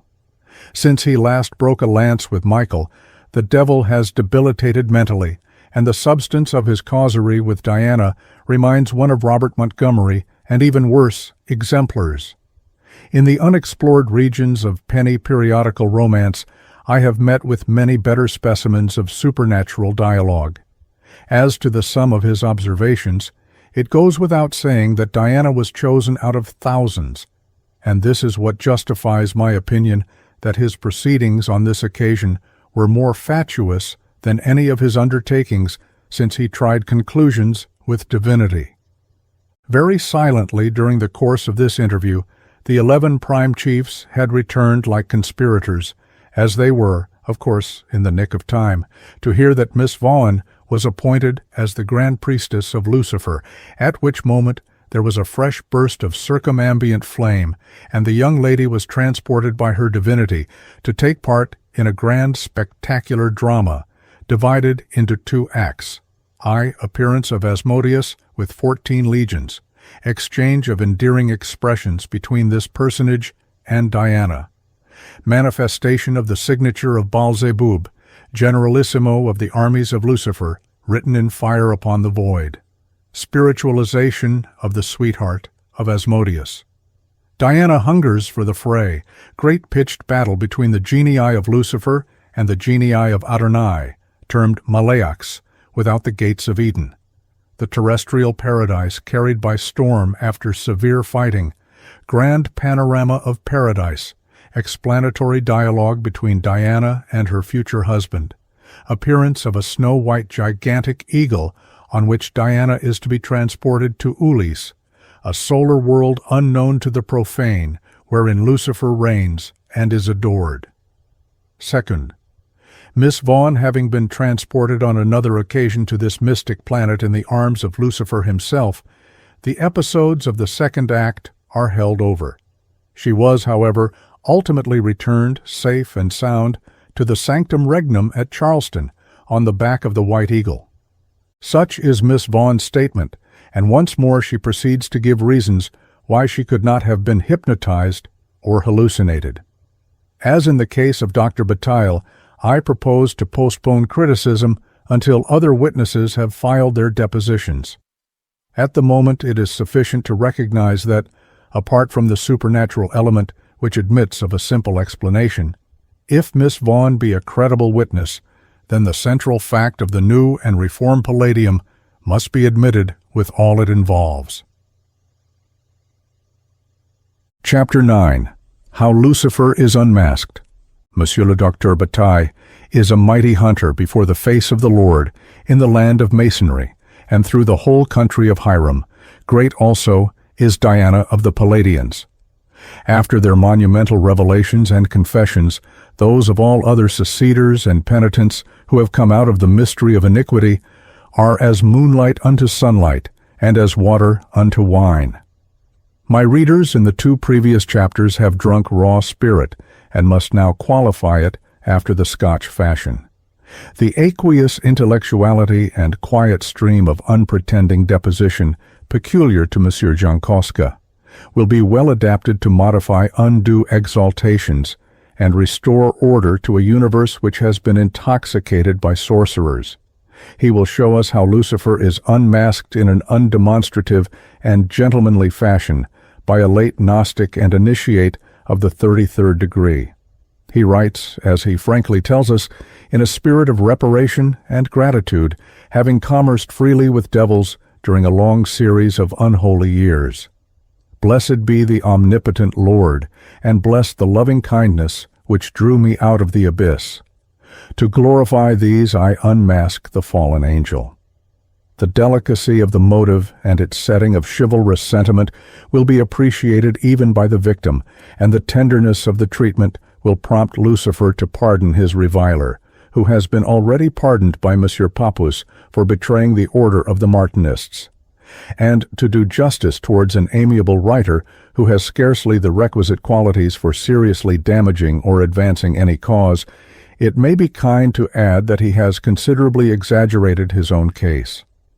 After a careful examination of his statement, which is exceedingly naive, I am tempted to conclude that he has never been near an abyss. He is innocent of either height or depth, and so far from having ever plunged into the infernal void, he has scarcely so much as paddled in a purgatorial puddle. His guilty transcendental experiences are in reality the most infantile afternoon occultism, and his drawing-room diablerie might be appropriately symbolized by the paper speaking tube of our old friend John King. There is nothing in it when the voice is not speaking, and there is nothing in it when it is. Since his conversion, Miss Jankowska has exhibited much harmless devotion towards Joan of Arc, an enthusiasm which originated among occultists, and he has pious memories of Saint Stanislaus Kostka, for which dispositions I trust that all my readers will have the complacence to commend him. He writes furthermore, in the decline of maturity, on the threshold of age, in the late autumn of life, which is his dropsical method of saying that he is past 60, and he veils a futile name under the patronymic of his favorite saint. Jean Kostka is not John Kostka, but it is without intent to deceive that he evades any possible responsibility in connection with his concealed identity. It is a kind of pious self-effacement. I hope everyone will believe what he says, and give him all credit for having turned towards the outraged church. In matters of evidence, pseudonymous statements are, however, objectionable, and I therefore identify our witness as Jules Douinel, who was chiefly concerned in the restoration of the Gnosis and the establishment of a Gnostic church in Paris about the year 1890, and is moreover not unknown as a Masonic orator and in the world of belles lettres. Monsieur Papus, with the generosity of a mystic, can only speak well of the pious enthusiast who has betrayed his cause and scandalized the school he represents. He explains that Jules Douinel is a marvelous poet deficient in the scientific culture, which might have enabled him to explain in a peaceable fashion the phenomena squandered upon him by the world invisible, so that there were only two courses open for him: renunciation of the transcendental path, or madness. Let us bless heaven that the patriarch of the Gnosis has selected the former. It is possibly showing gratitude for small mercies, because our friend has saved his reason, but is blood guilty in the matter of common sense. Meanwhile, the widowed Gnosis illuminates its Ichabod in the cryptic courtiers of Paris, Lyons, and so forth. Everyone may agree with Monsieur Papus that Jean Kostka is a very pretty writer in a quiet and shallow way, but with possibly one exception, he must have withheld the flower of his phenomena in the order of the spirit, for his book is full of sentimental and vapid experiences of the school-miss order, while over the light and spongy soil he has now set the ponderous paving stones of his new explanation and toils forward on the road of unreason. This apart, Jean Kostka was evidently for many years familiar with the centers and workings of all the cross-lights of esoteric thought which meet and interlace in the night of French common thought. He has dwelt among Gnostics, Martinists, modern Albigenses, and spiritualists. He appears to have been identified with all, and though he does not accuse himself of the capital offense of conscious Satanism, he has been quite well acquainted with Satanism, and, next best to seeing the devil oneself, he has known many who have. In those days he tells us that Lucifer could be visited chez lui in an earthly tabernacle situated in an unfrequented street, from whence the lointain bruissement du Paris nocturne might be heard by the pensive traveler if he were not too intent on diabolizing. Now he has found out that Lucifer was chez lui everywhere. Je vis Satan et ses dogmes. All his psychic faculties have concentrated into a transcendental apparatus for scenting devildom, and he mournfully comes forward to tell us, with a variation of Flood's utterance, Diabolus in quam diabolus ubique repertus est, et omnia diabolus et diabolus. Let it suffice to say that the demonologists have invented nothing and have exaggerated nothing. To the spiritualists, Lucifer is John King and Allan Kardec. To the Gnostics, he is the Gnosis, Simon Magus, Helen Enoia, and anything that comes handy from the Nile Valley in the 4th century. To the Martinists, he is the philosophe inconnu. To the Albigenses, if there are Parisian Albigenses, he is whatever Albigenses invoke, if they invoke anything. To Madame X, he is Mary Stuart. To his own adepts, within sound of the lointain bruissement, he is a jeune homme blond aux yeux bleus, whom I understand to have worn a dalmatic, and to have been curiously indebted to the author of Aut Diabolus Aut Nihil. For the Theosophists, he is that illustrious demoniac, Madame Blavatsky. His innate delicacy leads him to the permutation of the Typhon 5. And then Freemasonry. It goes without saying that the little horn of Lucifer has displaced all other horns in all the grades and lodges, that the fraternity is his throne and his footstool, and the city of the great king. If we buttonhole Jane Kostka and ask him to tell us confidentially and upon honor what it is that has changed his views, making him discover the leer of Baalzebub where he once saw the smile of the spiritual Eos, he turns Trappist at once and goes into retreat with Monsieur Huysman. There is not a syllable of information in all his Beau volume as to any intellectual process through which he passed on the way, and I suspect that his conversion partook of the nature of a penetration, to speak his own language, and was not an intellectual operation, but a sudden volte-face. Jean Kostka has changed his pince-nez, and that is the whole secret. The reason why I cannot tell, but now I hold it, comes from hell. Here is the proof positive. He has nothing in the shape of an accusation. He gets his Lucifer interpretation out of everything with which he has cut off correspondence by a very simple and civil process of installation. I sense it. Je vis Lucifer. Thus, the Order of the Knights of Perfect Silence invite their initiates to become architects of the Holy City. Jean Kostka, in possession of the latest tip, says, "Read hell." The Martinists are concerned with the creation of Adam Kadmon, the ideal humanity. Jean Kostka tells you that they are concerned with nothing of the sort, and that Satan is the only person who can really put us up to the secret, which is curious because he immediately advises us himself that the exercise of the 3 cardinal virtues to the profit of Lucifer is the sum of the whole mystery and the real sous-entendu of Martinism. The Masonic grades from apprentice, companion, master, through Knight Rosecross to Knight Kadash, and so forward, are exploited after the same manner by the baldest of processes, that of inverting everything.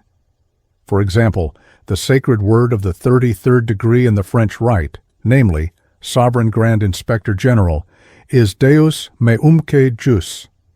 That signifies, says Jean Kostka, that Lucifer is the sole God, and that the material, like the spiritual world of right, belongs to him. If you inquire the process of extraction by which he gets that result, he answers, "I must admit that I have had only a general intuition, but I assure you that it is immense." And he will immediately cite you a password, invite you to take every letter individually, and fit to it just that word, which, by another intuition, he perceives belongs to it, when you will see for yourself. Thus the Kadash term nekam, which signifies vengeance, having been duly anatomized, will come out as follows: N, nex, E, exterminatio, K, Christi, A, adversary, M, magni, to wit, death, extermination of Christ, the great enemy. wicked and wily Jean Kostka, to outrage the decencies of orthography, and against all reason write the name of the liberator with a K, thereby concealing the true meaning, which revealed for the first time is as follows: N. Nequaquam, E. Iritis, K. Kostka, A. Artium, M. Magister, which being interpreted still further, signifies that there was never such a clumsy device. Now, it goes without saying that a writer with these methods is not to be taken seriously, but it is worthwhile to appreciate the quality of intelligence which is received with acclamation by the Catholic Church in France as soon as it comes over from the enemy. Lucifer Unmasked appeared originally in the pages of the newspaper La Vérité. It was immediately reproduced in Spanish by the Union Católica. The clerical press boomed full-mouthed salvos in its honor, and His Eminence Cardinal Parocchi has blessed book or author or both, and believes that it will make a great impression, undoubtedly contributing to enlighten minds and lead them back to God. Jean Kostka, as already indicated, is a spiritual sentimentalist. He has passed by a rapid transition common to such natures from the Gnostic transcendental initiate to the pious Catholic devotee, and he will make an excellent Lord's pilgrim. As there will be no need to recur to him again, it will be permissible to justify my criticism by some account of his personal experiences. Monsieur Papus speaks of him as the founder and patriarch of the Gnostic Church. Of this same patriarch and primate, Jean Kostka also speaks as of another person, recites the facts of his conversion, and hopes he will do better work for the Church of God than he has done for Lucifer, which is Dr. Jekyll, and which Mr. Hyde in this duadic personality is not of serious consequence, as they have both got into a better way of thinking and acting.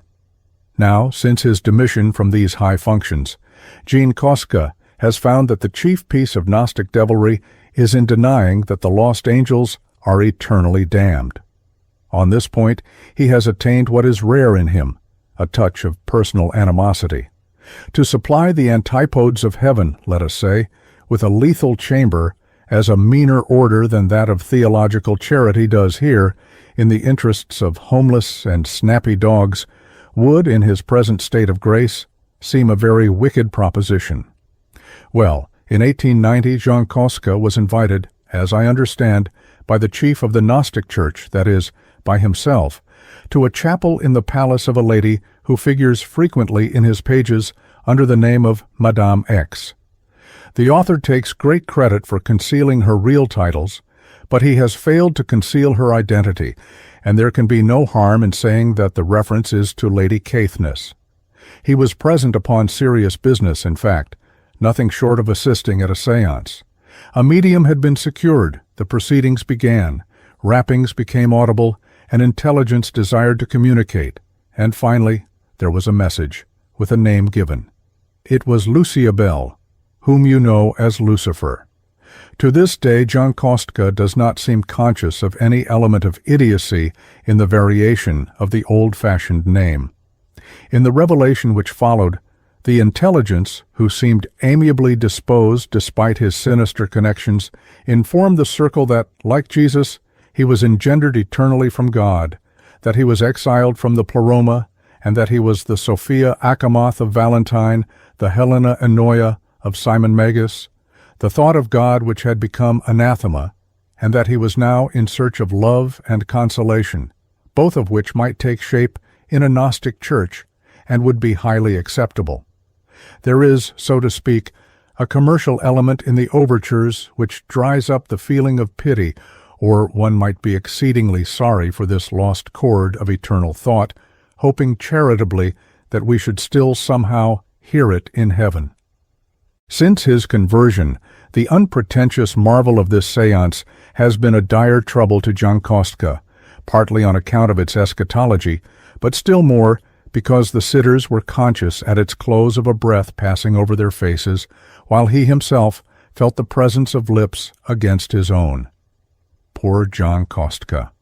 They were all abased on their knees, which happens occasionally, even at séances, to pious people in Paris, and he concludes that he was kissed by Helena Enoia, alias Lucifer, alias Luciabel, who is also described on the charge sheet of Orthodox theology by other and more objectionable titles. The shameful memory causes him to exclaim fervently, "May he who purged the lips of Isaiah with a burning coal deign to purify mine by the sacred kiss of penitence and pardon in osculo sancto." There is a touch of sublimity in that, and the Basia of Baal-zebub may well enough be more demoralizing than those of Secundus. At the time, however, he founded the Gnostic Church.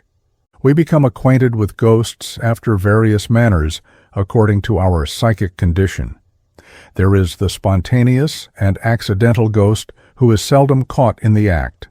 There is the able-bodied materialized ghost whom we catch in the act occasionally and preserve our mental balance by clinging to his watch chain and seals. They may be distinguished as the timeless ghost and the ghost who occasionally does time. Over and above these two generic specimens, there is the ghost that throws, who is separable from the ghost that hurls, as our French friends put it.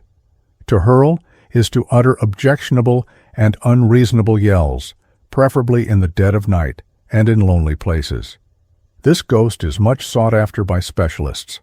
It would be tedious to name all the varieties, but I can guarantee the unequipped that all known specimens have been carefully labeled, except possibly the odorous ghost, the ghost, that is to say, who manifests exclusively to the olfactory organ. This is an exceedingly withdrawn, inappreciable kind, but it is familiar to John Kostka, who is a connoisseur in the smell supernatural and has a trained psychic nose. He can distinguish between the spiritual perfume which characterizes, let us say, Saint Stanislaus, and the odorem suavitatis of Lucifer. He is also an authority on conditions, and gives a ravishing description of the voluptuous enervation diffused over all his limbs when he had a private memorandum from Isis by means of raps during the reception of a master in a blue lodge. On this occasion he tells us that he was inspired to pronounce one of his most wicked and dangerous Masonic discourses. Dear M. Kostka, dynamite would lose its destroying power in his harmless hands. At another function, but this was in a red lodge, he was overwhelmed by the presence of Lucifer, who elected and commissioned him to fight in his cause. It was a moment of unwanted intelligence, these are his own words, and he agreed, so incompetence chose its minister, and Frater Diabolis again showed himself a short-sighted rogue, because has not his emissary converted and passed over to the makers of pilgrimages? Monsieur Kostka also at this time was so wicked us to be guilty of a pact, but he reserved 2 points, the person of Christ and his mother. The reservation of these sacraments is not specialized as to its kind, but mon Dieu, how distraught was Lucifer to be so palpably tricked by a 33e. Both these matters were, however, personal to the seer, and the lodges, whether red or blue, seem to have been quite unconscious that they had been entertaining divinity and demon unawares. Monsieur Kostka has, in fact, been distinguished from the common herd of Masons by many favors of Lucifer, and he has naturally been ungrateful, for which I admire Monsieur Kostka. In succeeding chapters he details at considerable length a variety of hallucinations which he experienced on the subject of Helena Enoia, and he has also had visions of Jansen, of a false Francis Xavier, a false Christ, etc. But his most important experience was that which he terms penetration, commonly experienced in autumn seasons and during the mists and mildness of October nights. On these occasions he was conscious of a curious extension of personality by which he seemed to enter into all nature, and all nature took voice and interpreted herself intelligibly to him.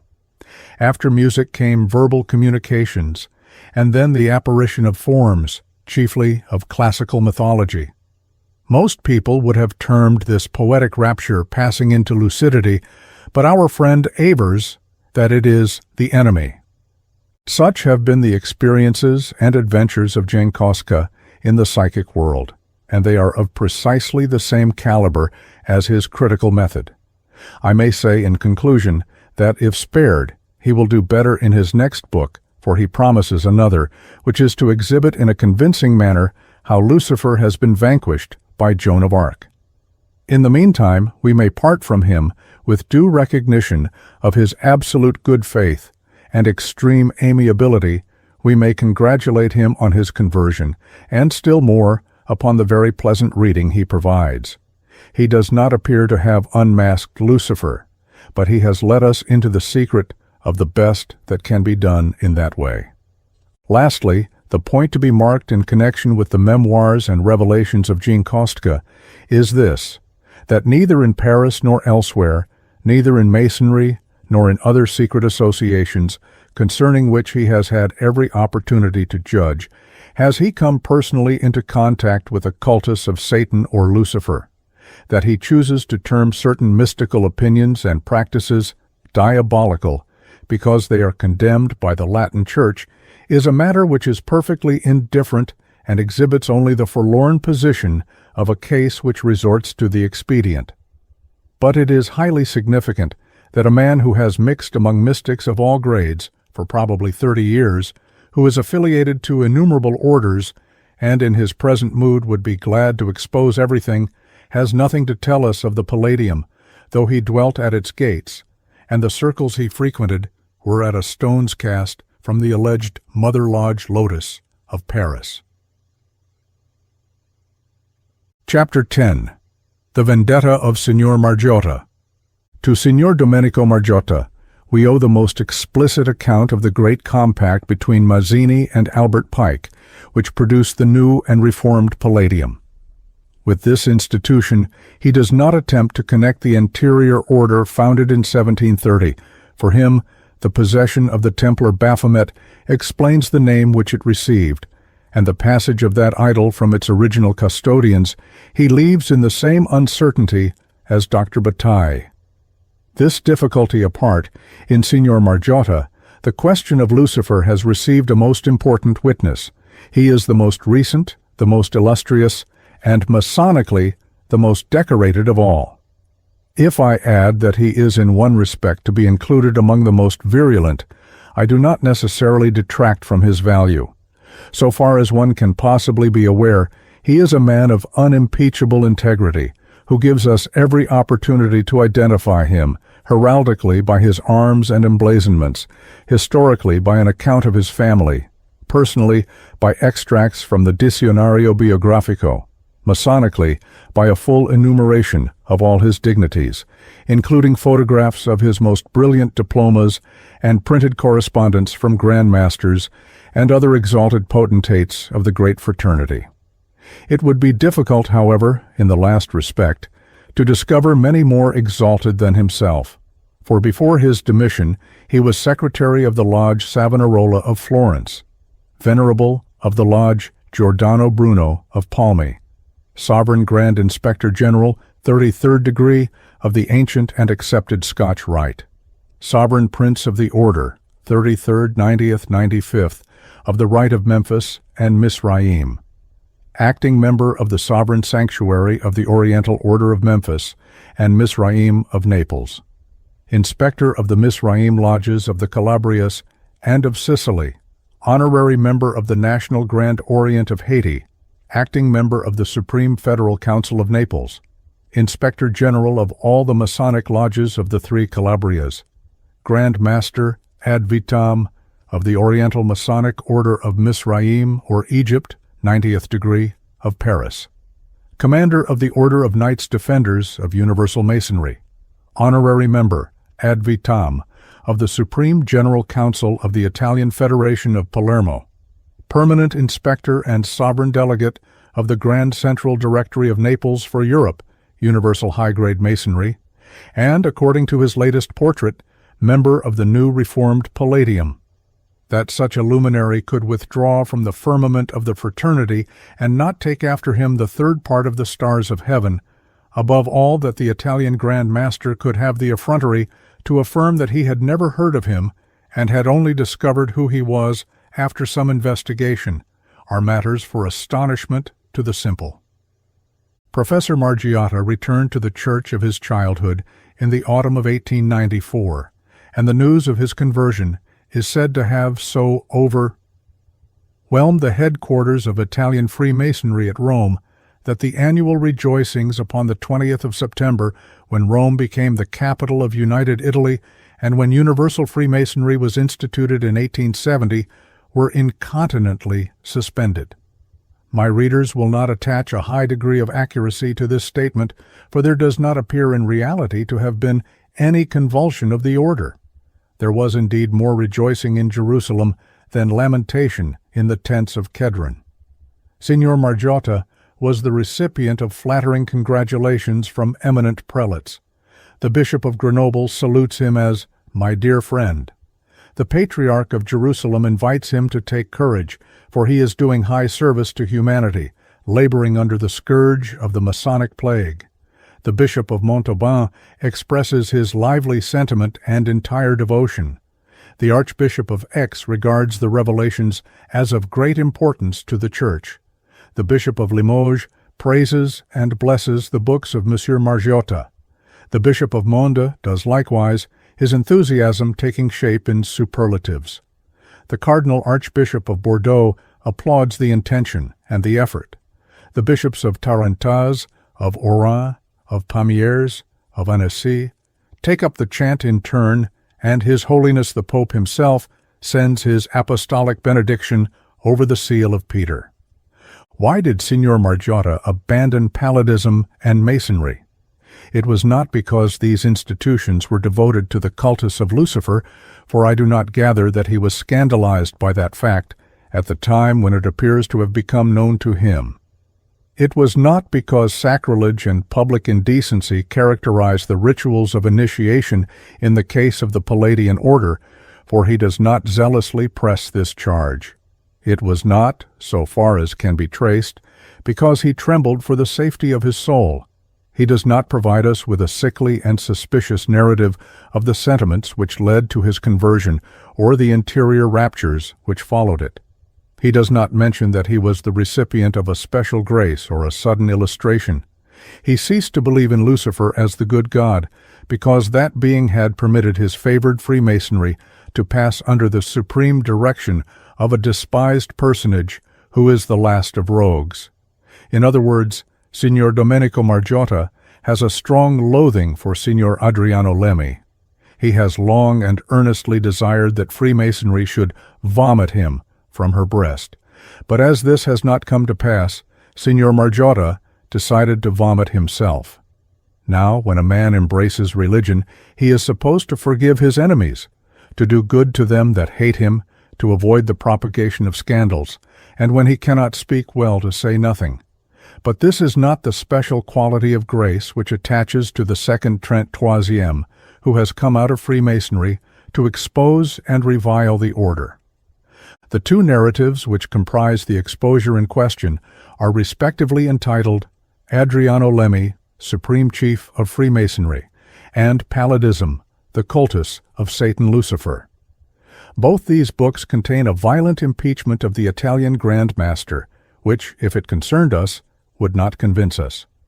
Its main points go to show that, in the clays of his boyhood, Lemmi was guilty of an embezzlement at Marseille, for which he is said to have suffered at the hands of justice, that he led the life of a Guzman d'Alfarache, in itself sufficiently romantic to condone an offense which should have been effaced with its penalty, supposing the allegation to be true, that he subsequently found himself at Constantinople, where he was thrown among Jews, and is there charged by his accuser with the commission of a still more terrible crime.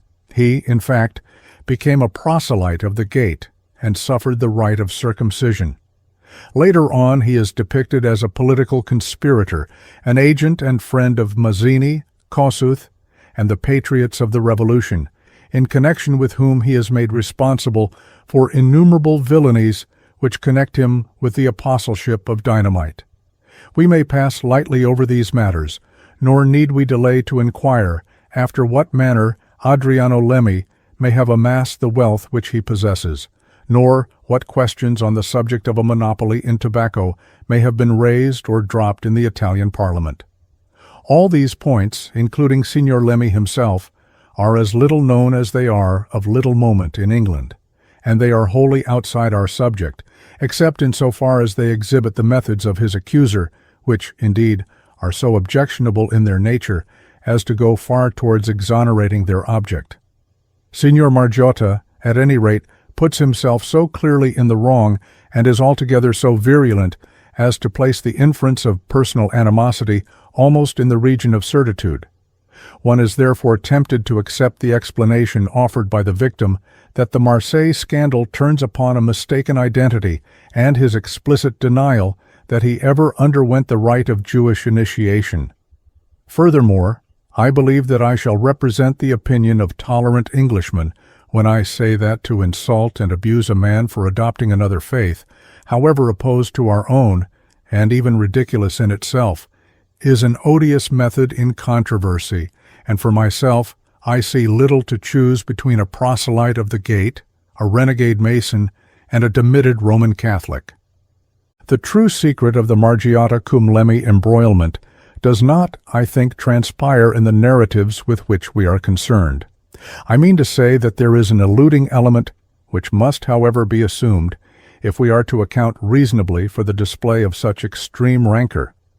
An honorable man may object to the jurisdiction of a person whom he regards as a convicted thief, but he does not usually pursue him with the violence of personal hatred.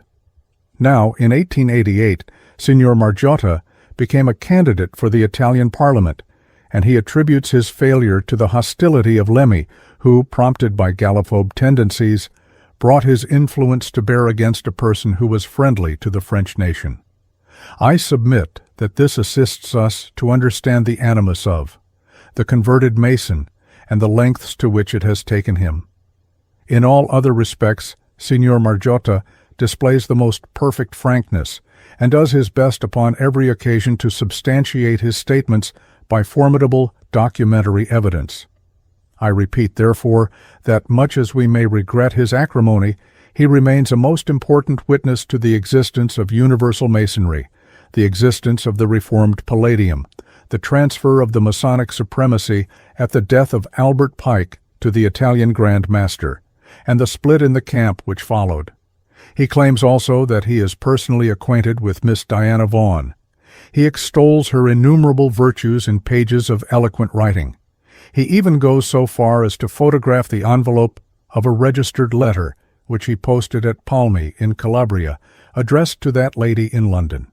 He indirectly substantiates the narrative of Carbuccia by a long account of his personal dealings with Giambattista Pessina, descending into the most curious particulars.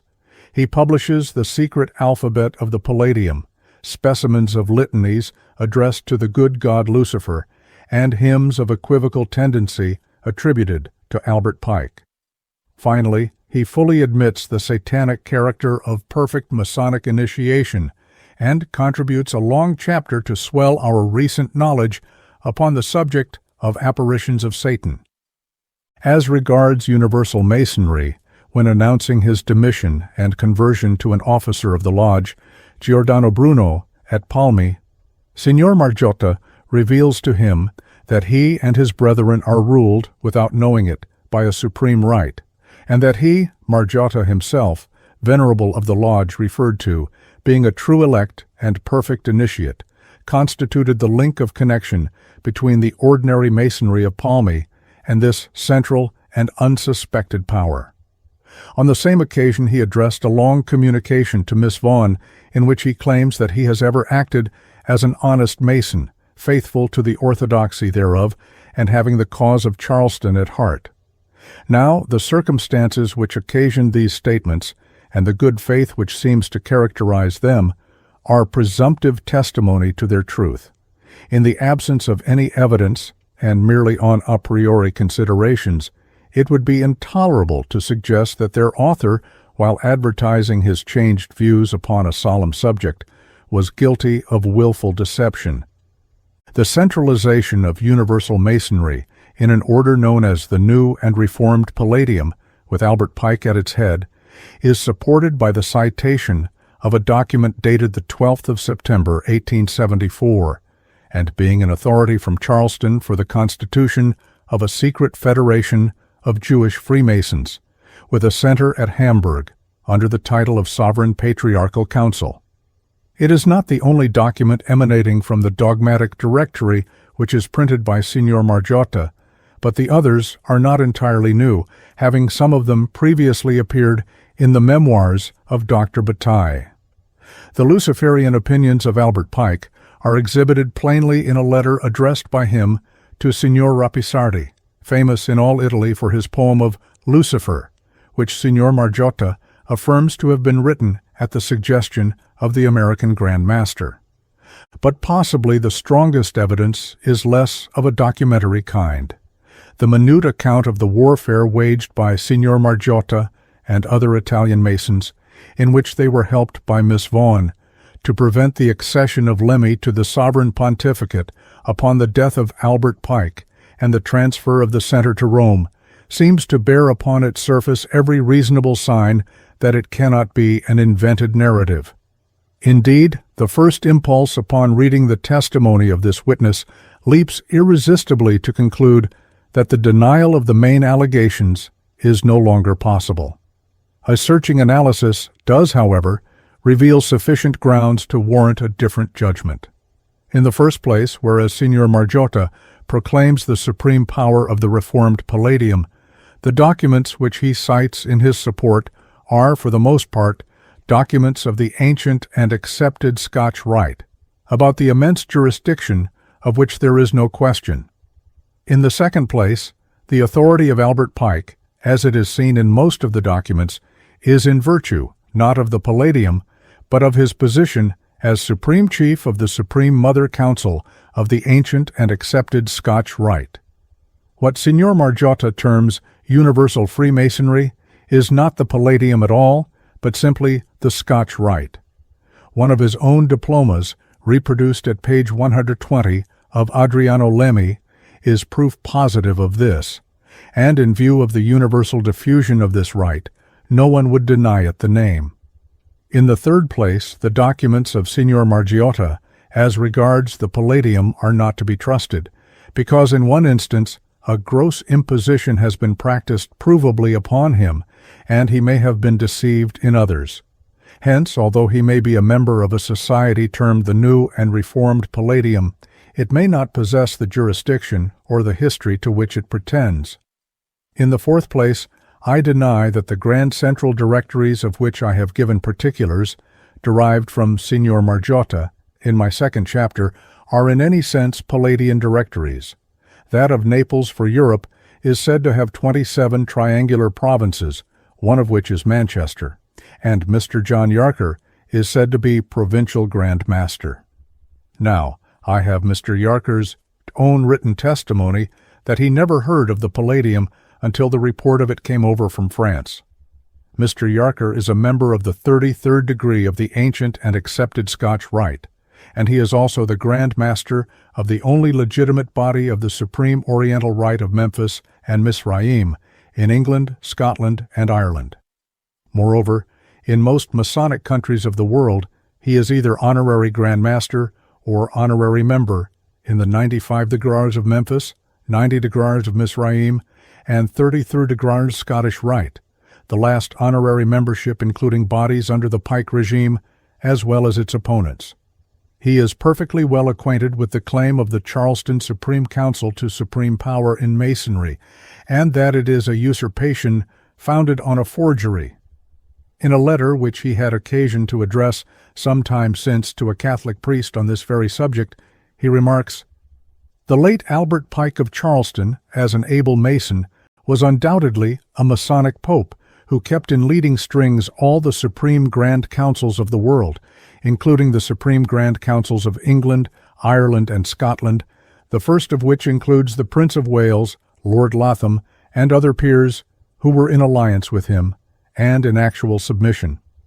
Its introduction into America arose from a temporary schism in France in 1762, when Lecorne, a disreputable panderer to the Prince of Clermont, issued a patent to a Jew named Stephen Morin.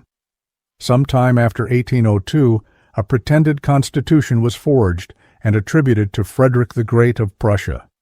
This constitution gives power to members of the 33rd degree to elect themselves to rule all Masonry, and this custom is followed. The good feeling of Masonry has been perpetually destroyed in every country where the ancient and accepted rite exists, and it must be so in the very nature of its claims and its laws. Mr. Yarker has no connection with the Supreme Dogmatic Directorate in any other form than this disputed but perfectly well-known assumption of the Charleston Supreme Council. The term Supreme Dogmatic Directorate was not used by Pike, and the confidence enjoyed by the American was never extended to Lemmy, though the may have desired it. Instead, therefore, of all Masonry being ruled by a central authority unknown to the majority of Masons, we have simply a bogus claim which has no effect outside the Scottish Rite, and of which all Masons may know if they will be at the pains to ascertain. When Signor Margiotta informed the officer of the Giordano Bruno Lodge that he secretly represented a central and unknown authority, it is in this sense that we must understand him.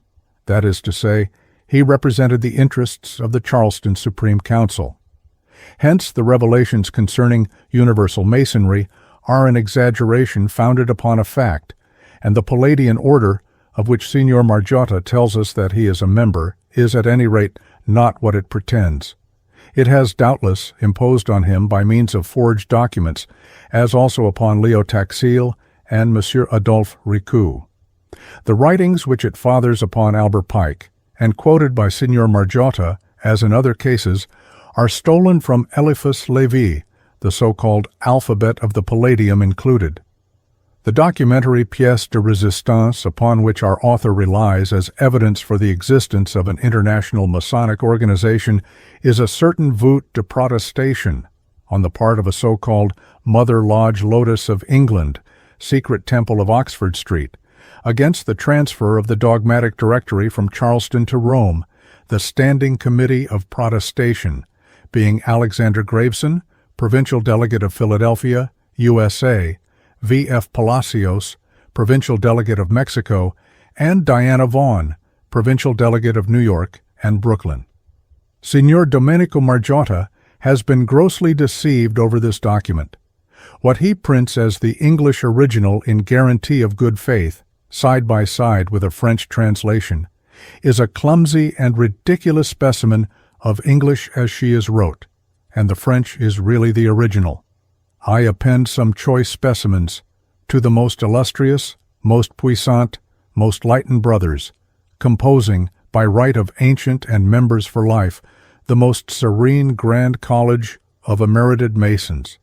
Here the underlined passages are a Frenchman's method of interpreting into English très éclairé frères, à titre d'anciens et de membres à vie, and maçons émérites. Again, the protesters numbered 26, including 25 sovereign delegates present at the deed, and one sovereign delegate who could not stand by ne peut être présent, but the substitute of which wisely and prudently abstained from the vote at the first turn, au premier scrutin, and threw a blank ticket at the second, expound, verb governed by protesters, the acts and situation thence disastrously resulting for our holy cause.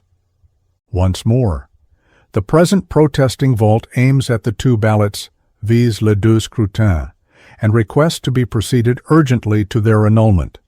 Again, the Charleston's brothers have not acted in such a manner as to forfeit the whole Masonry's esteem. The direction has not discontinued to prove foresight. It was unjust to transfer, etc., and so on for 16 printed pages, which certainly deserve to rank among the curiosities of literature. This is the precious document which appears over the signatures of Alexander Graveson and Diana Vaughan, after which I submit to my readers that Signor Domenico Margiotta may be dismissed with all his file of papers, not as himself deceiving, but as singularly liable to deception, of which he has otherwise given us several signal instances. For example, he believes himself to have enjoyed the high privilege of beholding the Prince of Darkness upon two separate occasions. The first was in 1885, at Castelnuovo Garfagnana, in a beautiful old walled garden belonging to a high-grade mason named Orestes Cecchi, a fast friend of Margiotta. The time was the forenoon, and the two masons were smoking under the shade of green trees, surrounded by floral delights. Margiotta was a spiritualist and a follower of Allan Kardec. Cecchi had a turn for the Vedas and the occultism of the Eastern world. They were chatting upon the possibility of transmigration. The one doubted, the other affirmed. Cecchi, to convince his companion, informed him that he possessed a familiar who invariably appeared to him under the form of a goat, but he had a look in his eye which proved positively that he was the grand architect of the universe.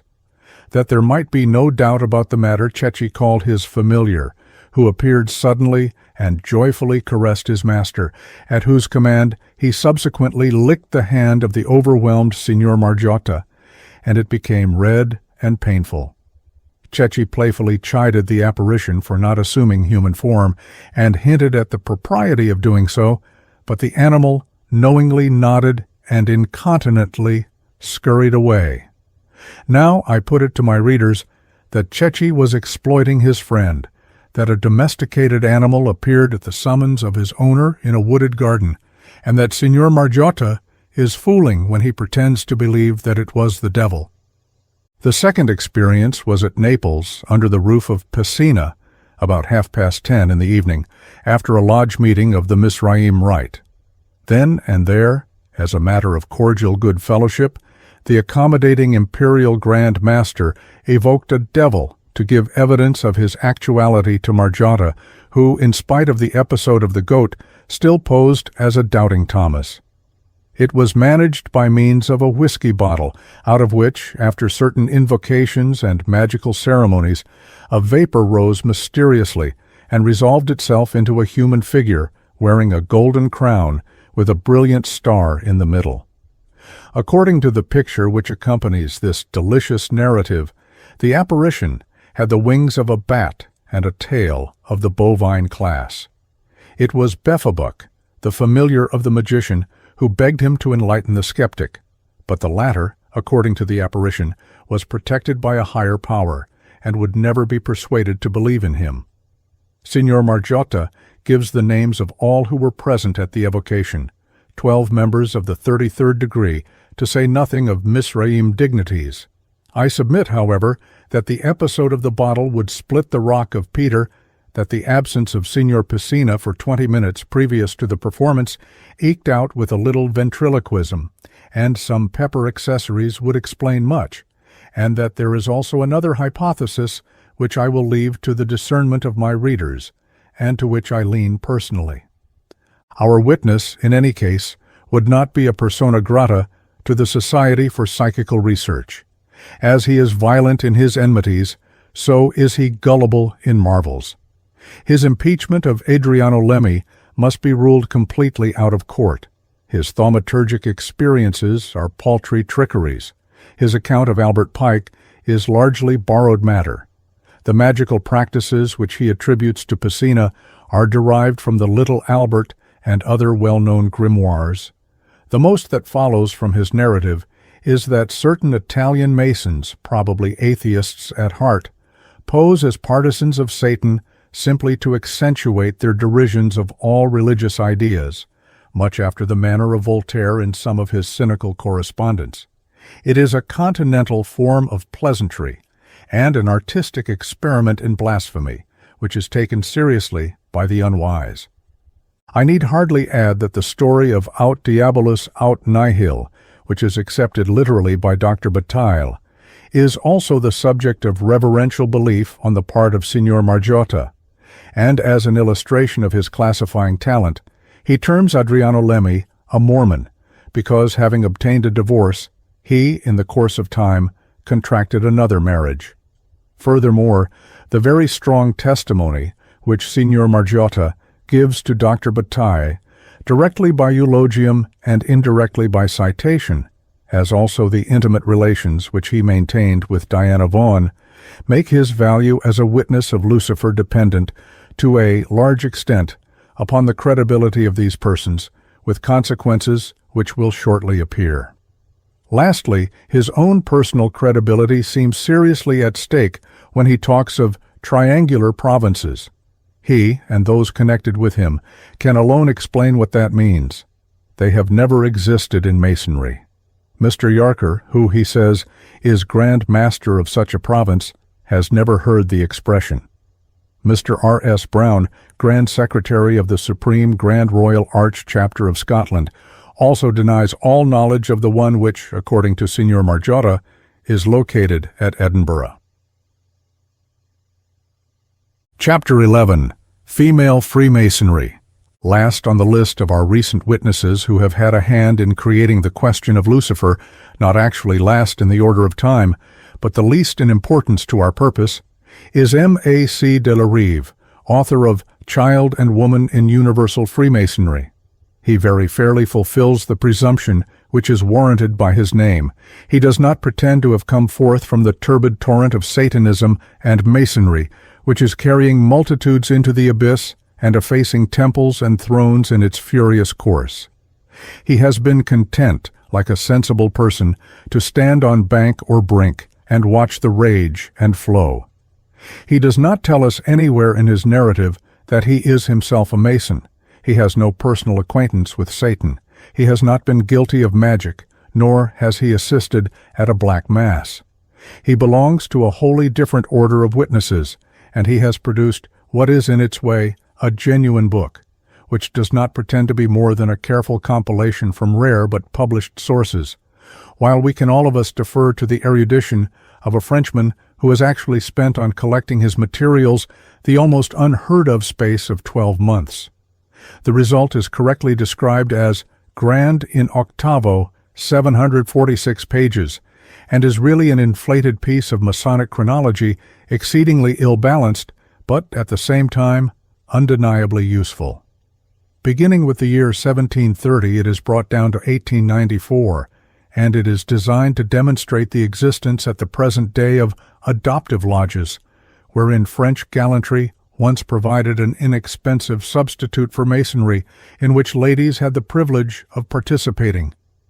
One of the most learned and illustrious of French Masonic writers, Jean-Marie Ragon, describes such androgyne or female lodges as amiable institutions invented by an unknown person sometime previously to the year 1730 under the name of mysterious amusements, which appears to describe them exactly, and one cannot be otherwise than astonished at the extraordinary gravity of nervous and well-intentioned persons who ascribe them such tremendous importance. Whereas they are the fringe of Freemasonry, writers like Monsieur de la Rive persist in regarding them as its heart and center, while it is also in such institutions that he and others of his caliber expect to discover Satanism. A celibate religion ever suspects the serpent in the neighborhood of the woman. He discovers Satanism accordingly by reading it into handy passages and bracketing interpretations of his own when the text cannot otherwise be worked.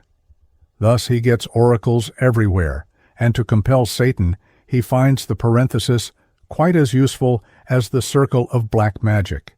It is a juggler's method, but among French anti-Masons it passes with high credit. The question of female Freemasonry, apart from the Palladian order, is quite outside our subject. Its existence in Spain is a matter of public knowledge, and I have Mr. Yarker's authority for stating that in certain countries, one of which is South America, the Rite of Memphis and Misraim and the ancient and accepted Scotch Rite have both initiated women, the latter up to and including the 33rd degree. No adoptive lodges exist or would be tolerated in England within the jurisdiction of the Grand Lodge, and if it can be shown that the Palladian order initiates English women into Masonic secrets, that is performed surreptitiously and in defiance of our Masonic constitutions. As to the schismatic Grand Orient of France, whatever may be done in secret or devised in public upon this point is of no importance here, but I should add that little credit, and deservedly, is attached in England to any of the so-called revelations which from time to time come over from Paris. As regards Monsieur de la Rive, apart from this subject, we are unable to extract from his pages anything that is fresh or informing on the subject of our inquiry. Despite the sensational picture which emblazons the title page, where a full-length Baphomet is directing a décolleté Templar mistress through the pillars, Jachin and Bohaz, there is not a single page in the whole vast compilation which shows any connection between Satanism and Masonry until towards the close, when an adroit tax is levied on the still vaster storehouse of Dr. Bataille. The author tells us clearly enough how adoptive Masonry arose, what rites were instituted, what rituals published, what is contained in these, and it is all solid and instructive. His facts, as already indicated, are borrowed facts, but they come from a variety of sources, and original research was scarcely to be expected from a writer against whom the avenues of knowledge are sealed by his lack of initiation. He concludes, however, that adoptive Masonry is satanic by intention, and that even the orphanages of the fraternity are part of a profound and infamous design to ruin the children of humanity and to perfect proselytes for perdition. The appearance of child and woman in universal Freemasonry was hailed with acclamation in the columns of the Revue Mensuelle. It reviewed it by dreary installments, and when reviewing was no longer possible, had recourse to tremendous citations. As a last effort, it supplied an exhaustive index to the whole work, a charitable and necessary action, for the 12 months' toil of the author had expired without the accomplishment of this serviceable means of reference. And still, as occasion offers, it gives it bold advertisement. The quaint methods of previous witnesses are amplified by Monsieur de la Rive. Like Dr. Bataille, he tells us that the Order of Oddfellows, though quite distinct from Palladism, is essentially Luciferian, but he does not say why or how, instance of demonstrative method. He regards the Jews with holy hatred as chief ministers of Antichrist, and characterizes them as that nation of which Judas was one of the most celebrated personages, specimen recipe for the production of cheap odium in large quantities. But what about Jesus the Christ, whom men called King of the Jews? Fie, Monsieur de la Rive. He informs us that Miss Alice Booth, daughter of General Booth, the founder of the Salvation Army, is one of the foremost Palladists of England, instance of absurd slander which refutes itself. Monsieur de la Rive must therefore on all counts of his evidence be ruled out of court as a witness. No one denies the existence of adoptive lodges in a few countries and under special circumstances, and no sensible person attributes them any importance. Freemasonry as an institution is not suited to women any more than is cricket as a sport, but they have occasionally wished to play at it, as they have wished to play at cricket. The opportunity has been offered them, but, except as the vogue of a moment, it has come to nothing. It is, moreover, of no importance to our inquiry if it can be proved that the true head of the Grand Lodge in England is the Princess of Wales and not her royal husband, while concerning the existence of devil worship, Monsieur de la Rive has nothing new to tell us, and nothing at first hand. I therefore ask leave to dismiss him, hoping that he will devote another laborious year to the reissue of Masonic rituals, authentic or not, at the extremely moderate price which he asks for his first volume. Originals are scarce and costly, and invention is a pleasant faculty. The interpretation which he chooses to put on them is an interpretation of no consequence, and can never have misled anyone who is in any sense worth misleading. Chapter 12. The Passing of Dr. Bataille. The most obvious line of criticism in connection with the memoirs entitled Le Diable au XIXe siècle would be the preposterous and impossible nature of its supernatural narratives. To attribute a historical veracity to the adventures of Baron Munchausen might scarcely appear more unserious than to accept this récit d'un témoin as evidence for transcendental phenomena. I need scarcely say that I regard this reasoning as so altogether sound and applicable that it is almost unnecessary to develop it. The personal adventures of Dr. Bataille as regards their supernatural element are so transparently fabulous that it would be intolerable to regard them from any other point of view. That an ape should speak Tamil is beyond the bounds of possibility. It is impossible also that a female fakir or pythoness, aged 152 years, should allow herself to be consumed in a leisurely manner by fire. It is impossible that any ascetics could have maintained life in their organisms under the loathsome conditions prevailing within the alleged temple at Pondicherry. It is impossible that any person could have survived the ordeal which Dr. Bataille pretends to have suffered at Calcutta, to have relished and even prolonged. It is impossible that tables and organs should be found suspended from a ceiling at the close of a spiritual séance. It is impossible that the serpent of Sophia Walder should have been elongated in the manner described. When I say that these things are impossible, I am speaking with due regard to the claims of transcendental phenomena, and it is from the transcendental standpoint that I judge them. Genuine transcendental phenomena may extend the accepted limits of probability, but when alleged transcendental phenomena do violence to all probability, that is the unfailing test of hallucination or untruth on the part of those who depose to them. These things could not have occurred as they are narrated, and Dr. Bataille is exploiting the ignorance of that class of readers to whom his mode of publication appealed. As products of imagination, his marvels are crude and illiterate. In other words, they belong to precisely that type which is characteristic of romances published in penny numbers, and when he pledges his rectitude regarding them, he does not enlist our confidence, but indicates the slight value which he sets on his stake. At the same time, two reasons debar me from laying further stress upon this line of argument. In the first place, we must remember that his unlettered readers have been taught by their religious instructors to believe in the unlimited power of the devil, and they have probably found in the outrageous nature of the narratives a real incentive to accept them. In the second place, my own position as a transcendentalist connects me less or more with the acknowledgement of transcendental phenomena, and to distinguish the limits of possibility in these matters would involve a technical discussion for which there is no opportunity here. It is understood, however, that in the interests of transcendental science, I reject the miraculous element in Dr. Bataille's memoirs. Another line of criticism, also open and leading to convincing results, would dwell upon the glaring improbability of the entire story outside that miraculous element. There is no colorable pretense of likelihood, for example, in the connection instituted between fakirs and Freemasons, or between secret societies in China and a sect of Luciferians in Charleston.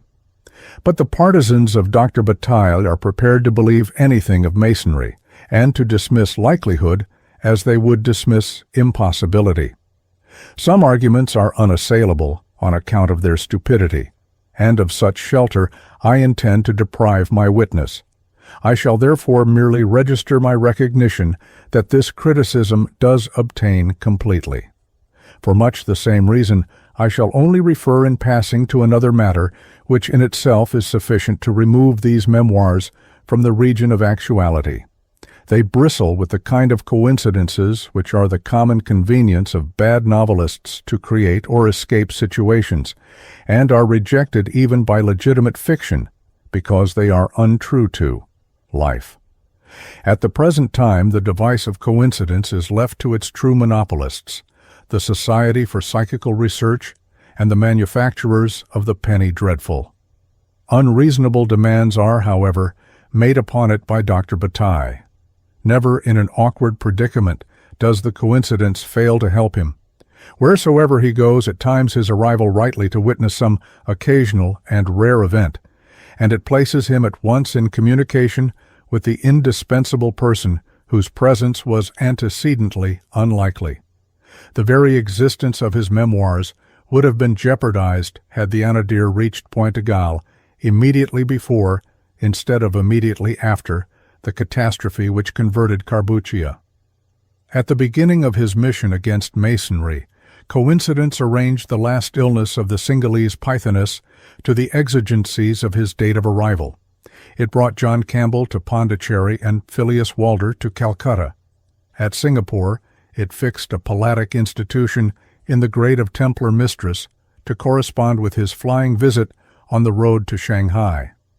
Now all these coincidences are of the class which come off in fiction and miss in the combinations of real life, but to insist on this point would not disillusionize the believers in Dr. Bataille, who will say that he was assisted by Providence.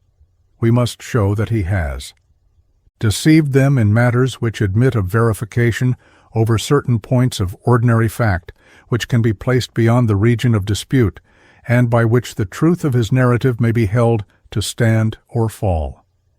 I shall confine myself for this purpose to what he states at first hand in his capacity as an eyewitness, and to two salient cases which may be taken to represent the whole. Among the rest, some are in course of investigation, and so far as they have gone, are promising similar results. The locality of others has been so chosen as to baffle inquiry, and in one or two instances I have failed to obtain results. It is obviously impossible to prove that there is not a native, but in a thick and impassable forest at an unindicated distance from Pointe Égale, or that this hut does not possess a vast subterranean chamber. When we cannot check our witness, we must regard what he tells us in the light of those instances which it is possible to fix firmly. Among negative results, I may mention an inquiry into the alleged death of a person named George Shackleton in a Masonic lodge at Calcutta. Sir John Lambert, KCSIE, the Commissioner of Police at that place, very courteously made investigations at my suggestion, first at the coroner's court, but the records for the year 1880 are not now in existence, and secondly, among the oldest police officers, but also without result. I applied thereupon to Mr. Robert William Shackleton, QC, J.P., inquiring whether any relative of his family had died under curious circumstances at Calcutta about the year 1880. His answer is this: I never heard anything about the death of a George Shackleton in Calcutta. My elder and younger brother were both living in Calcutta, and if any person of the same name had been living there, I should have heard it from them. My younger brother, Alexander Shackleton, died at Madras on his way home with his wife and children of confluent smallpox. My eldest brother, Joseph, is still alive. The presumption, therefore, is that Carbuccia's story of the strange fatality which occurred in his presence at a Masonic lodge is without any foundation in fact, but I regard the result as negative because it falls short of demonstration. Am now setting other channels in operation, but as it is not a test case and not an event which Dr. Bataille claims to have witnessed himself, it is unnecessary to await the issue. If the reader will now glance at the several sections of the 6th chapter, he will find that one of the most important is that entitled The 7 Temples and a Sabbath in Sheol, where Dr. Bataille tells us that he witnessed unheard-of operations in black magic on the part of Palladian Masons and diabolizing fakirs. The locality was a plain called Dapa, 2 hours' drive from Calcutta. The particulars which are given concerning the edifices on the mountain of granite, but more especially concerning an open charnel where the dead bodies of innumerable human beings, mixed indiscriminately with those of animals and with the town refuse, are left to rot under the eye of heaven, will not impress anyone, however unacquainted with India, and with the vicinity of the English capital and seat of government, as wearing many of the features of probability. The facts are as follows.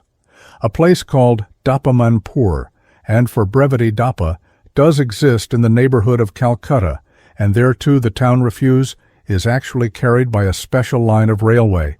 There is no granite mountain, and there are no temples, while so far from it being a charnel into which human bodies are flung, or a place where the adepts of the Palladium could celebrate a black Sabbath and form a magic chain with putrid corpses, it is a great lake covering an area of 30 square miles, and is known by Anglo-Indians as the Saltwater Lake.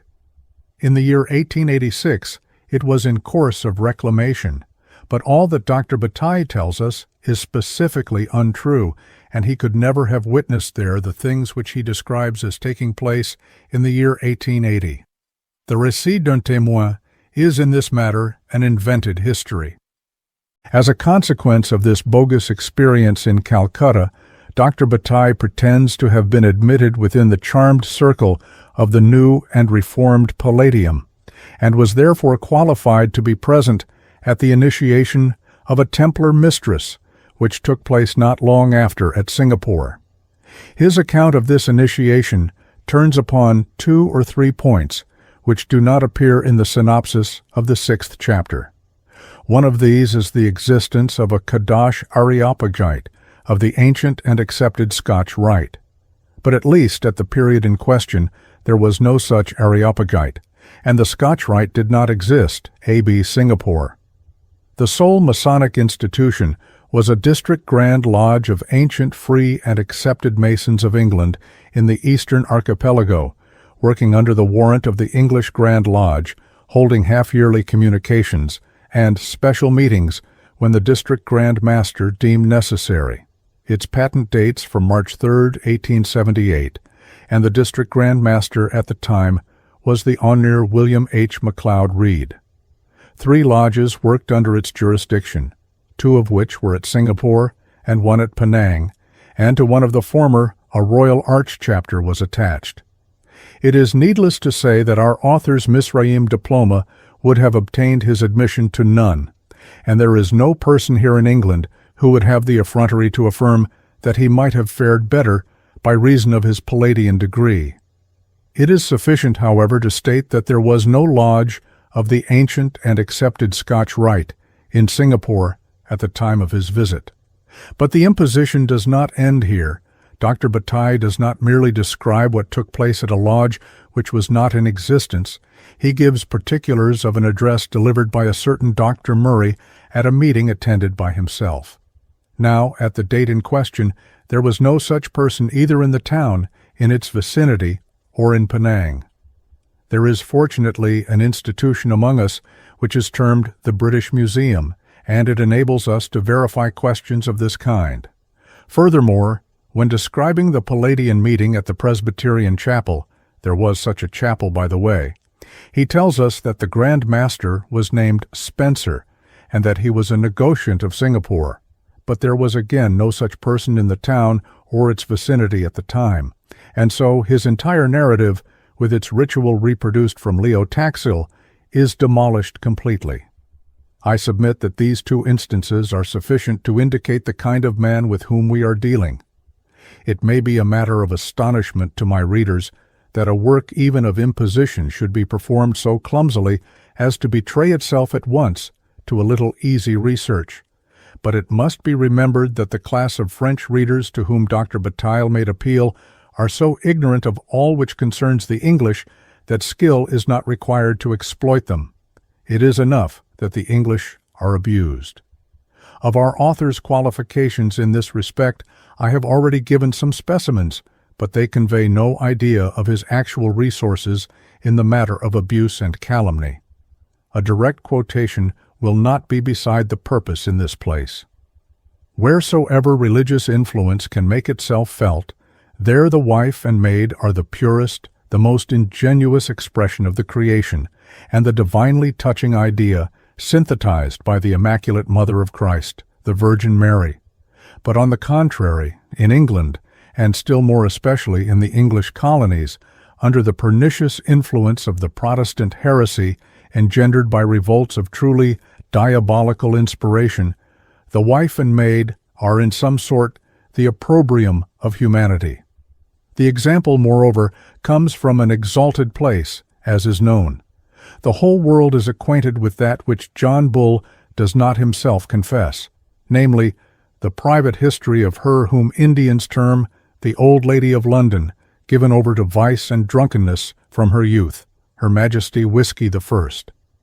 I have made this quotation because it gives the opportunity to dispense with the civility of discussion which is exercised by one gentleman towards another, but would be out of place on the part of a gentleman who is giving a deserved castigation to a disgusting and foul-mouthed rascal.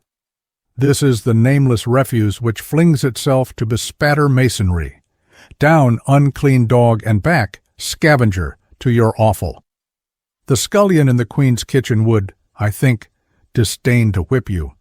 Setting aside these scandalous slanders and returning to the subject in hand, it is clear that when a writer who comes forward with a budget of surprising revelations is shown to have invented his materials in certain signal instances, it becomes superfluous to subject his entire testimony to a laborious sifting, and there is really no excuse to delay much longer over the memoirs of Dr. Bataille. It will be needless to state that my researches have failed to discover any such dismantled temple as that described at Pondicherry, and affirmed to be on the English soil adjacent to the French town. It is equally unnecessary to say that the story of the caves of Gibraltar is a gross and absurd imposture, for in fact, it betrays itself. Parisian literature of the byways has its own methods, and its purveyors are shrewd enough to know what will be tolerated and what enjoyed by their peculiar class of patrons. Transcendental toxicology and an industry in idols, worked by criminals intercommunicating by means of Volapük, may be left to them. Nor is it needful to do more than touch lightly upon a pleasant process in piracy by which Dr. Bataille lightens the toils of authorship. He has done better than any other among the witnesses of Lucifer in his gleanings from Eliphas Levi. On page 32 of his first volume, there is a brazen theft concerning the chemistry of black magic, and there is another, little less daring, on page 67, being a description of a Baphometic idol. It goes without saying that the conjuration of the four is imported, as others have imported it, from the Rituel de la Haute Magie. The vesture of the master of ceremonies who officiated in the sanctuary of the Phoenix, one of the mythical temples of Dapa, is a property derived from the same quarter. So, in like manner, is part of a magical adjuration in the account of a Sabbath in Sheol. Finally, a method of divination described in a later place, Volume 1, pages 343-344, will be found in Christian's Histoire de la Magie. The artist who has illustrated the memoirs has acted after the same manner. The two Baphometic figures, Volume 1, pages 9 and 89, are reproductions from Lévy's plates. The Sabbatic figure, Ibid, page 153, is a modification from Christian. The original idea of the shadow demon on page 201 will be found in Levi's sacerdotal hand, making the sign of esotericism. The four figures of the Palladian urn on page 313 are plagiarized in a similar way. The illustration on page 337, which purports to be a Gnostic symbol of the dual divinity, is actually the frontispiece to Lévy's Dogme de la Haute Magie. The magical urn on page 409 is the facsimile of a similar object in another of Lévy's drawings, and if it were worthwhile to continue, the material for a further enumeration is not wanting. But these matters, after all, are of inferior moment, and to complete the exposure of this witness, I pass to the final points of my criticism. Dr. Bataille publishes an alleged table of high-grade masonry as it existed on March 1, 1891, and this document, which is similar in many respects to another of a slightly anterior date, produced by Signor Margiotta, is said to have been prepared by Albert Pike himself. It includes a long list of the persons then in correspondence with the Supreme Dogmatic Directory as Inspectors General in permanent mission. It is a bizarre medley which includes the orders of the Druids, Mopses, Oddfellows, and Mormon Moabites in the same connection as the ancient and accepted Scotch Rite, the Rites of Memphis and Misraim, and the San Hohe. As such, it would be, in any case, a large tax upon the gullibility of readers outside the back streets of Paris. But I determined to make some inquiries among the English names mentioned. For example, Mr. R.W. Shackleton, to whom I have already referred, is said, at the period in question, to have been in official correspondence with the Dogmatic Directory, representing the special relations of Ireland, and, having drawn his attention to the point, he has furnished me with the following contradiction. The statement in your letter, taken from the book you referred top, that I was in the year 91 in direct correspondence with the Supreme Dogmatic Directory of Charleston, is utterly false. I never even heard of any such body as the Supreme Directory, or of what is called the New and Reformed Palladium. The only communication I ever had with General Albert Pike, whom I had never seen, was in reference to a question of Masonic procedure in America. So far as I am aware, the existence of either of the bodies you refer to is unknown to any of the Masonic body in Ireland, and I can, with almost certainty, make the same statement in reference to the English and Scotch Masons. Having been for nearly 27 years the acting head of the order in Ireland, I can speak with authority, and you are at liberty in my name to give the most emphatic contradiction to the statements quoted from the book. So far as I am aware, General Pike was never anything more than Sovereign Grand Commander of the Supreme Council of the 33rd Southern Jurisdiction of America. The case of Mr. John Yarker, Grand Master of the Memphis Rite in England, I have already had occasion to mention, and have cited his explicit denial of any acquaintance with the New and Reformed Palladium, but he is included by Dr. Bataille in his wonderful enumeration. Upon the general question, Mr. Yarker observes, A, that the Scottish or ancient and accepted rite has nothing occult about it, but the Memphis and Misraim rites are wholly occultism. B, that Pike has, however, in his lectures, added occult matters from these occult rites. C, that Pike, as a very able man, ruled the whole of the Supreme Grand Councils of the 33rd, ancient and accepted, which almost all originated from Charleston. D, that this is the only form in which there can be said to have been a dogmatic directorate. In like manner, Mr. William Officer of Edinburgh, an initiate of the Scotch Rite, Inspector General of the Supreme Council of the French Grand Orient, and honorary member of its Grand College of Rites, denies his alleged connection with any central directory, and has heard nothing of such an institution. I do not conceive that there is any call to fill space by the multiplication of these denials, and I need therefore only add that I have others equally explicit in my possession. The obvious conclusion is that the alleged Table of High-Grade Masonry is a bogus document founded on some official lists of the ancient and accepted Scotch Rite. Lastly, there are certain statements made by Dr. Bataille which warrant the presumption that he could have had little, if any, active acquaintance with the Memphis Rite. That he may have purchased a diploma from Piscina is probable enough. What I learn of the Grand Master of the Neapolitan Sovereign Sanctuary, through sources not tainted like those of the witnesses of Lucifer, does not place him wholly above financial considerations, but Piscina was, and is, totally unrecognized by any Masonic power in the world of craft masonry. So far, therefore, from such a diploma acting as an open sesame, it would have sealed all doors against its owner, and this statement is true not only for ordinary craft masonry, but for the great majority of lodges under the Misraim obedience. Dr. Bataille would not, therefore, have much opportunity for participating in that rite to which he had purchased entrance, and as a fact, he is wholly ignorant concerning it. For example, he seems to represent the Memphis and Misraim rites as enjoying recognition from the Scotch Rite, and the latter as consciously subordinate and inferior, whereas the position is this: Memphis recognizes the 33rd of the ancient and accepted as its first steps, and places 62 degrees upon them, which are not recognized in return. Misraim also includes the 33rd of the Scotch Rite, but in a more irregular arrangement, other degrees being interspersed among them.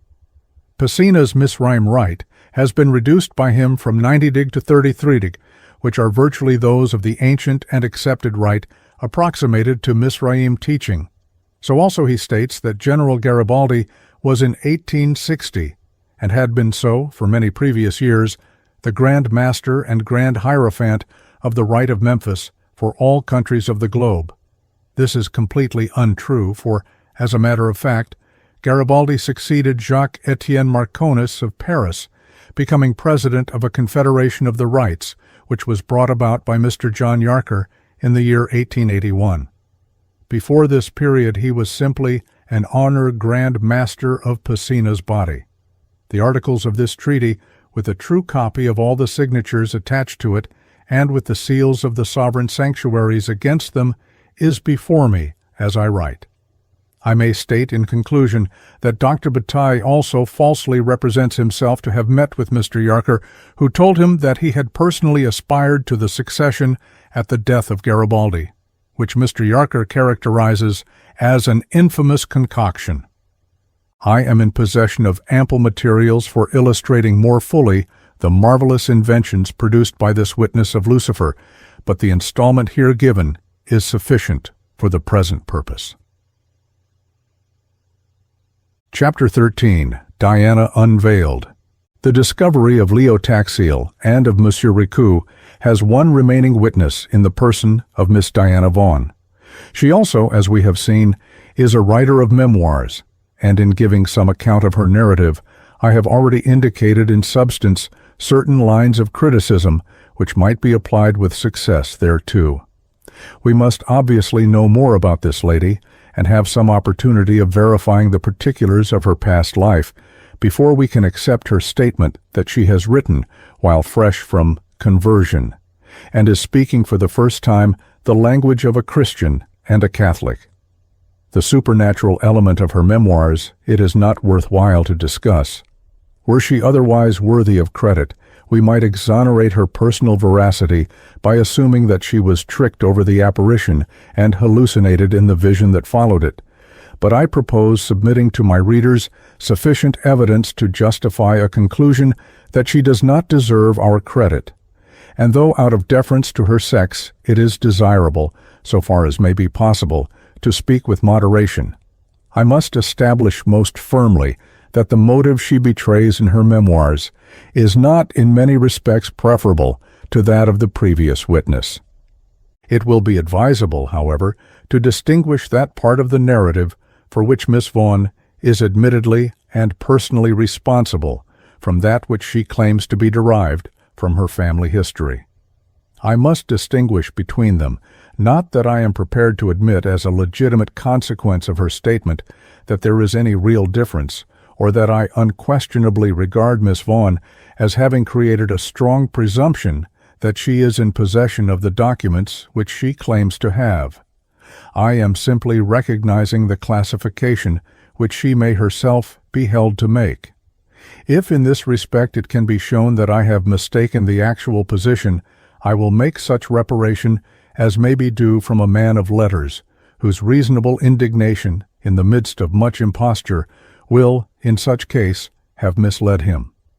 But there is only one course which is open to Miss Vaughan in the matter, and that is to produce the original documents on which she has based her narrative for the opinion of competent English investigators, in which case Miss Vaughan may be held to have established not the truth of her family history, which is essentially beyond establishment, but her bona fides in connection with its relation. After this, the portion for which she is personally responsible, and from which there is no escape, will still fasten the charge of falsehood ineffaceably upon her narrative. In addition, then, to her personal history, Miss Vaughan's memoirs contain I, a mendacious biography of the English mystic Thomas Vaughan; 2, a secret history of the English Rosicrucian fraternity and of its connection with Masonry, which is also an impudent fraud. The two constitute one of the most curious literary forgeries which are to be met with in the whole range of Hermetic literature. And Hermetic literature, it is known, has been enriched by many triumphs of invention.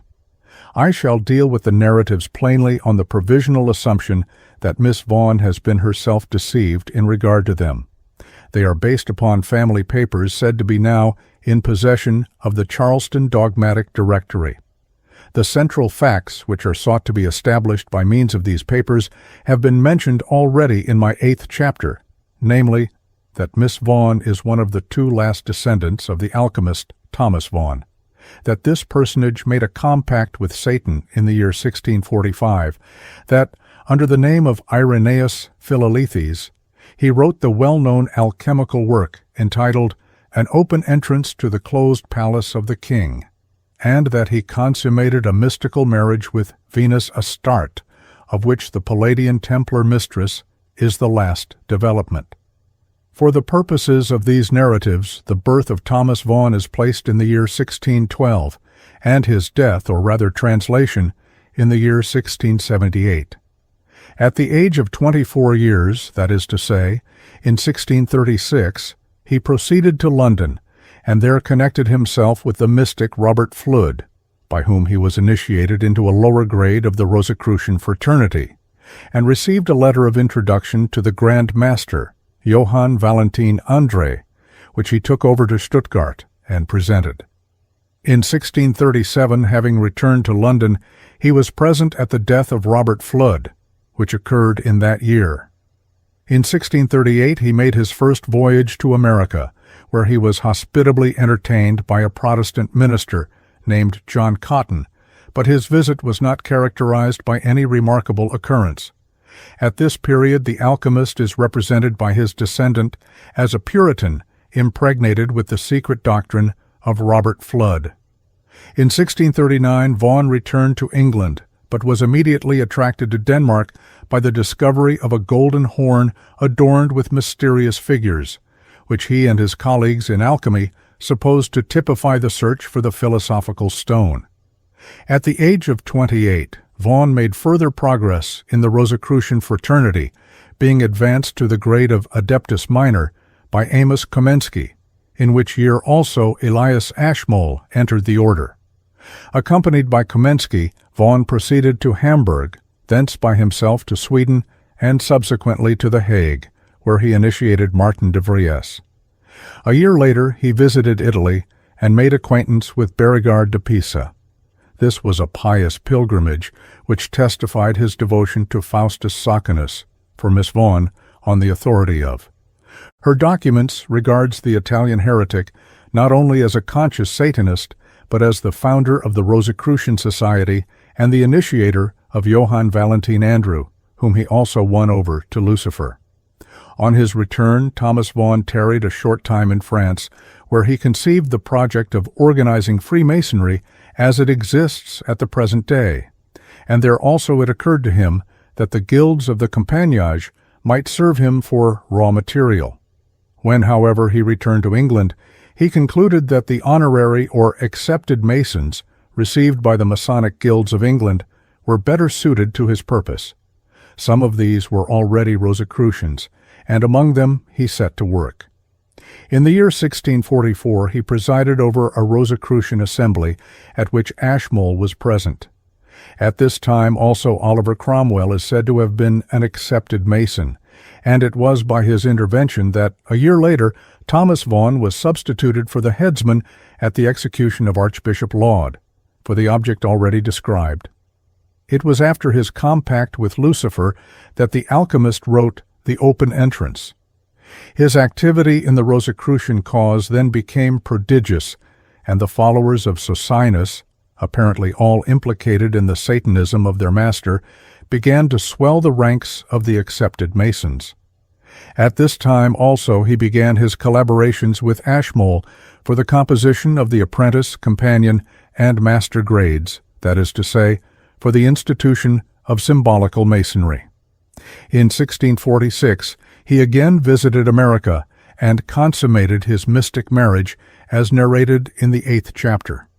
In 1648, he returned to England and 1 year later completed the master grade, that of companion having been produced during his absence, but following the indications he had given by Elias Ashmole. In 1650, he began to issue his Rosicrucian and alchemical writings, namely Anthroposophia Theomagica and Anima Magica Abscondita, followed by Lumen de Lumine and Aula Lucis in 1651. The Rosicrucian Grand Master Andrea died in 1654 and was succeeded by Thomas Vaughan, whose next step was the publication of his work, entitled Euphrates, or the waters of the East. In 1656, he is said to have published the complete works of Socinus, 2 folio volumes in the collection, entitled Bibliotheca Fratrum Paulinorum. 3 years later appeared his Fraternity of R.C., and in 1664, the Medulla Alchymia. In 1667 he decided to publish the Open Entrance, the MS of which was returned to him by the editor Langius after printing, and was subsequently annotated in the way I have previously mentioned. During the early days of the same year, Vaughan converted Helvetius, the celebrated physician of The Hague, who in his turn became Grand Master of the Rosicrucian Fraternity. In 1668 he published his Experiments with Sophie Mercury and Tractatus Tres, while 10 years later, or in 1678, the year of his infernal translation, he produced his edition of Ripley Revived and the Eneratio Trium Gebri. From beginning to end, generally and particularly, the narrative I have summarized above is a gross and planned imposture, nor would any epithets be so severe as to be undeserved by the person who has concocted it, because it does outrage to the sacred dead, in particular to the greatest of the English spiritual mystics, Thomas Vaughan, and to the greatest of the English physical mystics, Irenaeus Philalethes. For the mendacious history confuses 2 entirely distinct persons, Eugenius and Irenaeus Philalethes. It is true that this confusion has been made frequently, and it is true also that at the beginning of my researches into the archaeology of Hermetic literature, I was one of its victims, for which I was sharply brought to book by those who knew better. But a young and unassisted investigator, imperfectly equipped, has an excuse which will exonerate him at least from a malicious intention. It is otherwise with a pretended family history. When documents of this kind reproduce blunders which are pardonable to ignorance alone, and upon a subject about which 2 opinions are no longer possible, it is certain that such documents are not what they claim. In other words, they have been fabricated, and the fabrication of historical papers is essentially a work of malice. Furthermore, when such forgeries impeach persons long since passed to their account on the score of unheard-of crimes, they are the work of diabolical malice, and this is a moderately worded judgment on the case now in hand. Thomas Vaughan, otherwise Eugenius Philalethes, was born in the year 1621 at Newton, in Brecknockshire. The accepted and perfectly correct authority for this statement is the Athena Oxonienses of Anthony Wood, but he is not the only authority, and if he be not good enough for Miss Vaughan, she can take in his place the exhaustive researches of the Rev. A. B. Grossart, whose edition of the works of the Silurist Henry Vaughan have probably been neither seen nor heard of by this unwise woman, in the same way that she is ignorant of most essential elements in the matters which she presumes to treat. The authority of a laborious scholar like Dr. Grossart will probably be of greater weight than the foul narrative of a Palladian memoir-maker, who has not produced her documents. From this date, it follows that in the year 1636, Thomas Vaughan was still in the schoolboy period, not even of sufficient age to begin a college career. He could not, as alleged, have visited Flood, the illustrious Kentish mystic, in London, nor would he have been ripe for initiation, supposing that Flood could have dispensed it. In like manner, André, assuming that he was Grand Master of the Rosicrucians, would not have welcomed a youngster of 15 years, supposing that in those days he was likely to travel from London to Stuttgart, but would have recommended him to return to his lesson books.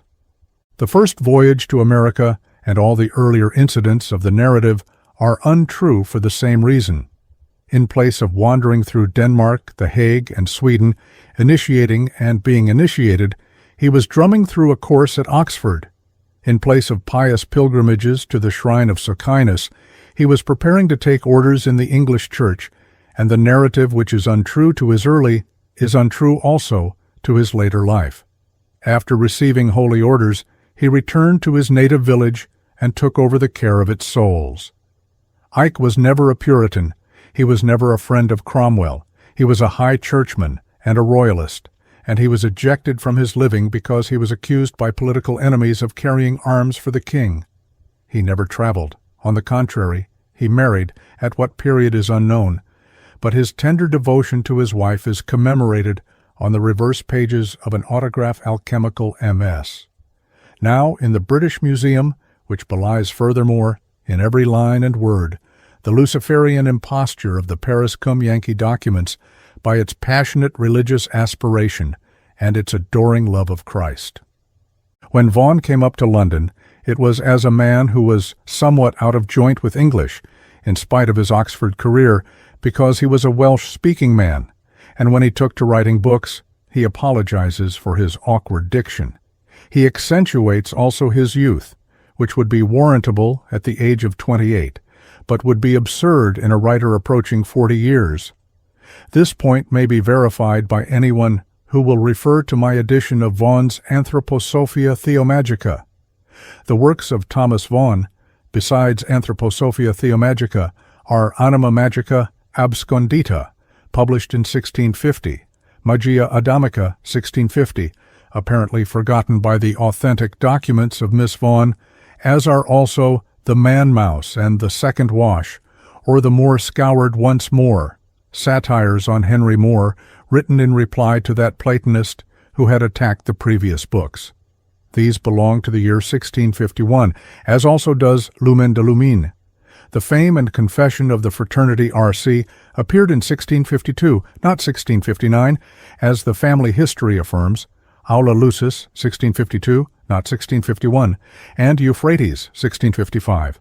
What is obvious everywhere in these priceless little books is the devotion of a true mystic to Jesus Christ, and to gift them with the sordid interpretation of a French-born cultus of Lucifer is about as possible as to attribute a Christian intention to the calumnies of Miss Vaughan's documents.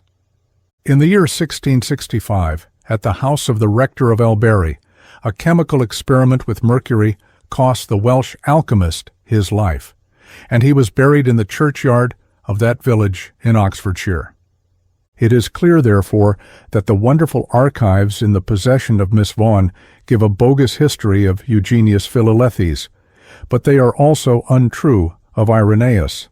It is untrue that this mysterious adept, whose identity has never been disclosed, was born in 1612. He was born some 10 years later. The source of both dates is the open entrance to the closed palace of the king, but that which Miss Vaughan champions is based upon a corrupt reading in a bad version, and she has evidently never seen the original and best of the Latin impressions, that of Langius, though she has the presumption to cite it. That edition establishes that he wrote the treatise in the year 1645, he being then in the 23rd year of his age, whence it follows that the date of his birth was most probably 1622, and the history with which he is invested by Miss Vaughan is again a misfit. It is putting man's garments on a boy. Furthermore, there is not one item in her statements concerning the open entrance which is not directly and provably false. It was not printed, as she indicates, under the supervision of the author. It was not printed from the original MS, nor was that MS returned to Philalethes after it had passed through the press. It is shameful for any person, male or female, however little they may consider their own fair fame, to so far violate the canons of literary honor as to make dogmatic statements concerning a work which they cannot have seen. The preface prefixed to this edition by Langius completely refutes Miss Vaughan. Here is a passage in point. Truly who or what kind of person was author of this sweet must-like work, I know no more than he who is most ignorant, nor, since he himself would conceal his name, do I think fit to inquire so far, lest I get his displeasure. Again, to pick out the roses from the most thorny bushes of writings, and to make the elixir of philosophers by his own industry, without any tutor, and at 23 years of age, this perchance hath been granted to none, or to most few, hitherto. Langius, moreover, laments explicitly the fact that he did not print from an original MS. He printed front a Latin translation, the work of an unknown hand, which had come into his possession, as he tells us, from a man who was learned in such matters. Miss Vaughan's pretended autograph with its despicable marginal readings is obviously a Latin copy, whatever be its history otherwise. The original was in English, and when Langius was regretting its loss, a transcript, probably written from the author's copy or very little corrupted, was in possession of the bookseller William Cooper of Little St. Bartholomew's, near Little Britain, in the city of London, who published it in the year 1669, to correct the imperfections in the edition of Amsterdam. This transcript also establishes that the open entrance was penned when the author was in his 23rd year. As a matter of fact, Philalethes does not appear to have superintended the publication of any of his writings. And here Miss Vaughan again exhibits her unpardonable ignorance concerning the works with which she is dealing. To prove that her reputed ancestor was alive after the accepted date of Thomas Vaughan's death, she triumphantly observes that in the year 1668 he published his experiments on the preparation of Sophie Mercury and Tractatus Tres. But the latter volume was a piracy, for in his preface to Ripley Revived, the author expressly laments that 2 of its 3 treatises had passed out of his hands, and he feared lest they should get into print, because they were imperfect works preceding the period of solid knowledge which produced the open entrance. Again, so little was he consulted over the appearance of the Sophie Mercury that the printer represents it as the work of an American philosopher, whence it has been fathered upon George Starkey. Irenaeus Philalethes was undoubtedly a great traveler, and he visited America, but there is no ground for supposing that he was ever in Italy, and that either he or Thomas Vaughan edited the works of Socinus is an ignorant fiction, for which even Miss Vaughan can find no better warrant than the evasive place of publication which figures on the title page of the Bibliotheca Fratrum Paulinorum, namely Irenaeopolis. In like manner, she erroneously credits him with the authorship of the Medulla Alchemaia, which is the work of Irenaeus Philipponos Philalethes, otherwise George Starkey. These facts fully establish the fraudulent nature of Miss Vaughan's family history, by whomsoever it has been devised, and seeing that where it is possible to check it, it breaks down at every point, we need have no hesitation in rejecting the information which it provides in those cases where it cannot be brought to book. The connection of Faustus Socinus with the Rosicrucian fraternity as founder is one instance. This is merely an extension of the imposture of Abbé Lefranc in his Veil Raised for the Curious, and it rests, like its original, on no evidence which can be traced. Another is the Rosicrucian imperatorship of André, and yet another the initiation of Robert Flood. Again, the connection of Philalethes with John Frederick Helvetius is based on speculation only, and that of Ashmole with the institution of symbolical masonry has never been more than hypothesis, and not very deserving at that. I regret to add that, on the authority of her bogus documents, Miss Vaughan has given currency to a rumor that the founder of the Ashmolean Museum poisoned his first wife. She deserves the most severe reprobation for having failed to test her materials before she made public this foul slander. Furthermore, in that portion of her materials which is concerned with her family history, she is not above tampering with the sense of printed books. The worshippers of Lucifer are represented as invariably terming their divinity the good God, Dieu bon, or our God, Notre Dieu, to distinguish him from the God of the Adonaites, and the references made to the deity by Philalethes in the open entrance. She falsely translates by these Luciferian equivalents, thus creating an impression in the minds of the ignorant that he is not speaking of the true divinity.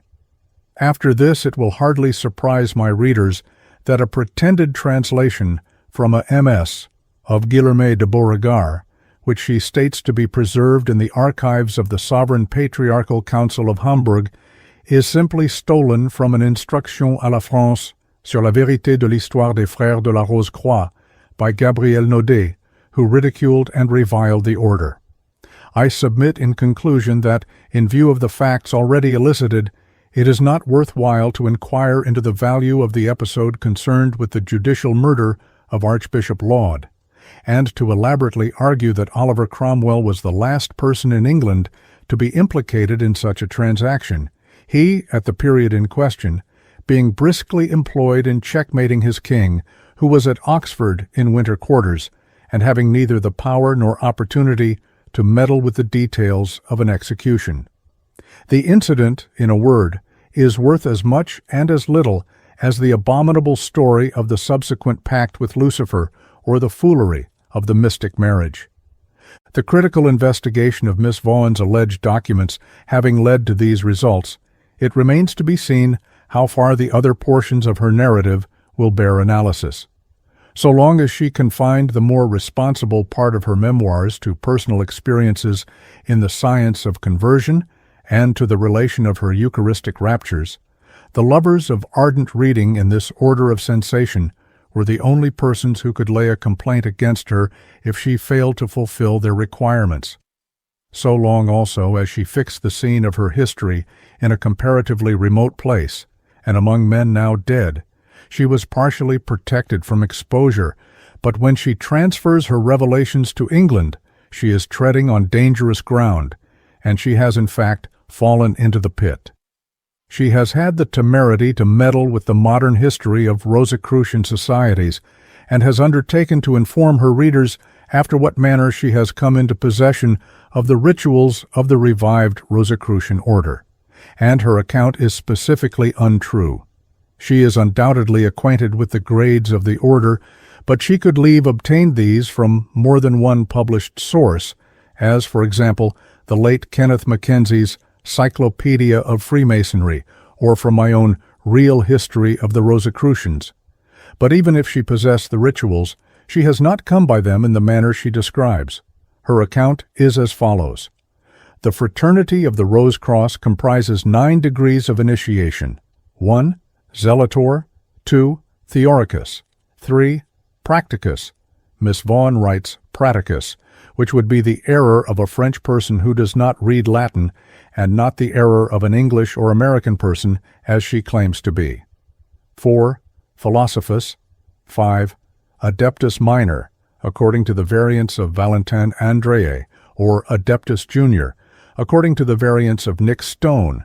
Those were the variants of Nick Stone, which were ostensibly burned in 1720 by the Grand Master Theophilus Desaguliers, but were not in reality destroyed, transmitted to trusty English brethren. After the death of Desaguliers, they passed from reliable hands to others also reliable until the reconstitution of the Rose Cross. For the reconstituted association exists actually in England, Scotland, the United States, and Canada, and those variants of the grades which were made by Nick Stone are at the present day deposited with Dr. W. living at Camden, Essex Road, London, Supreme Magus of the Rose Cross for England, at whose house I have transcribed them. 6. Adeptus Major. 7. Adeptus Exemptus. 8. Magister Templi. 9. Magus. Miss Vaughan's literary methods are not exactly captivating, and the enormous parenthesis is hers, but the capitals which close it are mine. The English doctor mentioned is well known to transcendentalists, and he is actually a high-grade Mason. He is also personally well known to myself. To the best of his recollection, he has never at any time met any person terming herself Diana Vaughan. More especially, no such individual has ever called at his house, much less copied any rituals of which he may be in possession. There is therefore only one term by which it is possible to qualify Miss Vaughan in her account of this matter, and if I refrain from applying it, it is more out of literary grace than from considerations of gallantry, for when persons of the opposite sex elect to make themselves odious by gross imposition, they cannot expect to escape the legitimate consequences at the hands of criticism any more than another class of female malefactors will escape on the plea of their sex at the hand of justice. The subject of Luciferian Freemasonry has been under discussion in the columns of Light long before the appearance of this volume, and a number of transcendentalists, including one of great eminence, Mr. Charles Carlton Massey, a few high-grade Masons and myself, have exposed the pretensions of the French conspiracy. In most cases, and by more than one person, copies of the various issues were sent to Miss Vaughan through her publisher, and if she be not, as I hinted in that journal, the Mrs. Harris of Freemasonry, there is little doubt that they reached her like other friendly offerings which she acknowledges in odd corners of her memoirs. It is probably in consequence of the exposures made in light in connection with others said to have been made recently in Canada that in the 8th number of her memoirs she threatens to turn somewhat desperately on her critics. I understand that the Australian boomerang is a weapon that comes back to its caster, and the vindictive feeling which has prompted Miss Vaughan to a fresh burst of revelation has returned upon herself in a very overwhelming manner. I am driven, and I will do it, is her position. I will reveal the English Palladists such as they actually and personally are, and she does so to her own destruction, as follows.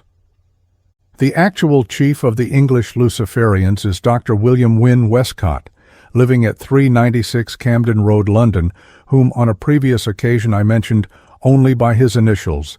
It is he who is the actual custodian of the diabolical rituals of Nick Stone. It is he who is the supreme magus of the Socinian Rose Cross for England. She proceeds to give the names of the senior and junior sub-magi, the members of the Grand Council, the chiefs of what she terms the Third Luciferian Order, and the masters of the Temple, otherwise the Metropolitan College. Similar particulars follow concerning the York College, the College of Newcastle-on-Tyne, and that of Edinburgh. Now, Dr. Wynne Westcott is a high-grade Mason, as I have said, and he occupies a professional position of influence and importance. It is clear that a gratuitous attempt to fasten upon him charges of an odious character is an exceedingly evil proceeding, and places the person who does so outside all limits of tender consideration. When Miss Vaughan states that Dr. Westcott is a Palladist, a Diabolist, a worshipper of Lucifer, or however she may elect to distinguish it, I reply that she is guilty of a gross libel, which is at the same time an abominable and cruel falsehood. When she says that she has been received at his house, I reply that she has not been received there, and that Dr. Westcott is likely to require better credentials from female visitors than are supplied by the infamous inventions in the memoirs of an ex-Palladist. When Miss Vaughan affirms that she has transcribed Dr. Westcott's rituals at the house of Dr. Westcott, I reply that this would be an untrue statement if the lady who made it were an intimate friend, and it is doubly untrue when affirmed by a perfect stranger. When Miss Vaughan states that Dr. Westcott is the head of a society which worships Lucifer, I reply that she is speaking falsely of a body concerning which she is in complete ignorance, and when an ignorant person thus attributes evil she or he does not only act foolishly, but with exceeding malice. Miss Vaughan is henceforth upon all accounts outside that category of literary honor which makes it possible for criticism to be concerned with her and still preserve its dignity. Lastly, Miss Vaughan alleges that the official appointments made by Dr. Westcott as Supreme Magus of the Society in question for the year 1896 were submitted to Adriano Lemmy and approved by him. This allegation is false in toto. Neither in a general nor a special sense is Dr. Westcott responsible to Lemmy or to any Italian Freemason. What is more, no personal or written communication has at any time passed between them, and save as a past Grand Master, Dr. Westcott has never heard of the person to whose commands he is thus supposed to be subject. It will be seen that the baseless nature of this absurd statement involves all others of its kind, and there is no reason to attach the slightest credibility to anything which has been advanced concerning the supreme position of Adriano Lemmy, who, further, himself denies it, and, whatever his past history, is as much entitled to belief as accusers who betray their true character in this unenviable manner.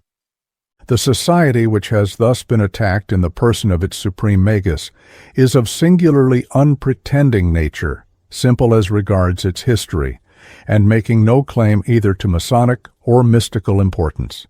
It does not claim or possess a connection with the original Rosicrucian fraternity. It does not attribute antiquity to the rituals which it uses. It was founded by Robert Wentworth Little, who died in 1878, and has been in existence somewhat less than 40 years. Its sole connection with Masonry is that it only initiates Masons. It neither enjoys nor expects recognition from the Grand Lodge of England. It is literary and antiquarian in its object, and came into existence chiefly for the study of the history of Freemasonry and of other secret societies. Its members are required to believe in the fundamental principles of Christian doctrine. The Metropolitan College has only 4 convocations and 1 banquet annually. The number of fratres upon the roll of subscribers is 54. It has attracted Masons interested in the antiquities of their craft, and has no other sphere of influence. It publishes occasional transactions, the dimensions of which are regulated by an exceedingly modest income. I mention many of these particulars merely to place a check upon exaggerated notions. Some of the provincial colleges have a larger membership, but they are of precisely the same character. It is not a society of occultists, though, like innumerable other bodies, it counts occultists among its brethren. Finally, no religious cultus of any kind is performed at its meetings, and no woman has ever passed its threshold. The Societas Rosicruciana in Anglia is Rosicrucian only in its name, as it is Masonic only in its name, and its members are not Miss Vaughan's ex-frère d'Angleterre. It is certainly and in all respects necessary that something effectual should be done to curb a slanderous and evil tongue which has the audacity to impress the most sacred feelings of religion into the service of willful lying. Dr. Westcott is not the only English Mason who has suffered the undeserved indignity of gross aspersion from this unclean pen. Another victim is Mr. Robert S. Brown, Grand Secretary of the Supreme Grand Royal Arch Chapter of Scotland, who is also a member of the Ancient and Accepted Rite, and of nearly all Masonic orders, the Societas Rosicruciana in Anglia included. This honorable gentleman is especially recommended by Miss Vaughan to the attention of Catholics in Edinburgh, being the city in which he resides. She describes him as a dangerous sectarian, a veritable sorcerer, and the evil genius of one of her own relatives. She states further that he is an elect magus of the Palladium, that he protects Sophia Walder when she visits Scotland, and that he was a great admirer of Filius Walder, at whose instance he consecrated himself to the demon Antichrist. In each and all these statements this malicious woman has lied foully. I communicated with Mr. Brown on the subject and hold his written denials, which are at the service of any person who desires to see them. Mr. Brown says, "I am not an elect magus of the Palladium. I never to my knowledge saw Miss Walder, and never knew Miss Vaughan or anyone of the name, man, woman, or child. I never heard Miss Walder named till I received your letter, and never knew of the existence of the Palladian order, if it does exist, till I saw it mentioned in articles in Light, and the Freemasons' Chronicle, London." With reference to the particular statements in this copy of the memoir, no doubt the writer has succeeded in getting hold of the facts in most cases as to the official positions of the parties named, which of course are easily obtained. The little details regarding some of us would indicate the presence of an agent in our midst or near at hand. The inventions and most slanderous statements regarding most of us are, however, outrageously false and wicked. My house has never had the honor of entertaining Miss Walder or any other lady of like character. It is not a chemical laboratory, and I have never exercised myself in these mysterious experiences either there or elsewhere. I am a humble member of the Episcopal Church of Scotland, and, I trust, a sincere follower of the Master. I count nearly all the gentlemen named in this vile proclamation among my friends. They are all good men and true, and I hope to associate with them for many years to come. I most emphatically deny the vile aspersions cast on their characters and my own, and you have my full authority to do so as far as the same may serve your purpose. My readers will agree that the clear and temperate statement of Mr. R.S. Brown brands Diana Vaughan with indelible disgrace in the eyes of the civilized world. There is a limit to the necessity of exposure, but should Miss Vaughan manifest any desire to have further instances of her misstatements, I will undertake to supply them. I will only add here in conclusion my personal opinion that Miss Vaughan has not been for any length of time a resident in an English-speaking country, much less can she have received, as it is alleged by some of her friends, an American education. The proof is that she makes characteristic French blunders over English names. Thus we have Camden on each occasion for Camden, Westcott for Westcott. We have Baronet for Baronet, Canterbury for Canterbury, Kirkcudbright for Kirkcudbright. We have hybrid combinations like George Dixon, impossibilities like Tiers Ordre Luciferian, Donoris Causa, and numerous similar instances. To behold Diana Unveiled was equivalent in alchemical terminology to attaining the magnum opus.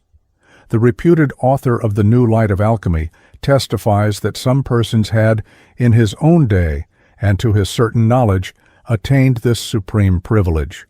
It is not of my own seeking, if in another sense I have made public the same spectacle, and thus broken with the traditions of secret science. It would have been preferable from one point of view to have discovered Lucifer behind the Mask of Masonry than to have found the conspiracy against it, another tableau des inconstances des démons, in which the infidélité et mécréance connected with the old false witness abound after a manner undreamed of by Bodin and Wierus, for it is distinctly disconcerting to think that a great church is so little honored by her combatants and converts. It only remains to state, and I do so with extreme reluctance, that the evidence of Signor Domenico Margiotta, which seems so strong in itself, can only be accepted, as we have seen, in connection with the credibility of Miss Vaughan, and as this has completely broken down, we cannot do otherwise than regard that part of his evidence which is concerned with palladism as the narrative of a person who has been very seriously misled.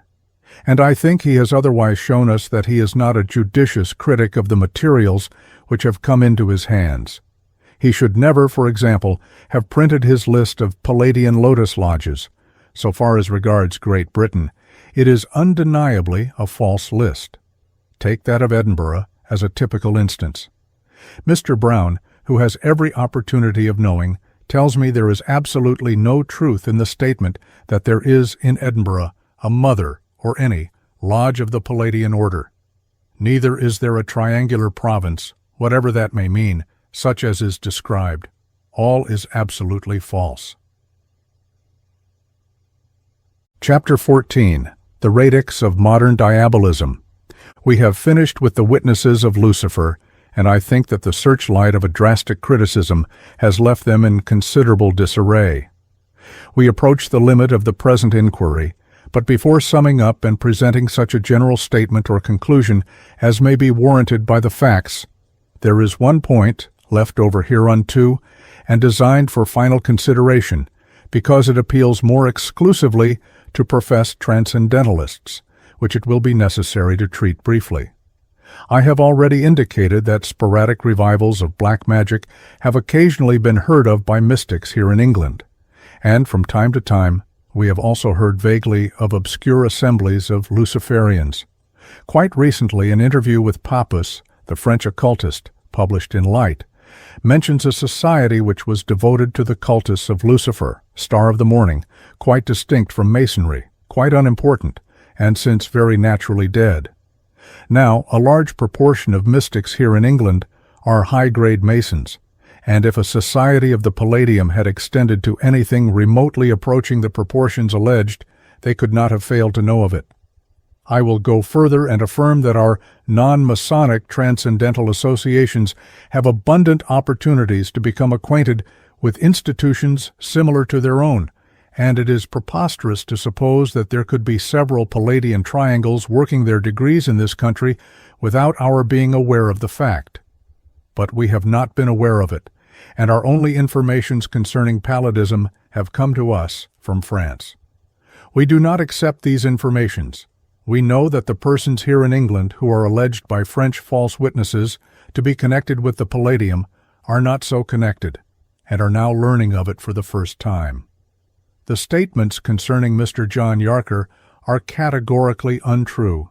The gross calumny published by the converted Diana Vaughan about Dr. Wynne Westcott, who happens to be a high-grade Mason, she will never dare to come forth from her retreat and reaffirm within the jurisdiction of these islands, because she knows well that a British jury would make a large demand upon her reputed American dollars. Let us, however, put aside for the moment the mendacities and forgeries which complicate the question of Lucifer, and let us approach Palladism from an altogether different side. I believe that I may speak with a certain accent of authority upon any question which connects with the French magus Eliphas Lévi. I am an old student of his works and of the aspects of occult science and magical history which arise out of them. In the year 1886, I published a digest of his writings, which has been the only attempt to present them to English readers until the present year, when I have undertaken a translation in extenso of the Dogme et Rituel de la Haute Magie, which is actually in the hands of the printer. Now, it has not been alleged in so many words that the Radix of modern Diabolism and the Masonic cultus of Lucifer is to be found in Eliphas Lévi, but that is the substance of the charge. Most or all of the witnesses agree in representing him as an atrocious Satanist, an invoker of Lucifer, a celebrator of black masses, and an adept in the practical blasphemies of Eucharistic sacrilege. All of them father either upon the Palladium or upon Pike a variety of documents containing gross thefts from Levi. Some of them, directly and upon their own responsibility, cite passages from his works, always with conspicuous bad faith. Finally, they agree in connecting him with the foundation of the new and reformed Palladium through his alleged disciple, Phileas Waller.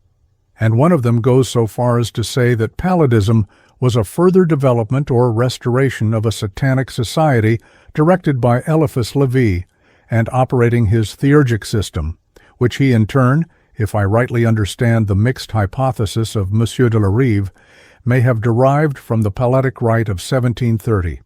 If we accept for the moment this origin of the Reformed order, it will follow that if the occult doctrines of Eliphas Lévi have been seriously misunderstood or grossly defamed by the witnesses, the diabolical or Luciferian connection of Palladism does not wear the complexion which has been ascribed to it. It is represented as A. outwardly Masonic, and B. actually theurgic. C. It is Manichaean in doctrine. D. It regards Lucifer as an eternal principle coexistent, but in a hostile sense, with Adonai. E. It holds that the beneficent deity is Lucifer, while Adonai is malevolent. F. Certain sections of Palladists, however, recognize that Lucifer is identical with Satan and is the evil principle. G. This section adores the evil principle as such. Now, in each and all these matters, the Palladian system conflicts with that of Levi. To give a colorable aspect to their hypothesis, the witnesses affirm that Lévi was a high-grade Mason. He was nothing of the kind. He affirms most distinctly in his History of Magic that for any knowledge which he possessed about the mysteries of the fraternity, he owed his initiation only to God and to his individual studies. Secondly, the practice of ceremonial magic, which is what the witnesses understand by theurgy, is a practice condemned by Levi, except as an isolated experiment to fortify intellectual conviction as to the truth of magical theorems. He attempted it for this purpose in the spring of the year 1854, and having satisfied himself as to the fact, he did not renew it. Thirdly, the philosophy of Eliphas Lévi is in direct contrast to Manichaean doctrine. It cannot be explained by dualism, but must be explained by its opposite, namely, triplicity in unity. He shows that the unintelligent disciples of Zoroaster have divided the duad without referring it to unity, thus separating the pillars of the temple and seeking to have God. Dogme, page 129, second edition. Is that a Manichaean doctrine? Again, if you conceive the absolute as two, you must immediately conceive it as three to recover the unity principle. Ibid. Once more, divinity, one in its essence, has two fundamental conditions of being, necessity and liberty. Ibid, page 127. And yet again, if God were one only, he would never be creator nor father. If he were two, there would be antagonism or division in the infinite, and this would be severance or death for every possible existence. He is therefore three for the creation by himself, and in his image of the infinite multitude of beings and numbers. Thus he is really one in himself and triple in our conception, by which we also behold him triple in himself and one in our intelligence and in our love. This is a mystery for the faithful and a logical necessity for the initiate of the absolute and true sciences. Ibid, page 138. And the witnesses of Lucifer have the effrontery to represent Levi as a dualist. I will not discredit their understanding by supposing that they could misread so plain a principle, nor dissemble my full conviction that they acted with intentional bad faith.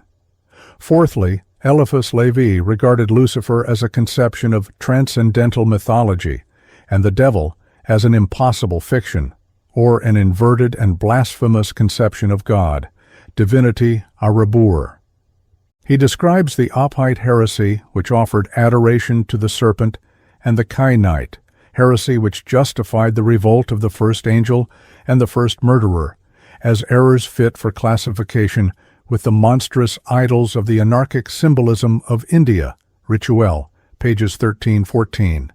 Is that Diabolism? Is that the cultus of Lucifer?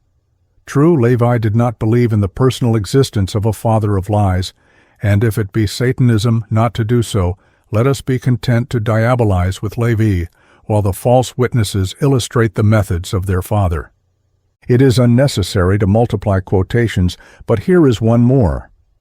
The author of this book is a Christian like you. His faith is that of a Catholic, deeply and strongly convinced. Therefore his mission is not to deny dogmas, but to combat impiety under one of its most dangerous forms, that of erroneous belief and superstition. Away with the idol which hides our Savior, hide down with the tyrant of falsehood, down with the black god of the Manichaeans, down with the Ahriman of the old idolaters, live God alone, and his incarnate Logos, Jesus the Christ, Savior of the world, who beheld Satan precipitated from heaven. Go to Monsieur le Docteur Bataille, Abba Signor Margiotta, Fi, Diabolus, and Leo Taxil. Seeing then that Eliphas Levi has been calumniously represented, and that he was not a Satanist, he could not have founded a satanic society, nor could a Manichaean order have been developed out of his doctrines. Hence, if a Palladian society do exist at Charleston, it either owes nothing to Levi, or its cultus has been falsely described. In other words, from whatever point we approach the witnesses of Lucifer, they are subjected to a rough unveiling. In the words of the motto on my title, the first in this plot was Lucifer, videlicet, the father of lies. Chapter 15. Conclusion. It remains for us now to appreciate the exact position in which the existence of the Palladian order is left after all suspicious information has been subtracted. We have examined in succession the testimony of every witness to the discovery of Leo Taxil and Monsieur Adolphe Ricoux, and it has been made entirely evident that they are of a most unsatisfactory kind. I make no pretense to pass a precise judgment upon Leo Taxil, for I am not in a position to prove that the Palladian rituals which appear in Are There Women in Freemasonry can be characterized as invented matter. Granting his personal good faith, there are still many obvious questions, one of which is the connection between the Palladians and Masonry.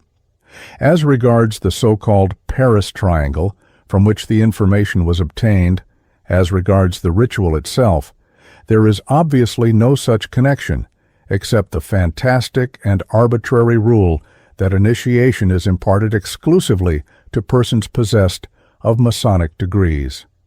It is patent that such an institution is not Masonic, though it possesses some secrets of Masonry.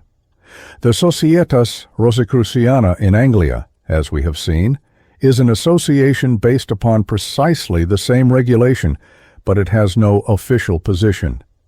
Should a circle of Catholic priests conspire for the formation of a society dedicated to black magic and the celebration of the Satanic Mass, that would not be the Church diabolizing. No institution and no society is responsible for the unauthorized acts of individual members.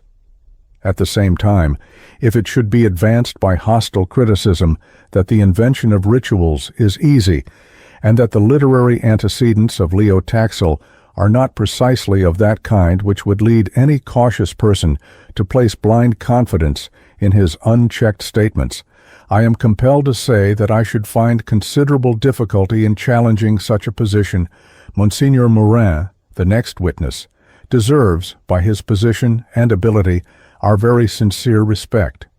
Compared with the octogenarian sentimentalism of Jean Cosca, the violence of Signor Margiotta, and the paste-pot of Monsieur de la Rive, one breathes a pleine poitrine in the altitudes of ecclesiastical erudition, artificial as their eminence turns out. The art sacerdotal does not concern itself with preposterous narratives, so that it disputes nothing with the art of Bataille.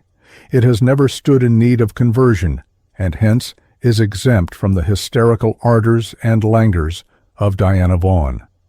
But the Archbishop's interpretation of Masonry is based upon another interpretation of Kabbalistic literature, which can be accepted by no person who is acquainted therewith, and would have scarcely been attempted by himself if he had known it at first hand. In the matter of Palladian Masonry, he can tell us only what he has learned from Ricoux. It is agreed upon all sides that we dismiss Dr. Bataille. He does not disclose the name and nation which he adopted during his Masonic career, and hence the persons whom he states that he met are, with one exception, not in a position to contradict him because they are not in a position to identify him.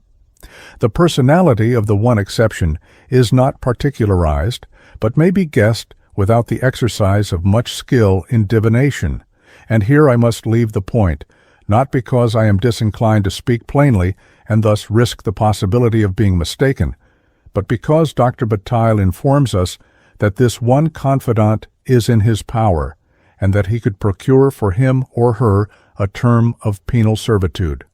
Lastly, he is not in a position to exhibit his Palladian diplomas, which were demanded by the dispensing authorities when he first fell under their suspicion and have not been returned to him.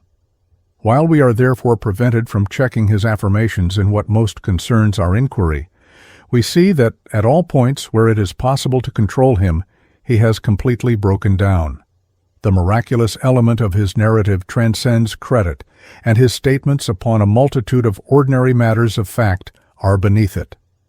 When we connect these points with the mode of publication he has seen fit to adopt, and remember the kind of motive which usually attaches to that mode, we have no other course but to set him entirely outside consideration. His book is evidentially valuable only to close the question. He may have visited Charleston. He may have made the personal acquaintance of Albert Pike, Gallatin Mackey, Phileas Walder, and his daughter Sophia. 3 of these persons are dead and cannot testify. The 4th acknowledges that he attended her medically at Naples. She protests against his betrayal, but she does not betray in return his Masonic identity, though I need scarcely add that she does not substantiate his statements. On these points my readers may be reasonably left to form their own judgments. Miss Diana Vaughan is a lady who, in spite of much notoriety, is not in evidence. With one exception, no credible person has ever said that he has seen her. That exception is Signor Margiotta. It would not, however, be the strongest line of criticism to dispute her existence. We may accept very gladly all that her Italian friend is good enough to say in regard to her personal characteristics, but we know that she has tried to deceive us, with conspicuous ill success, it is true, yet in a gross and most wicked manner. As to Signor Margiotta himself, with all his imperfections, he is the strongest witness to the discovery of leotaxiel. I have admitted the great apparent force which belongs to his enormous array of documentary evidence, and I have established the nature of the complications which make that evidence extremely difficult to accept. Lastly, Jean Cosca and M.A.C. de la Rive, though they came within the scope of our inquiry, are not Palladian witnesses. It would appear, therefore, that leotaxiel and M. Adolphe Ricoux are, for the most part, neither honored in their witnesses nor in a position to stand alone. The evidence which has grown out of their discovery is in an exceedingly corrupt state, and in summing the question of Lucifer, as an impartial critic, I shall therefore simply propose to my readers the following general statement. In the year 1891, leotaxiel and M. Adolphe Ricoux state that they have discovered certain documents which show the existence of a Palladian society claimed to be at the head of Masonry, and in the year 1895, Signor Domenico Margiotta states that he belonged to that society and gives further particulars concerning it. A number of other witnesses have also come forward whose evidence must, for various reasons, be completely rejected. It is in all respects much to be deplored that Signor Margiotta has largely and approvingly cited the testimony of two of these witnesses who are most open to condemnation, and that he has himself exercised an imperfect and uncritical censorship over papers which have come into his hands. From first to last, all documents are open to strong suspicion. Such is the slender residue which results from this sifting of Lucifer. If I have made my final statement thus indeterminate in its character, it is because I wish my readers to form their own conclusions as to leotaxiel and Domenico Margiotta, and because I believe that, before long, further evidence will be forthcoming. I have little personal doubt as to the ultimate nature of the verdict, but at the present stage of the inquiry, with all the exposures which I have had the satisfaction of making fresh and clear in my mind, I would dissuade anyone from saying that there is nothing in the question of Lucifer. It is at least obvious that there is no end to its impostures, in which respect I do not claim to have done more than trim the fringes of the question. It is not therefore closed, and, if I may so venture to affirm, it assumes a fresh interest with the appearance of this book. It deserves to rank among the most extraordinary literary swindles of the present, perhaps of any century. The field which it covers is enormous, and there is room, and more than room, for a score of other investigators who will none fail of their reward. Within the limits of a moderate volume, it is impossible to take into account the whole of the issues involved, while the importance which is to be attributed to the subject should not be lightly regarded, seeing that in France, at the time of writing, it provides an apparently remunerative circulation to 2 monthly reviews, and that its literature is otherwise still growing. At the present moment, and for the purposes of this criticism, a few concluding statements alone remain to be made. They concern the position of Italy in connection with the so-called universal Masonry, some aspects of the history of the Scotch Rite in connection with the recent revelations, and the interference of the Catholic Church, wisely or not, in the question. The one Mason whose rank corresponds in Italy to that of Albert Pike in America is not Adriano Lemmi, but Signor Timoteo Riboli, Sovereign Grand Commander of the 33rd and last degree of the ancient and accepted Scotch Rite. Adriano Lemmi is, or was, Grand Master of the Craft Section of Italy and Deputy Grand Commander only of the Supreme Council of Italy of the 33rd.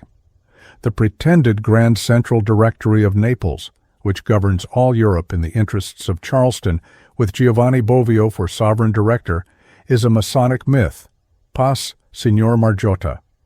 Signor Bovio is a member of the Grand Master's Council and a 33rd degrees at Rome, There is a Neapolitan section of the ancient and accepted rite, but it has powers only up to the 30 degrees, and as such has no authority in general government, nor does Bovio appear to be a member of the Neapolitan section, though as a member of Lemmy's council and a 33 degrees, he no doubt has his share in the government of the Neapolitans. The history of the ancient and accepted rite, as given by Signor Margiotta and sketched in my second chapter, is an incorrect history. The facts are as follows. A person named Isaac Long was engaged in propagating the French rite of perfection of 25 in America before 1796. In that year, he gave the degrees to one de Grasse and also to de la Hogue, who established a consistory of the 25 at Charleston. In 1802, this consistory had blossomed into a Supreme Grand Council, 3030, and at a little later period they forged the name of Voltaire's friend, Frederick the Great of Prussia, to what Mr. Yarker terms one of the most stupidly concocted documents ever palmed upon an ignorant public. However this may be, Long does not seem to have been at any time a member of this body.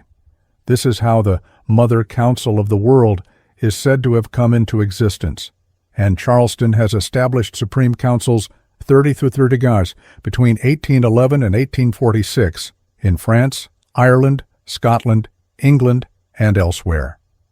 There is no foundation for the legend of the Charleston Templar relics, namely the skull of Jacques de Molay and the Baphomet, beyond the fact that one of the grades, the 20 to 30 of the old rite of perfection and the 30 of the modern rite, uses a representation of the papal tiara in its ceremonies and also of the crown of France, in allusion to Pope Clement V and Philip le Bel.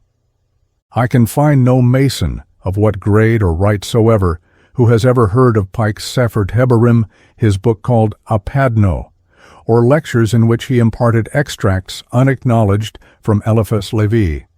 They may rank with Triangular Provinces, Lucifer chez Louis, the Skull of Molay, and the Palladium. In other words, they are lying myths. Nothing which Pike has or is known to have written has any Luciferian complexion. He has collected into his lectures a mass of mystical material from rites like Memphis and Misraim, but it is alchemical, theosophical, or dealing with ancient symbolism, the mysteries, pre-Christian theology, etc. As to Pike himself, a Mason of high authority observes in a private letter, "He was one of the greatest men who ever adorned our order. He was a giant among men. His learning was most profound, his eloquence great, and his wisdom comprehensive. He was a scholar in many languages, and a most voluminous writer. He was an ornament to the profession to which he belonged, namely, law.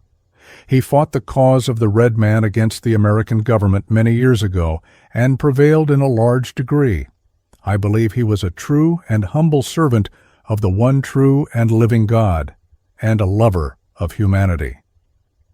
Having regard to all these facts, it is much to be regretted that the Catholic Church should have warmly approved and welcomed the extremely unsatisfactory testimony which connects Masonry with Diabolism.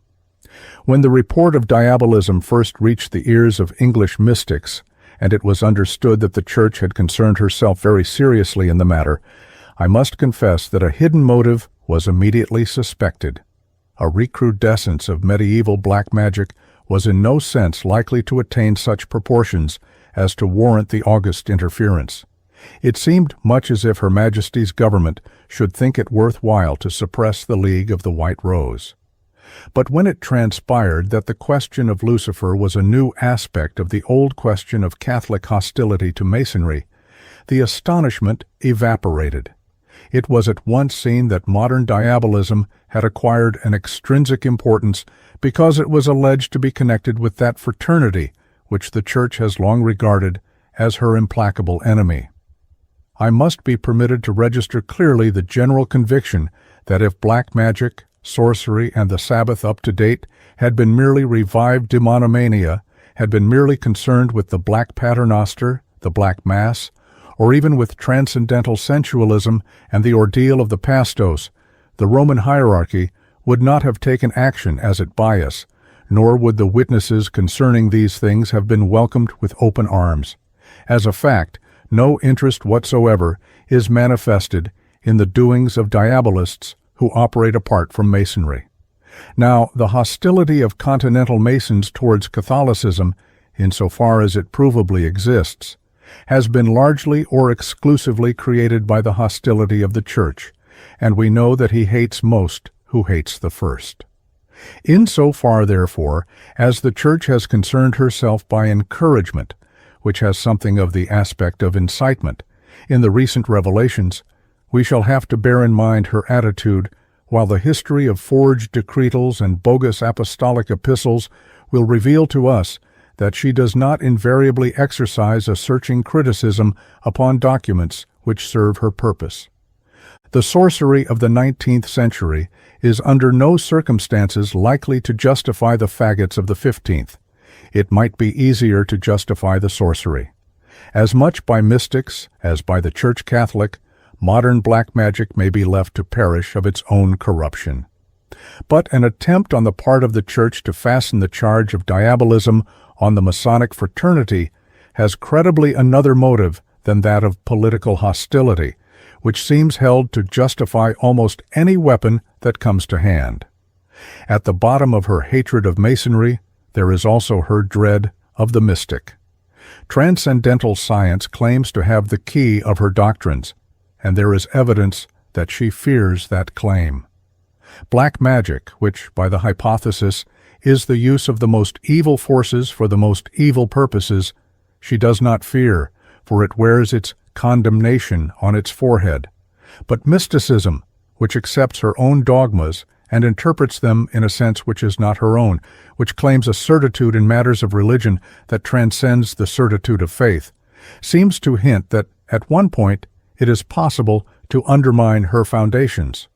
Hence she has ever suspected the mystic, and a part of her suspicion of Masonry has been by reason of its connection with the mystic.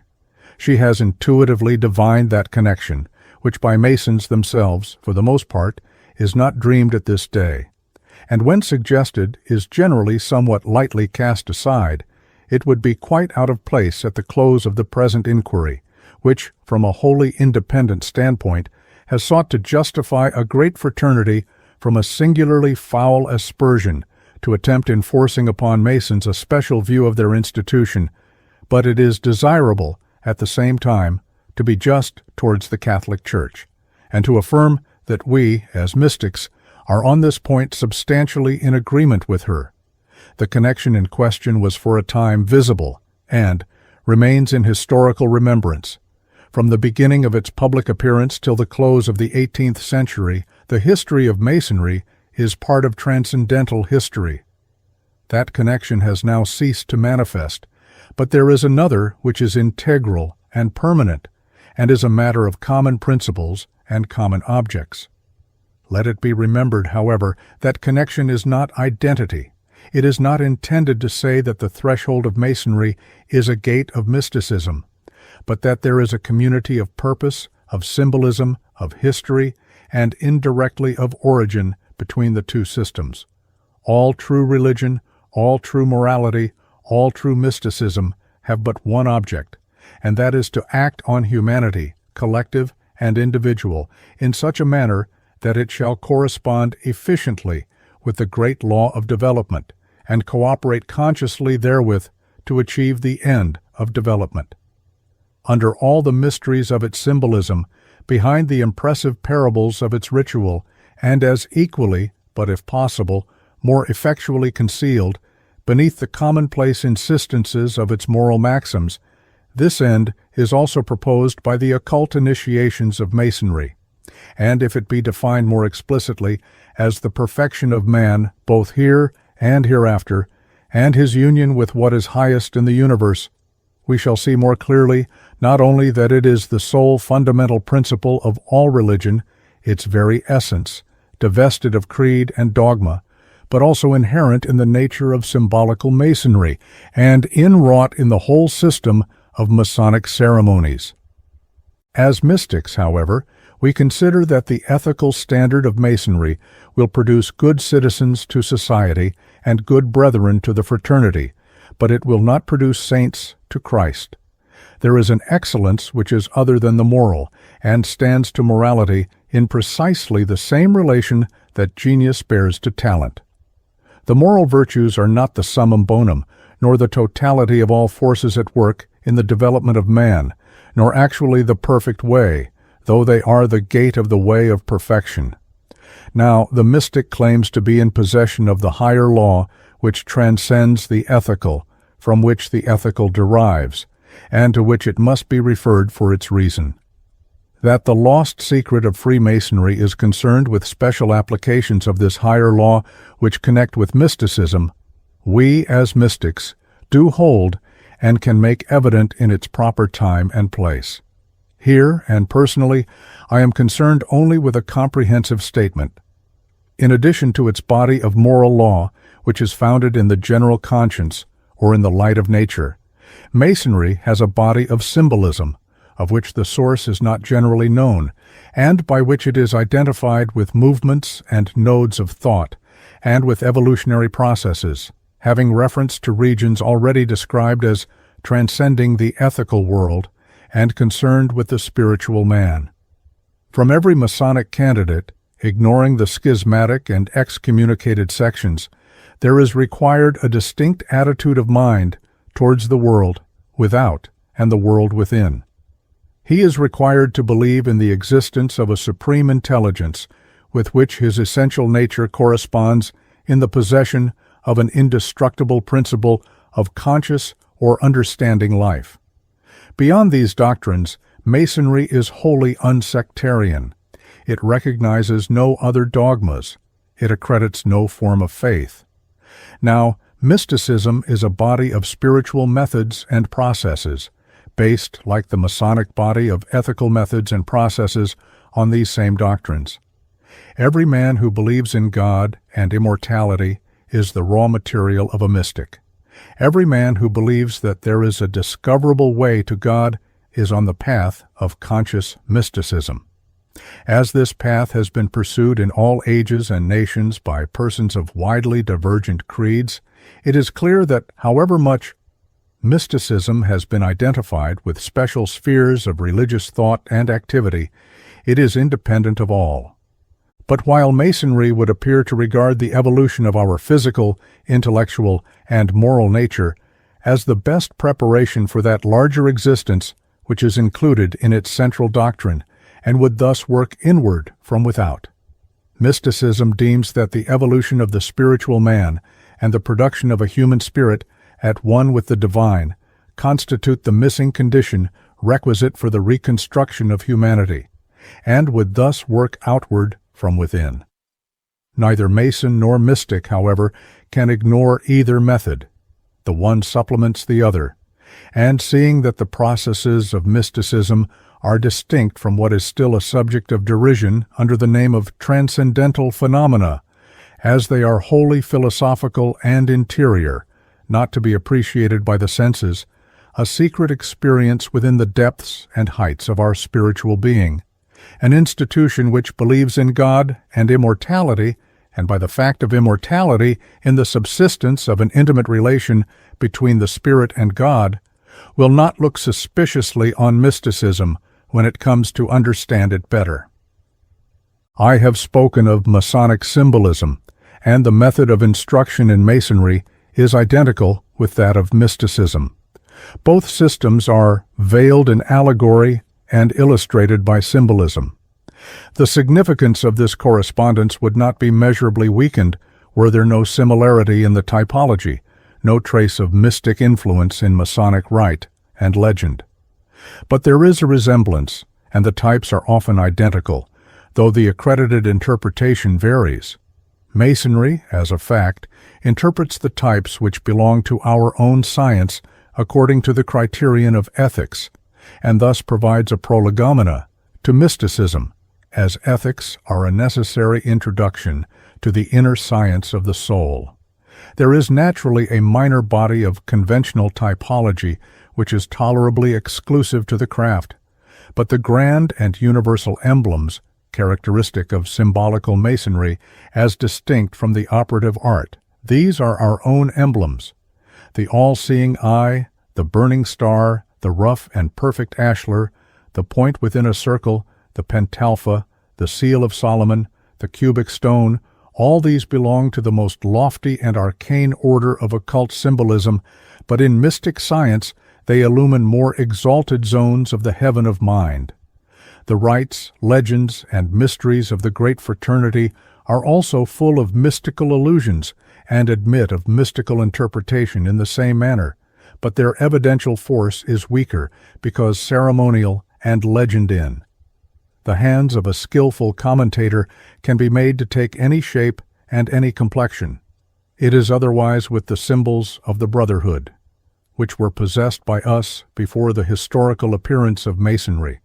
So also the Masonic reverence for certain numbers, which are apparently arbitrary in themselves, is in reality connected with a most recondite and curious system of mystic methodical philosophy, while in the high titles of Masonic dignity there is frequently a direct reference to mysticism.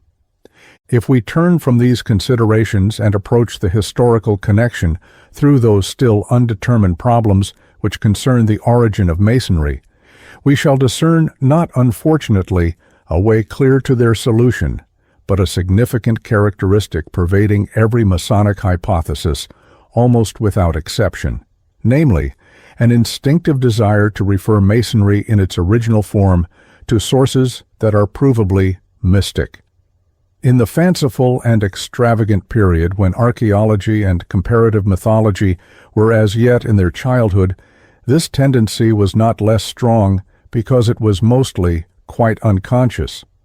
To pass in review before us the chief institutions of antiquity with which Masonry was then said to be connected would be to sweep the whole field of transcendental history, and when we come to a more sober period which recognized the better claim of the building guilds to explain the beginnings of the fraternity, the link with mysticism was not even then abandoned, and a splendid variant of the Dionysian dream took back the medieval architects to the portals of Eleusis and of Thebes. When the history of Freemasonry becomes possible by the possession of materials, its chief philosophical interest centers in one country of Europe. There is no doubt that it exercised an immense influence upon France during that century of quakings and quickenings which gave birth to the Great Revolution, transformed civilization in the West, and inaugurated the modern era. Without being a political society, it was an instrument eminently adaptable to the subsurface determination of political movements. At a later date, it may have contributed to the formation of Germany, as it did certainly to the creation of Italy. But the point and center of Masonic history is France in the 18th century. To that country also is mainly confined the historical connection between Masonry and mystic science, for the revival of mysticism, which originated in Germany at the close of the 18th century and thence passed over to England, found its final field in France at the period in question. There Rosicrucianism reappeared, there Anton Mesmer recovered the initial process of transcendental practice, there the Marquis de Puységur discovered clairvoyance, there Martinez de Pasquali instructed his disciples in the mysteries of ceremonial magic, there the illustrious Saint Martin, le philosophe inconnu, developed a special system of spiritual reconstruction, there alchemy flourished, their spiritual and political princes betook themselves to extravagant researches after an elixir of life. There also, as a consequence, rose up a line of magnificent impostors who posed as initiates of the occult sciences, as possessors of the grand secret and the grand mastery.